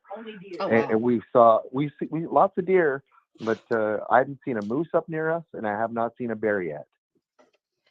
Well, you know the rules about bears, right? If there's two of you. Yep, never turn your back on a bear. No. You don't have to outrun the bear. You just have to be faster than the person that's outrunning the bear with you. Yeah. This could be very well true. Have you ever seen that movie City Slickers? Yes, City Slickers. Oh, that was hilarious. Yeah. This is kind of like this because we are city folk and we moved to the country. So Well, that's wonderful. we've become hillbillies in a real quick hurry. Oh, wow. Well, it's good to get back to nature. So, yeah. Okay, guys. We'll keep the word out there. And you guys, if y'all are looking for a romantic getaway, you got to check out John's Cabins. The name of it is Cabin Fever Rentals. It's in Canada. Cabin Fever Cabins. Cabin Fever Cabins. Yep. It's on Facebook. Here's the link right here. Yeah, on the we're screen. in Temperance Vale, New Brunswick. New Brunswick. Yep. Yep, New Brunswick, Temperance Vale. We're just 10 minutes from Nakawik, which is the main city, and I'll let you know right now. Thank you, John. Nakawik has the world's largest. It was recorded by Guinness. The world's largest axe. Oh wow. Yeah. Oh wow. It's huge. So even if you're someone that wants to be an ex unaliver, there you go. There you go. Yep. It fits everyone. No, I'm just joking, John. I'm just joking. It's a lot of fun. But It anyway. sounds like a lot of fun. I look forward to hearing from you again. And Crystal said, "Thank you for calling, John. We appreciate you so much. Anytime. My pleasure. You have a blessed night, hon. You guys have a great night. And give that wife a big old hug for me, and tell her we love her too, and we appreciate her. We appreciate both Okie of you. dokie. All Okay. right. God bless.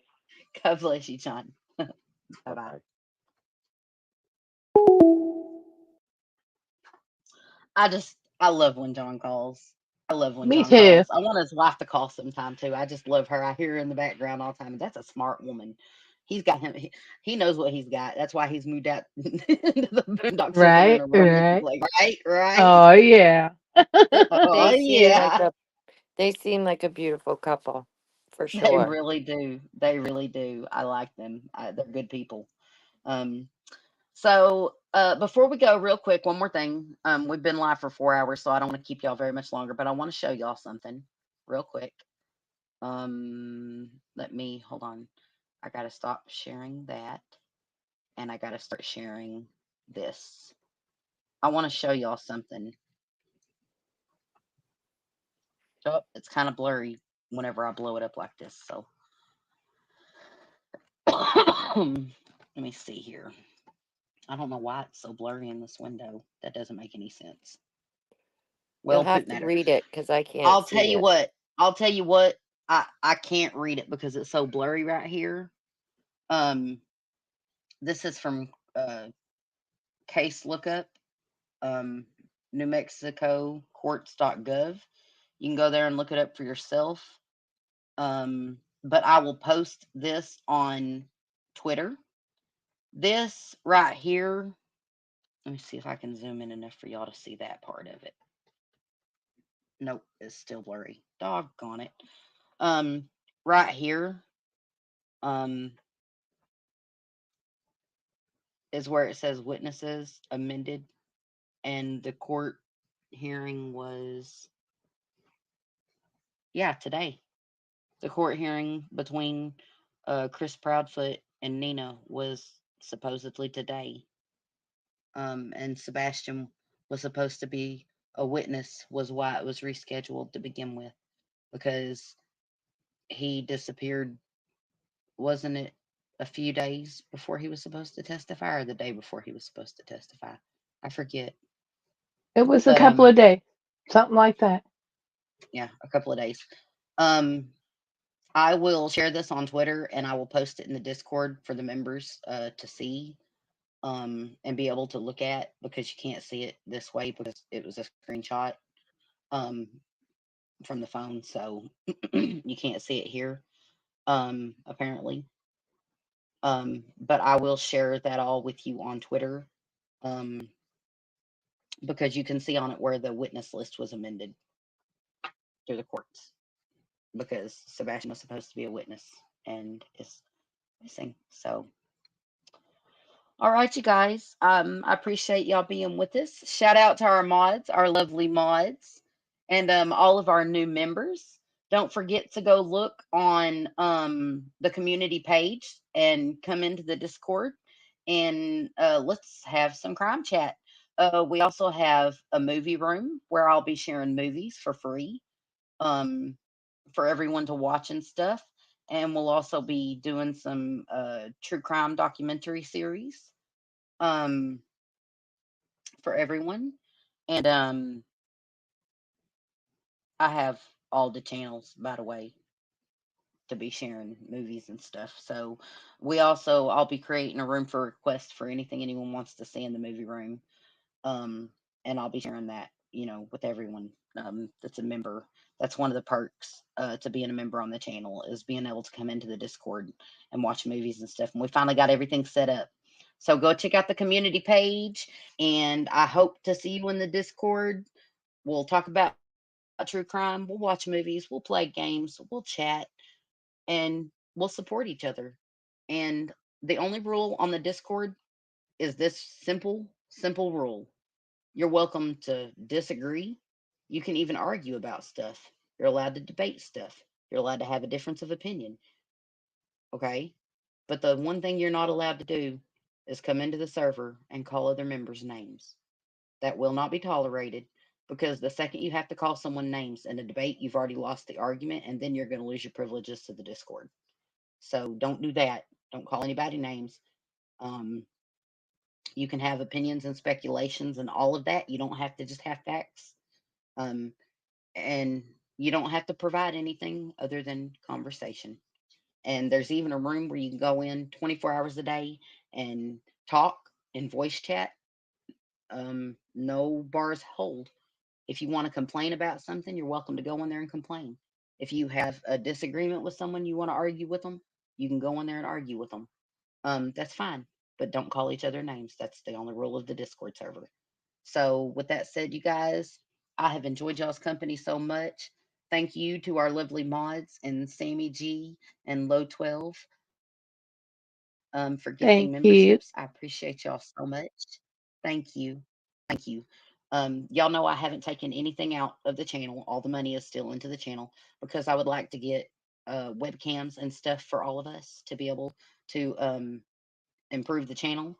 I want to be able to upgrade our services for our viewers. So everything that comes into the channel is going straight back out to the channel, if that makes sense. So I appreciate y'all so much. If y'all haven't hit that like and subscribe, I do ask that y'all hit the like and subscribe. Thank you to Paige and Kel and to Low 12 and Midwest and to Miss Brazzy, our lovely mods. We appreciate you so much. Thank you to all of our members and all of our guests and everyone that has joined us. Thank you so much for being here. If y'all would like to leave comments in on the conversation about Sebastian Rogers and everything going on in the case, feel free to do so in the comments below. We look forward to talking with you about it. And was there anything that you and Sammy wanted to add, Crystal or Sammy? Did y'all want to add anything else? Um, Real quick, can you look in the general chat? I put something there that you might find very interesting. Real quick before you Okay. um Okay. I'm headed to it right now. disconnect. But my parting words would be the same as always. Share smiles. Oh my goodness. I'm going to read this real quick for you guys. And this is on Twitter. And I will Twitter. grab this link real quick. Yep. I Twitter will grab this X. link. Twitter X. Let me grab this link real quick. Or you know what? Let me just share this with you guys. Chris Proudfoot has something to say about the handlers real quick. So let's share that real quick before we go.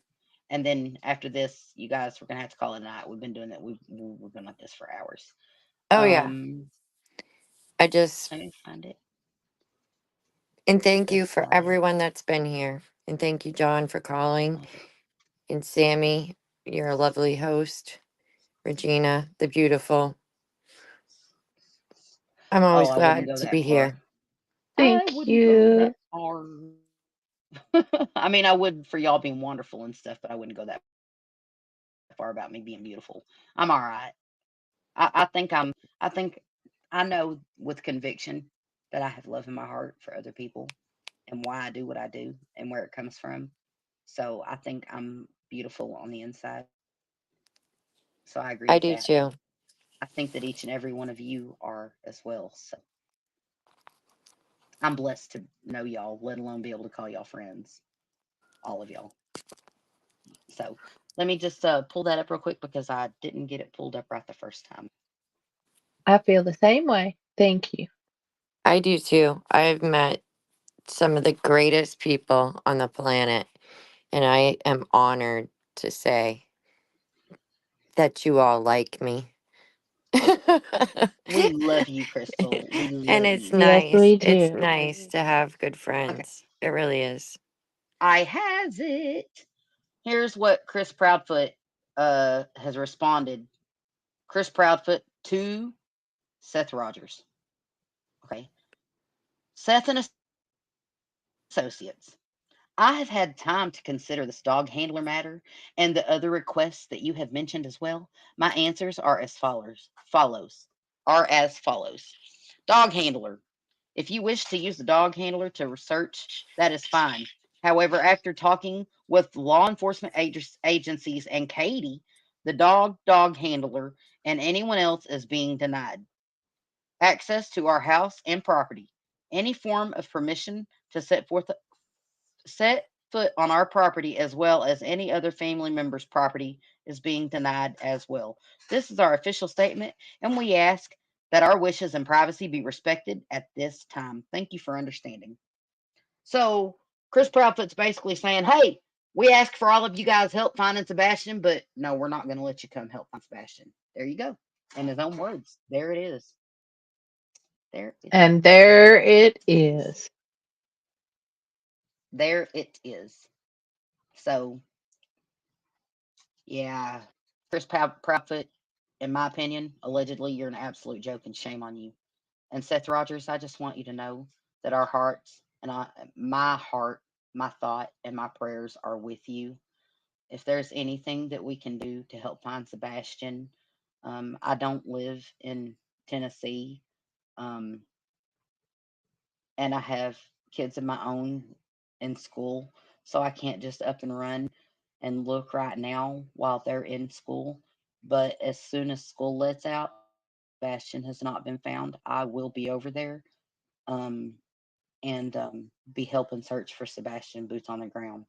And Chris and Katie Proudfoot can't run me off. I'm worse than a rabid dog. Whenever I get on something, I do not quit. I do not give up, and nobody scares me. The only person I have to fear is God Himself. So ain't nobody gonna be able to run me off. They can talk bad about me, try to bring up anything they want to. Look, I've already put all my own dirt out there for everybody else. You know what I'm saying? So good luck with that one. Um, but I will be over there if he hasn't been found before school lets out for the summer, and I will be helping look for him. And if there's anything else we do, um, I don't know if any of my mods have the link for the petition for Seth pulled up. I don't know where I put it. Terry Dean said the FBI and Secret Service have been involved since the 4th, the 3rd, the 24th, per local news reports. Terry Dean, yes, but their involvement is minimal, and it's only what TBI has resourced out to them.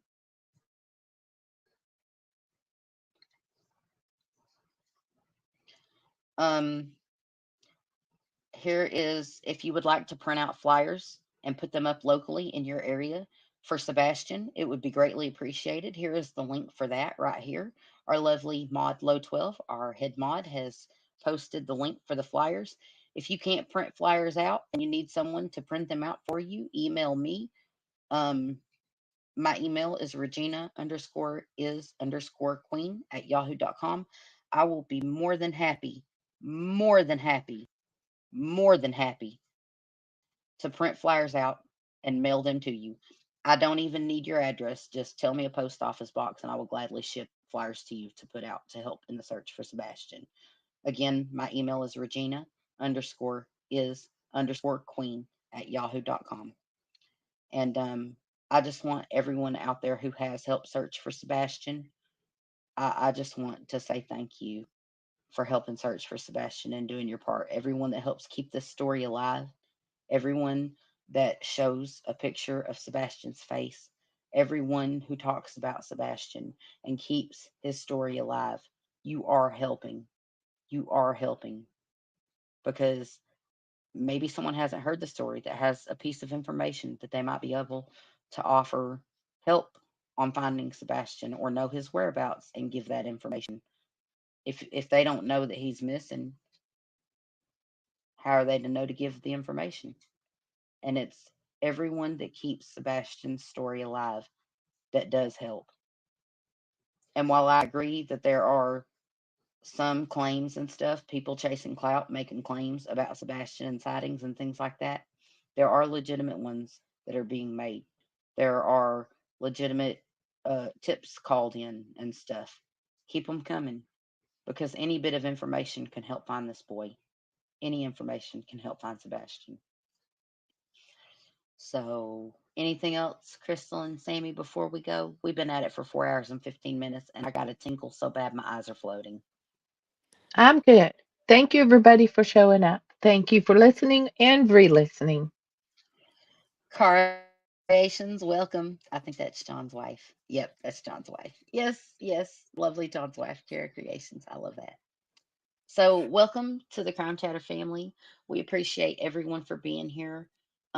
Please keep sharing Sebastian's face. Keep sharing his name. Keep sharing his story. Don't let this go cold. Even if law enforcement says this case has gone cold, as long as we keep Sebastian's name, face, and circumstance, and the fact that he's missing alive in the public eye, it'll never go cold. It'll never go cold as long as we keep his story alive. So God bless everyone for being here. We love you guys. Sammy, I'm so grateful that you were here tonight. You and Crystal give so much insight to these cases, and y'all ask such great questions. And sometimes I can answer them. Sometimes we can answer them. Sometimes we can't. Because we don't have all the information that apparently Chris Proudfoot has. Oh, I'm sorry. We don't have all of the information that we would like to have. So I appreciate you guys all for being here. Remember, Crystal always says, say it, Crystal. Share a smile, save a life. That's right. The simplest act of kindness, like a smile. can literally save someone's life, you guys. And you know what? It costs so much. It costs so much to stay angry and to be hateful.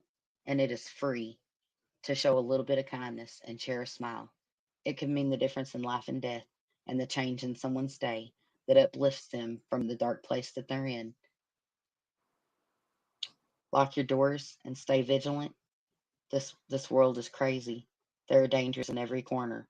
We have to be responsible for ourselves and responsible for our families first and foremost. And remember, cops can only come after you call them. Always be aware. Always be vigilant. And always share love, not hate. It's easy and it'll cost you nothing. And with that said, you guys, blessings and good night. Good night.